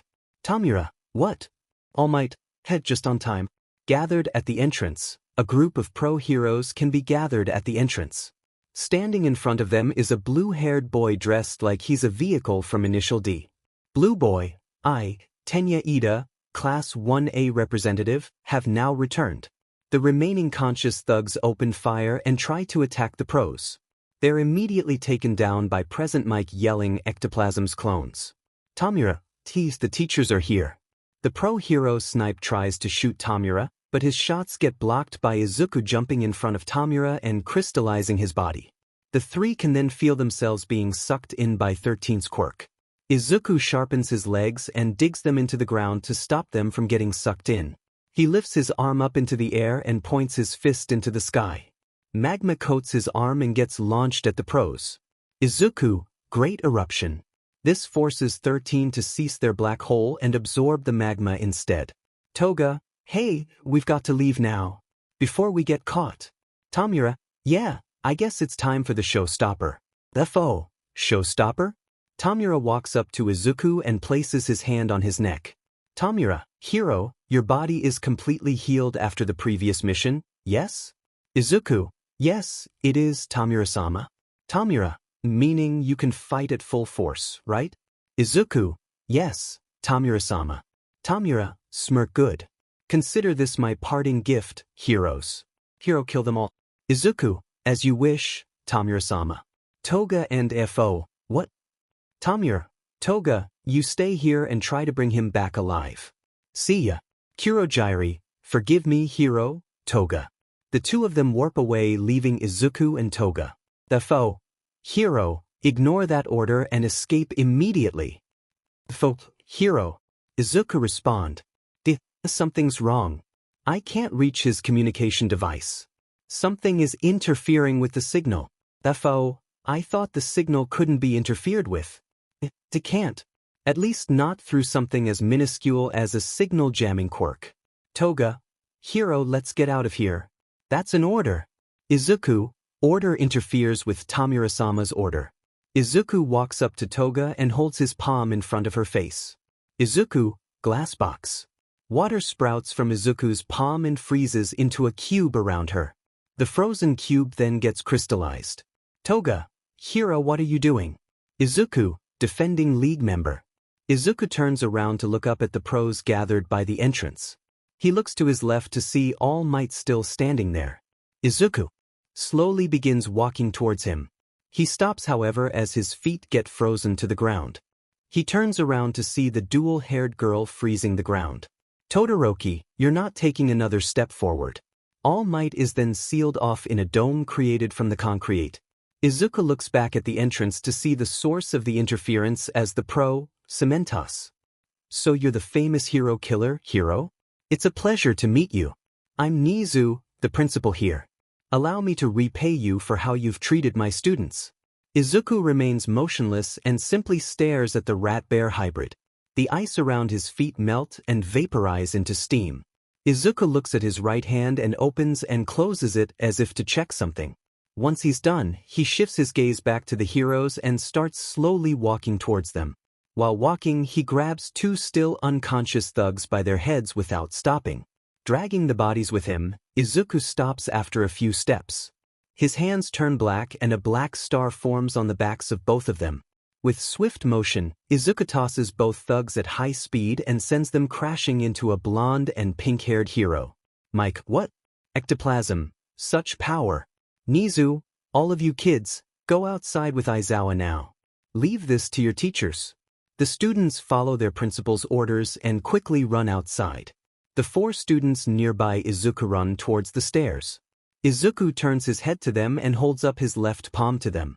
A purple fireball forms in his palm and he gets ready to toss it. Before he can throw it, however, the flames turn red and cover Izuku's hand. Izuku looks at his hand to see the skin on it burning. Izuku cancels the fire and looks at his slightly burned hand. Hound Dog, roar! Izuku looks to see Hound Dog jumping at him from the top of the stairs. Hound strikes Izuku, causing his upper body to bend backwards as if it were a piece of paper being folded.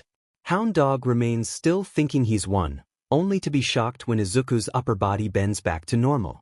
Izuku then punches him hard in the gut, knocking the wind out of him. Izuku blasts him with high-pressure water and sends him flying into the stairs, leaving him lying in a crater. Izuku, boost, power drive. The black coloration on Izuku's arms fade and transfers onto his legs. Izuku vanishes and reappears on top of the concrete dome surrounding All Might. He lifts up his right leg and crystallizes his foot. He slams his heel into the dome and crashes through it.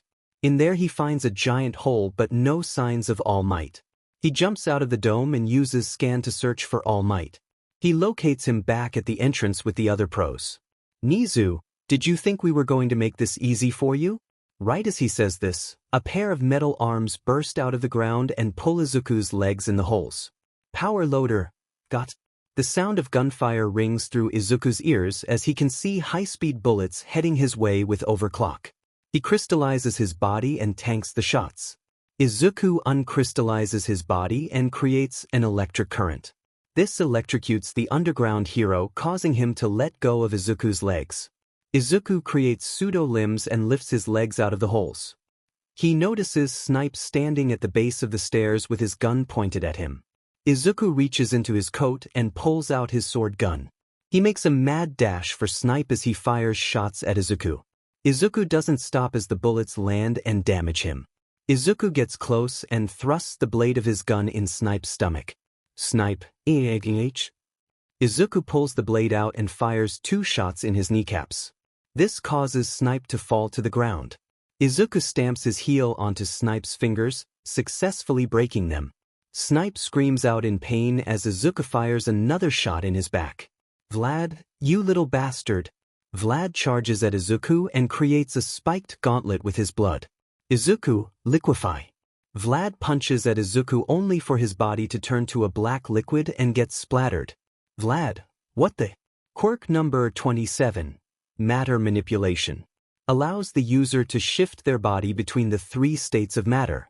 This lets them become a liquid, solid, or gas when they need to. However, being a liquid does not mean they are immune to the feeling of pain. Izuku, vaporize. The black liquid on the floor rises off the ground and turns into a black mist. The black mist swirls around Vlad. Before he realizes it, Vlad feels something wrap around his throat. The black mist solidifies back into Izuku with his hands wrapped around Vlad's neck. Izuku squeezes harder as Vlad continues to struggle for air. Out of the corner of his eye, Izuku notices a pink mist forming. Izuku turns around and sees the mist coming from the Pro Midnight. Izuku tosses Vlad to the side and runs towards Midnight. He, however, is cut off as the concrete rises and forms a wall. Izuku turns around to see Present Mike a good distance behind him. Mike, why? Present Mike lets out an ear-deafening yell that causes Izuku's ears to start bleeding. Izuku calmly rolls up his sleeve, creates a pair of soundproof headphones from his arm and equips them. From both sides of him, Izuku sees 2 ectoplasms approaching. They try to kick at him, but he leans back and avoids them both. While leaning back, he holds his arms out to the side. He then quickly leans forward and crosses his arms like an X. The 2 ectoplasms fall to the ground in sliced bits before turning to ectoplasmic goop. Izuku, Demon Stitching. Quirk number 26, String Loaded, grants the user the ability to emit strings from their hands. These strings are sharp enough to cut through steel itself. Izuku stands up straight and fires a laser at Present Mike with his finger. The laser pierces through the center of his chest and causes him to fall to the ground. Izuku takes the headphones off and using scan, locates All Might, Ectoplasm and Nizu near Hound Dog.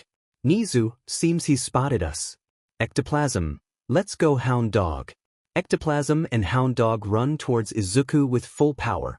Izuku sharpens his finger and slices the skin of his arm, using the blood dripping from his arm to create a shield that blocks Ectoplasm's kick and Hound Dog's punch. Ectoplasm, this is Nizu, so it's as I thought, you are him. Or rather, his successor. The blood shield morphs into spikes and stabs straight through Ectoplasm's leg and Hound Dog's fist. Pseudo-arms come out from Izuku's cloak and spread in different directions. The arms grab each of the heroes and throw them against the concrete wall. Izuku, birdcage. Izuku crystallizes his hand and stabs his fingers into the ground. In the next instance, strings rise out of the ground and arch above the heroes to form a cage. Midnight, sheet were caught. Ectoplasm, what's he doing now? Nizu, stay on your guard. Izuku pulls his fingers out of the ground and stands up to face the pros. Without looking away, he raises his hand up with his palm facing up. Electricity sparks run all over his body and accumulate around his hand. The electricity suddenly turns red and the sparks become more hectic. In a bright flash, a blast of electricity similar to lightning shoots from Izuku's hand and creates a massive hole through the ceiling. Midnight. W? All Might. Did he miss? Mike, ow, this hole in my chest thinks otherwise. Cementos, he's probably planning something. Nizu focuses his beady little eyes on the sky above them through the hole. Dark storms clouds generating red lightning gather above them. Izuku clenches his fist, which causes the clouds to turn into a raging storm. Nizu, Cementos, give us barriers. As many and as thick as possible. Cementos slams his hands onto the ground and seals them off in a dome within the cage. A second dome forms over the cage and a third forms over that. Izuku cocks back his fist, sparking with red electricity before punching downwards. Izuku, Takamikazuchi, Pillar of God. A massive red pillar of lightning crashes through the ceiling onto the heroes, going straight through the domes. The pillar dissipates as quickly as it appears. Izuku walks towards the domes and replaces each one with sand until he reaches the center. There he finds the heroes barely alive. Izuku emits water from his hand and seals the heroes in a water bubble. He emits electricity from his other and reaches to touch the bubble. He stops, however, as the bubble destabilizes and collapses. Nearby, Toga's glass box uncrystallizes. Izuku, what? What's going on here? What happened to my water bubble? Wait, I'm me again? Izuku looks around the area and sees something glistening against a broken piece of concrete. Izuku runs towards it and finds a mirror attached to it via a purple ball. Reflected in the mirror, he sees Eraserhead glaring at him. Izuku, Eraserhead, he's still alive. Izuku punches the mirror and shatters it. He then turns around and starts walking back to the heroes.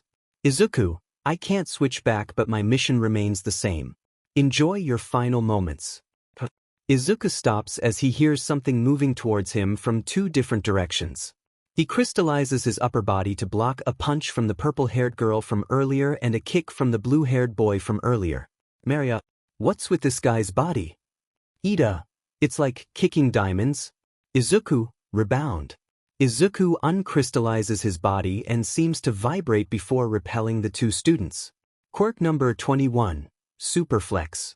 Through the power of flexing all their muscles, the user can repel any nearby opponents and objects within a small radius. The two students get back up on their feet and stand in front of their teachers. From out of the shadows, 16 other students appear and stand to defend their teachers. Todoroki, we're not letting you hurt our teachers any further. Nizu, you all stay back? Ida, with all due respect, sir, you're all in no condition to tell us not to fight. Ponytail girl, we will hold him off until further reinforcements arrive. Izuku, you'll hold me off? You weak brats?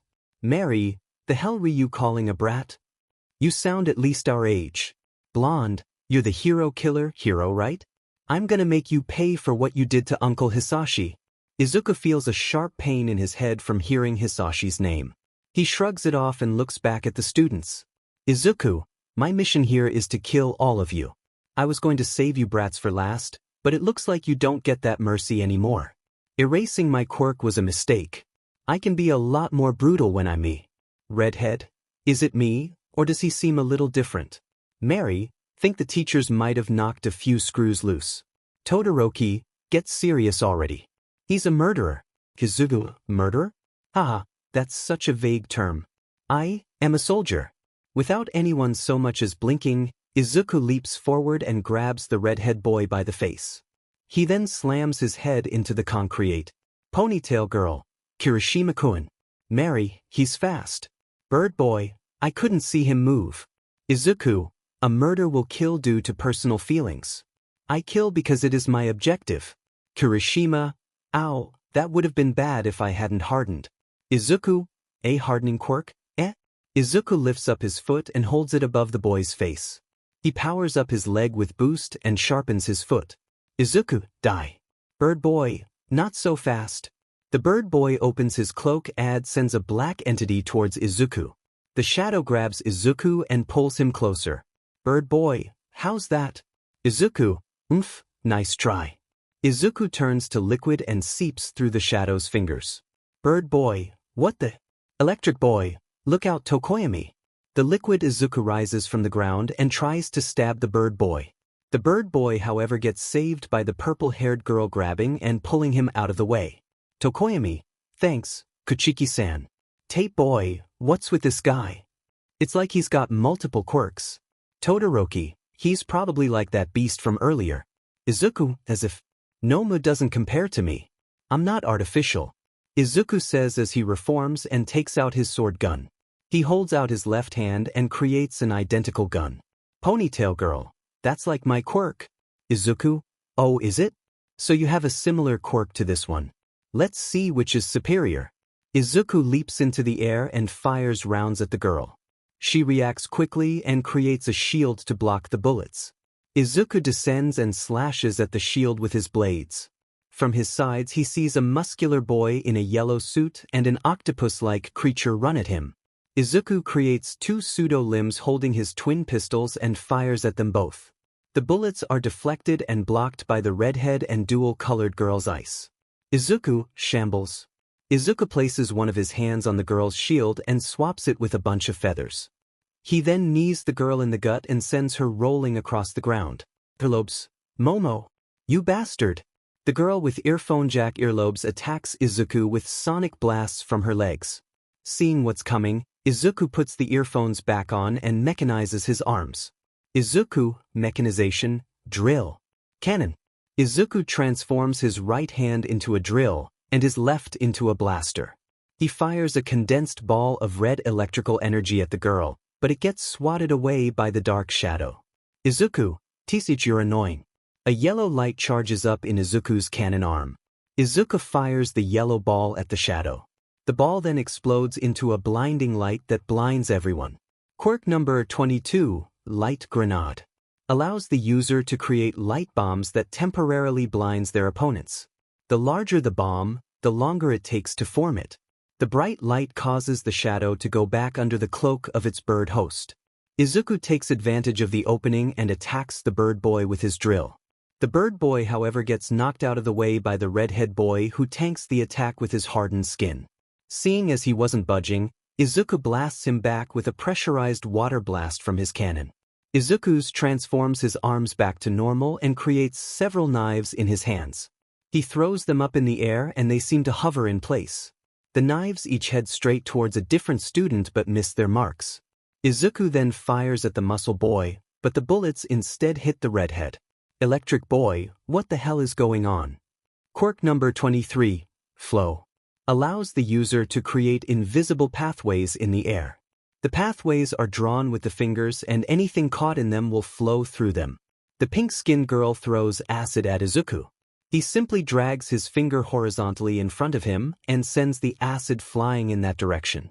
He then raises his arm up to block a punch from the purple-haired girl. The girl unleashes a barrage of punches at Izuku, only for him to easily dodge each and every punch. Mary, why can't I hit you? Izuku, I'm just that much faster. Izuku continues to dodge the girl's punches until he notices something bright from behind her. The girl jumps out to the side to reveal a giant laser heading fired from some sparkly boy. Izuku crystallizes his chest and deflects the laser. The blonde girl from earlier leaps forward with an explosion aimed at Izuku.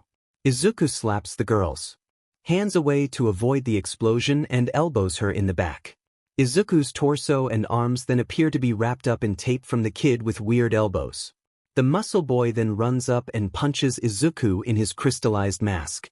Izuku breaks free from the tape and punches the muscle boy in the face. A tongue wraps around Izuku and flings him into the air. The tail boy jumps into the air and tries to slap Izuku with his tail. To avoid the attack, Izuku transforms into a snake and slithers around the tail. Once he lands back on the ground, he transforms back to normal and is yet again met with the purple-haired girl. Izuku, you never learn, do you? Izuku cocks back his fist and punches the girl in the stomach. Izuku, The girl smirks to reveal her holding a cloth covered in purple balls. Izuku finds himself unable to pull his hand apart from the balls.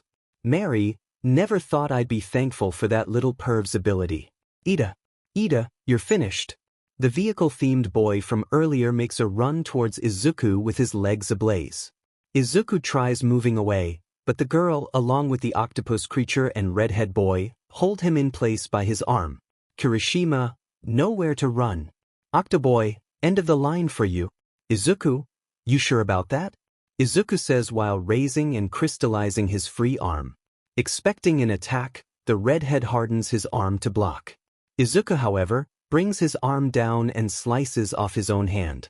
He then jumps back to avoid a kick to the face. Mary, what the hell? Kirishima, he cut off his own hand. Ida, you're mad. Izuku, perhaps I am. Mary, wait, there's no blood. The students look to Izuku's hand to see no blood from it and instead a goldish yellow flame connecting it to the cut-off part of Izuku's arm. Quirk number 24, Phoenix Flames. While this quirk is active, any limbs separated will not result in an injury and can be reattached even after the quirk has been deactivated. Additionally, damaged organs will temporarily remain functioning because of the flames sustaining them. The only downside is that this quirk remains active for only 3 seconds and takes 20 minutes to recharge. It also doesn't repair damage caused by toxins and cauterized wounds. Izuku, though an arguably inferior version of Nomu's regeneration, it proves quite useful. I'll be taking that back. Izuku pulls his arm and pulls the flames back along with his hand. Izuku uses his free hand to attach his separated one. Izuku, thus the count starts anew. As for this, Izuku uses his free hand and pulls the cloth along with the balls off his hand easily. Quirk number 25, Slash and Stick, allows the user to separate and combine objects both physically and chemically. Mary, oh come on. Electric boy, is there nothing that works on this guy? Izuku, now then you've all lived long enough. Izuku coats both his arms in magma and points them up into the air. He then launches massive balls of magma up into the air. Izuku, Meteor Volcano. The massive balls of magma start falling down upon the group of students. The students frantically move around to try and avoid the magma. Izuku takes advantage of the panic and grabs the redhead boy by the face. As the magma stops falling, the students realize what's happening. Pink girl, Kirishima, stay back, I'll be fine. If you get any closer, he'll just kill you too. I can take what he gives me. Izuku, you can take what I dish out? Interesting. Izuku says while squeezing the boy's skull with his fingers. The boy grits his teeth in pain before hardening his head. Izuku, a hardening quirk. I could take this for myself, but with crystal, such a quirk is useless. Dual drive. Izuku's arm blackens and a purple star within a purple ring forms on the back of his hand. This causes his grip on the boy's skull to tighten. Izuku, in the face of overwhelming power, such a quirk is useless. Your skills are useless. You are useless. Completely useless. Absolutely useless. Utterly and undeniably. Gotcha. Upon hearing this, Izuku feels something press against his back. He turns around only to see nothing there. Using scan, he's able to see an endowed figure. Izuku, an invisible girl, huh? Girl, I'm found out. The vehicle boy Tokyo drifts in and grabs the girl before running away. The purple-haired girl then runs in and grabs hold of the redhead boy. The boy ceases his hardening, slips out of Izuku's fingers, and runs away with the girl. Izuku looks to see all the students gathered away far from him. Izuku, what's wrong? Has your fear finally sunken in now? Mary, we're not afraid of you. Momo, we simply don't want to be caught up in the blast. Izuku, blast? It can't be. Izuku looks over his shoulder to see several small bombs planted on his back. Blonde, you're going to hell, a-hole. Izuku, perhaps you've forgotten, but I can simply crystallize my body. Watch, your bombs won't even leave a screw. What? I can't crystallize? Octoboy, as if we'd let you. Izuku looks above him to see 6 tentacles holding mirrors at different angles. Izuku zooms in using his mechanical eye and can see Eraserhead glaring at him with a smirk. Izuku, Eraserhead. Momo, this ends now. The ponytail girl says as she pushes the button on the detonator. Izuku quickly reacts and throws his coat off of him. His eyes widen at the glow forming from the bombs. The bombs explode at near point-blank range in front of Izuku and cause a massive backdraft.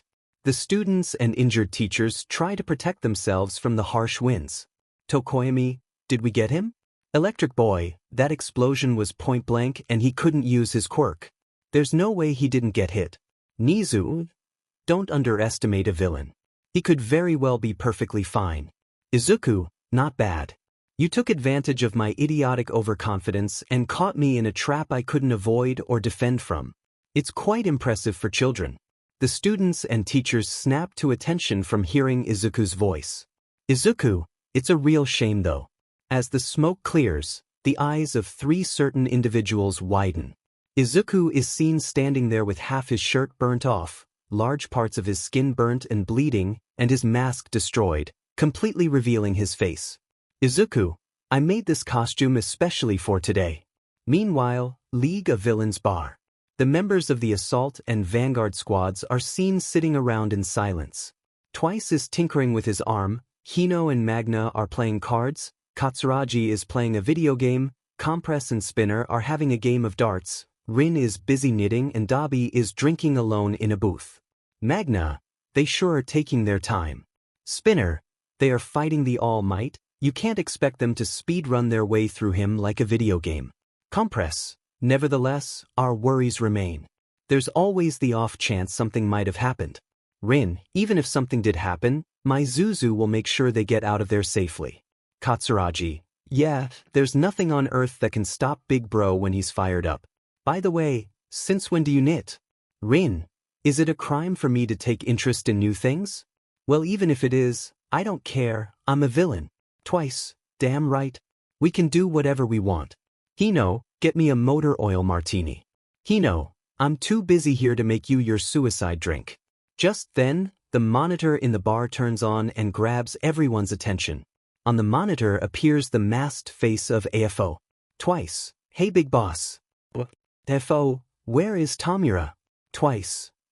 Hino, not to question your mental stability, but you do remember that you sent him on a mission, right? Oh, do not test me now, child.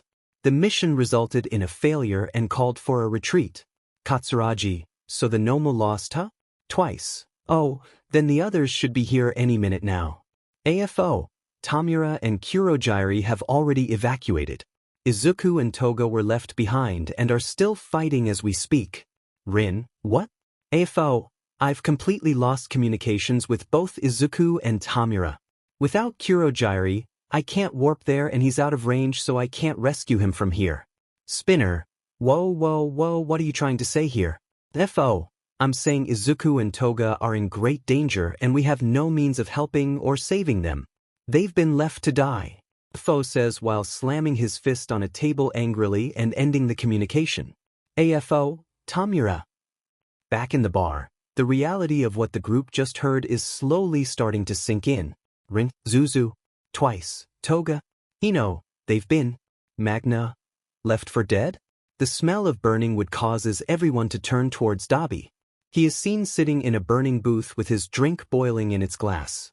Dabi, I knew it. Back at ye, Electric Boy, geez, that massive explosion and all we did was burn through this guy's clothes. Momo, don't be discouraged. You can see that we've definitely done some damage. Mary, gotta admit, he's not as bad looking as I thought. Ida, he's a villain. Mary, I know that. I'm just saying. Izuku, normally, I'd make a big deal about you seeing my face. But hey, you're gonna die here anyways. Kirishima, we're not gonna be killed by the likes of you. Pink Girl, while all of the students are ready for battle, The explosive blonde steps forward ahead of everyone. Green girl, Bakugo? Kirishima, oi Bakugo, what are you doing? Izuku, oh, have you perhaps come to me to offer yourself up? I'll make sure your end is swift. The girl walks up in front of Izuku with her head down and hair shadowing her eyes. Bakugo, you're Deku, aren't you? Izuku feels a sharp pain in his head from being called that name. From the depths of his mind, Izuku hears the girl's voice speaking a different phrase. Useless Deku. Take a swan dive off the roof. What the hell can you do? The pain swells in Izuku's head, but is overcome by an unexplained feeling of rage. Izuku, what did you just call me? Bakugo, you're my Deku Midoriya Izuku. Izuku, my name, how do you know it? And how dare you call me by the name of a hero? Who the hell are you? Bakugo, what the hell are you saying? Of course I know your name. How could I have ever forgotten? How could you pretend to not know me? The girl clenches her fists and slowly looks up to reveal her crying face to Izuku. Izuku's eyes widen and he steps back upon getting a full view of her face. Bakugo, it's me, Kaken. Sayonara, Kat. Bakugo, what happened to you? Do you realize how heartbroken everyone's felt over you? We thought you were killed. I thought I killed you. And now, after over a year, I find you alive as a hero-killing villain. Mary, oi, what's going on? Momo, Bakugo, do you know him? Izuku, shut up. Izuku yells while firing a laser from his finger through the girl's shoulder. Electric boy, Bakugo. The girl falls to her knees covering her shoulder while Izuku stands there panting and clutching his head. Bakugo, why? The girl gets up while still clutching her shoulder and stares Izuku in the eye. Bakugo, why are you, the one who wanted to be a hero more than anything else, doing such villainous crimes? You respected and loved your father, how could you try to kill him? How could you just abandon your friends and family for such an evil life? Let it burn, son. Can it be a hero too? Izuku, shut up, shut up, shut up, shut up. Izuku sharpens his fingers and tries to slash the girl. The girl is however pulled away by the tape from the elbow boy. Momo, Bakugo, are you okay? Tape boy, let me patch you up. Izuku, I've had enough of this. All these voices and paining headaches, I'm putting it all to an end. I don't care if I destroy my body again, you're all going straight to hell. Rage. Adrenaline. Munch. Boost. Crystallize. Anima. Clay skin. Overclock. Mechanization. Sharpen. Izuku's arms darken with a red star forming on the back of his right hand and a blue ring on the back of his left. Both his arms bulk up as blue rings form on his left fingers and arm while red cracks form on his right arm and the fingers turn red ending in a flame pattern. His forearms crystallize and become more jagged with layered edges. Two pseudo-arms sprout from Izuku's back and mechanize. A pair of goat horns grow from his forehead and stretches all the way to the back of his head. His teeth sharpen and mouth forms a demented smile with an eerily long tongue sticking out. His left eye is opened wider than the right and gives off the truly insane vibe. Izuku, now let's have some fun. Electric boy, hey? Guys, I don't know why, but my legs aren't working so well. Tape boy, what a coincidence, mine are too. Izuku, if you're not gonna make the first move, I will. In the time it takes for someone to blink, Izuku rams headfirst into the muscle boy's gut. This sends him crashing into the Octoboy and boy with the pointed head, sending them both flying. Pink girl, Koda, Sato Shoji. Kirishima, you're gonna pay for that. The redhead boy tries to punch Izuku, but Izuku jumps up high into the sky and lands back in his original position. Izuku, I'm still not used to them, Master's new quirks. But they're at least easy to use. Izuku says while looking at his legs, his forelegs of which are now springs. Quirk number 31, Spring Lock. Grants the user the ability to turn parts of their body into springs. Rather straightforward this quirk is. Using his spring legs, Izuku jumps to the ceiling and bounces off of it. He heads straight towards the group at high speeds while cocking back his right fist. The students quickly move out of the way, causing Izuku to punch the concrete instead. The power of Izuku's punch creates a massive crater roughly the size of the plaza. Izuku, so much power. I can feel it cracking. Even though they're crystallized, my bones are cracking. Invisi girl, ow, the shockwave alone did this much damage? Tape boy, get hit by that and it's an instant kill. Stay sharp. Izuku, nice choice of words. Izuku says as he slices at the air with his right hand. Giant holes on the USJ dome are then slashed open out of nowhere. Izuku, whoa, so this is what powered-up Sharpen can do. Kinda hard to aim. Ida, this is bad, we can't win against him like this. We need to rescue the others and run. Izuku, run? I can't let you do that. Izuku looks around until his eyes land on the injured teachers. He uncrystallizes her left hand and points at the teachers. His fingers then transform into red and black tendrils that reach and stab into the body of Cementos. Izuku, forced quirk activation. Cementos's body twitches for a few seconds and the cement floor rises to create a wall blocking off the entrance. Quirk number 32, forced quirk activation. Transforms the user's fingers into tendrils that can forcibly activate the quirks of others. Izuku pulls the tendrils out and returns his hand to its crystallized state. Izuku, the death of all of you is what Tamura-sama wants. I'm fulfilling that mission to the letter. Bakugo, Deku, stop this madness. Izuku, I thought I told you to shut up. Izuku springs forward and tries to punch Bakugo, who ducks out of the way. Kirishima runs up and tries to punch Izuku. Izuku blocks with his left arm and trips Kirishima using one of his pseudo-arms. Izuku proceeds to unleash a barrage of stomps on the hardened boy. Izuku, come now, where's that heroic spirit of yours? Ida, right here. Ida says while delivering a turbo-boosted kick to Izuku's face. Izuku is as a result knocked back a good distance. Izuku regains his bearings only to see Todoroki launch a ball of flames at him. Izuku opens his mouth and sucks the flame up like a vacuum. Quirk number 33, vacuum. Lets the user pull objects using their breathe like a vortex. Izuku, powered up munch allows me to eat and store plasma substances like fire. I can also send M right back at ya. Izuku opens his mouth wide and sends the blast of fire straight to the young heroes. Todoroki acts fast and creates an ice wall to block the flames. The flames cease only for Izuku to burst through the wall like a bulldozer. He grabs the tail boy by the tail and throws him straight into the pink girl. Izuku, mechanization, dual cannon. Izuku transforms his two pseudo-arms into cannons and fires electrical blasts rapidly in different directions. While the students focus on dodging, Izuku punches the ground with his right fist. The floor freezes and causes them all to get stuck to the ground. He then punches the ground with his left fist, this time digging it into the ground. Izuku, just try dodging now. Volcanic meteor storm. Magma erupts from the ground like volcanoes and launches high into the air through the roof. The magma rains down on the students like meteorites. Todoroki creates a massive iceberg to block several of the magma meteorites.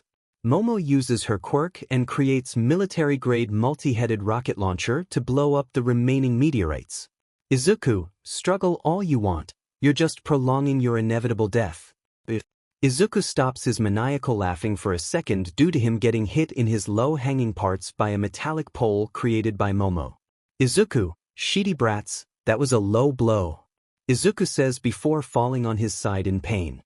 Electric boy, ouch, I felt that.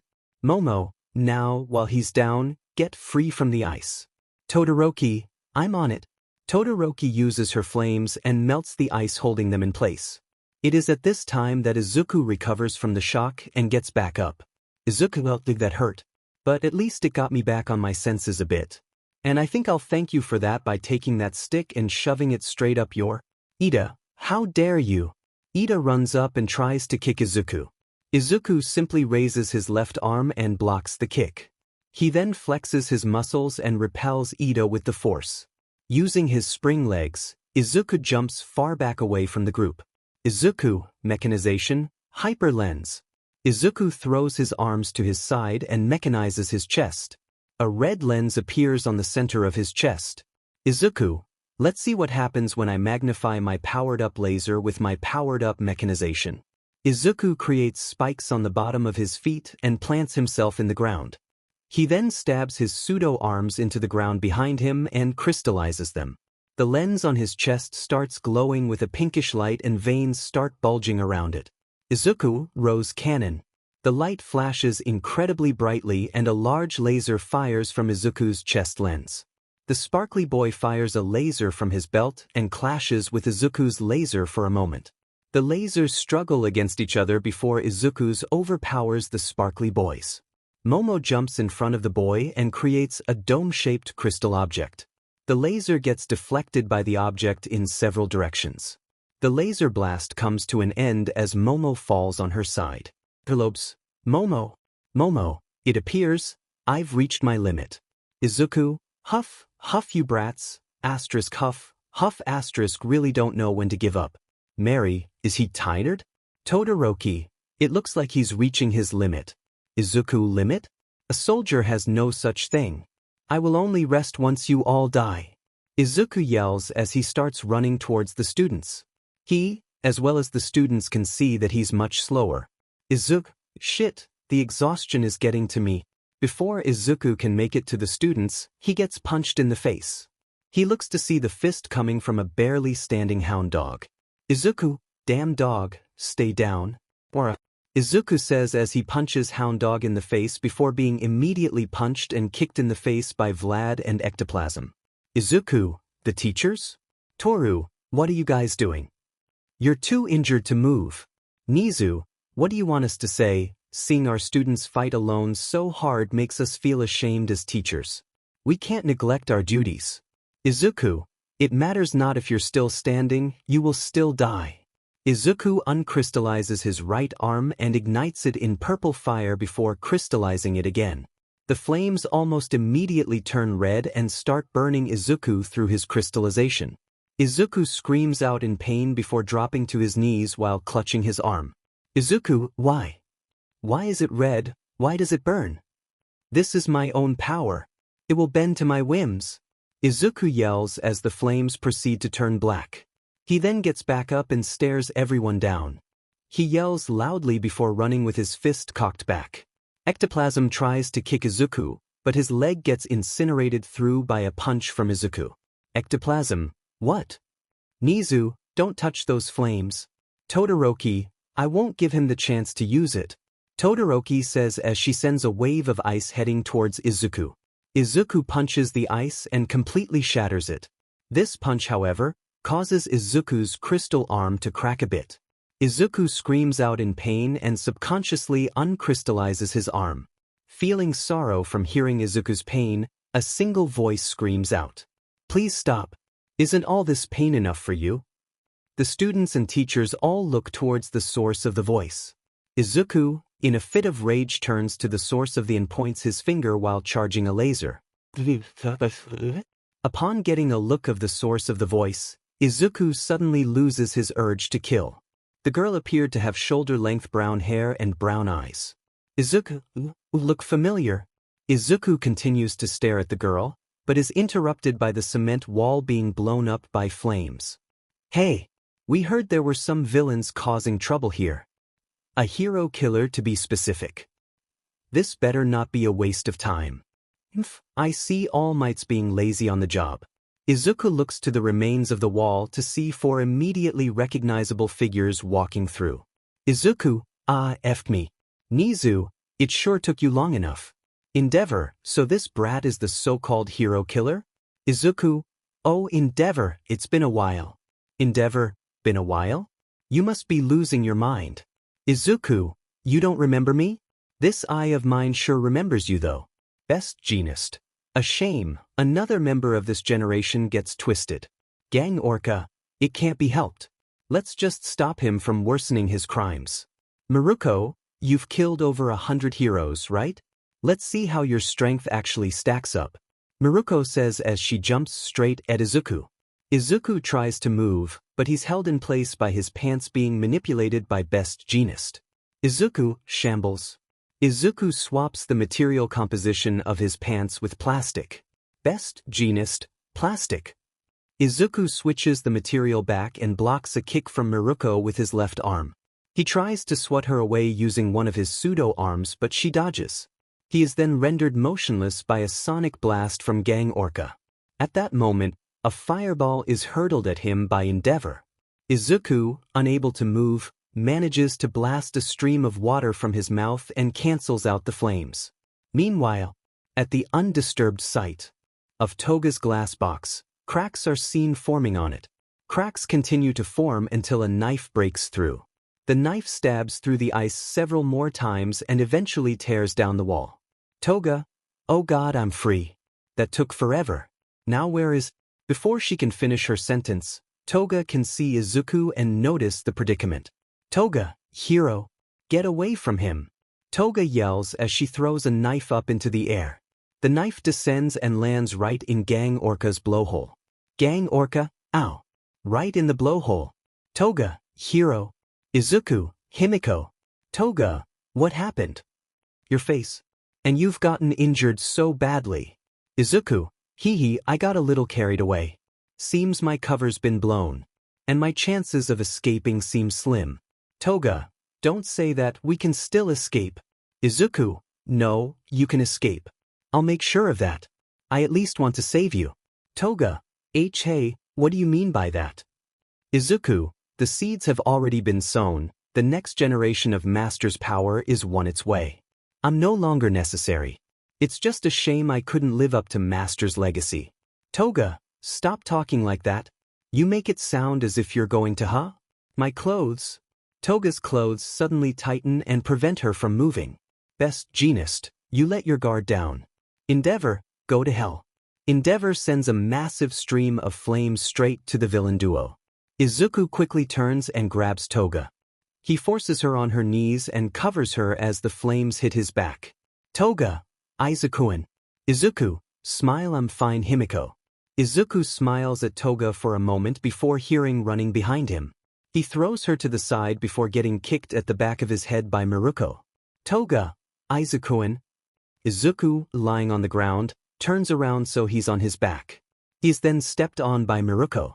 Miruko, come on, is this the best you've got? I thought you were a hero killer. Izuku tries to push himself, but gets pulled back down. He looks to his right to see a hand coming out of the ground and grabbing his arm. Power loader, bet you forgot about me, didn't you?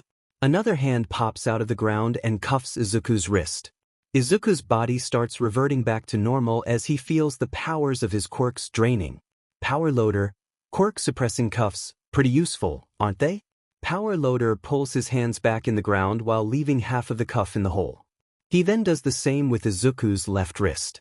The concrete holes with half of the cuffs in them are then sealed off by Cementos, thus trapping Izuku. Miruko, you're finished. Miruko says before stomping into Izuku's stomach. This knocks the wind out of Izuku and causes him to cough up blood. Izuku's eyes white out from the pain and sees Miruko walk away in his fading vision. Izuku, it hurts. I'm so tired.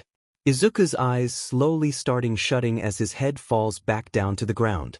His breathing slows down and the pain starts to truly sink in. Izuku, I'm sorry, Master. I failed you. It's getting hard to keep my eyes open. I think I'll just take a short nap. Izuku closes his eyes and slowly lets his consciousness drift away. Toga, let go of me. Izuku opens his eyes and weakly lifts his head up. He is able to see Toga held by her skull by Endeavor. Izuku, Himiko. Toga, let me go. Endeavor, hold still. The more you move around, the more this will hurt. I'm going to see to it you pay for your crimes. Izuku's eyes slowly widen as his heartbeat accelerates. Izuku, Himiko. Izuku starts screaming and thrashing around violently while tugging on the cuffs. His screams draw the attention of everyone standing there. Gang Orca, seems he's finally breaking down. Endeavor, leave him be. We can just let him scream it out. Endeavor says as he and the others turn their backs to Izuku and walk to the exit. They try to pay him no attention, but stop dead in their tracks as the screams stop and the sound of ripping is heard. Everyone turns around to see Izuku standing there with his head hanging low and both his hands gone with blood dripping from where they once were. Izuku lifts his head up to look at them all with a blank face yet enraged look in his eyes. Izuku, get your hands off my Himiko. The rage-filled aura emanating from Izuku was giving everyone chills and paralyzed them. Izuku takes one step forward, followed slowly by another.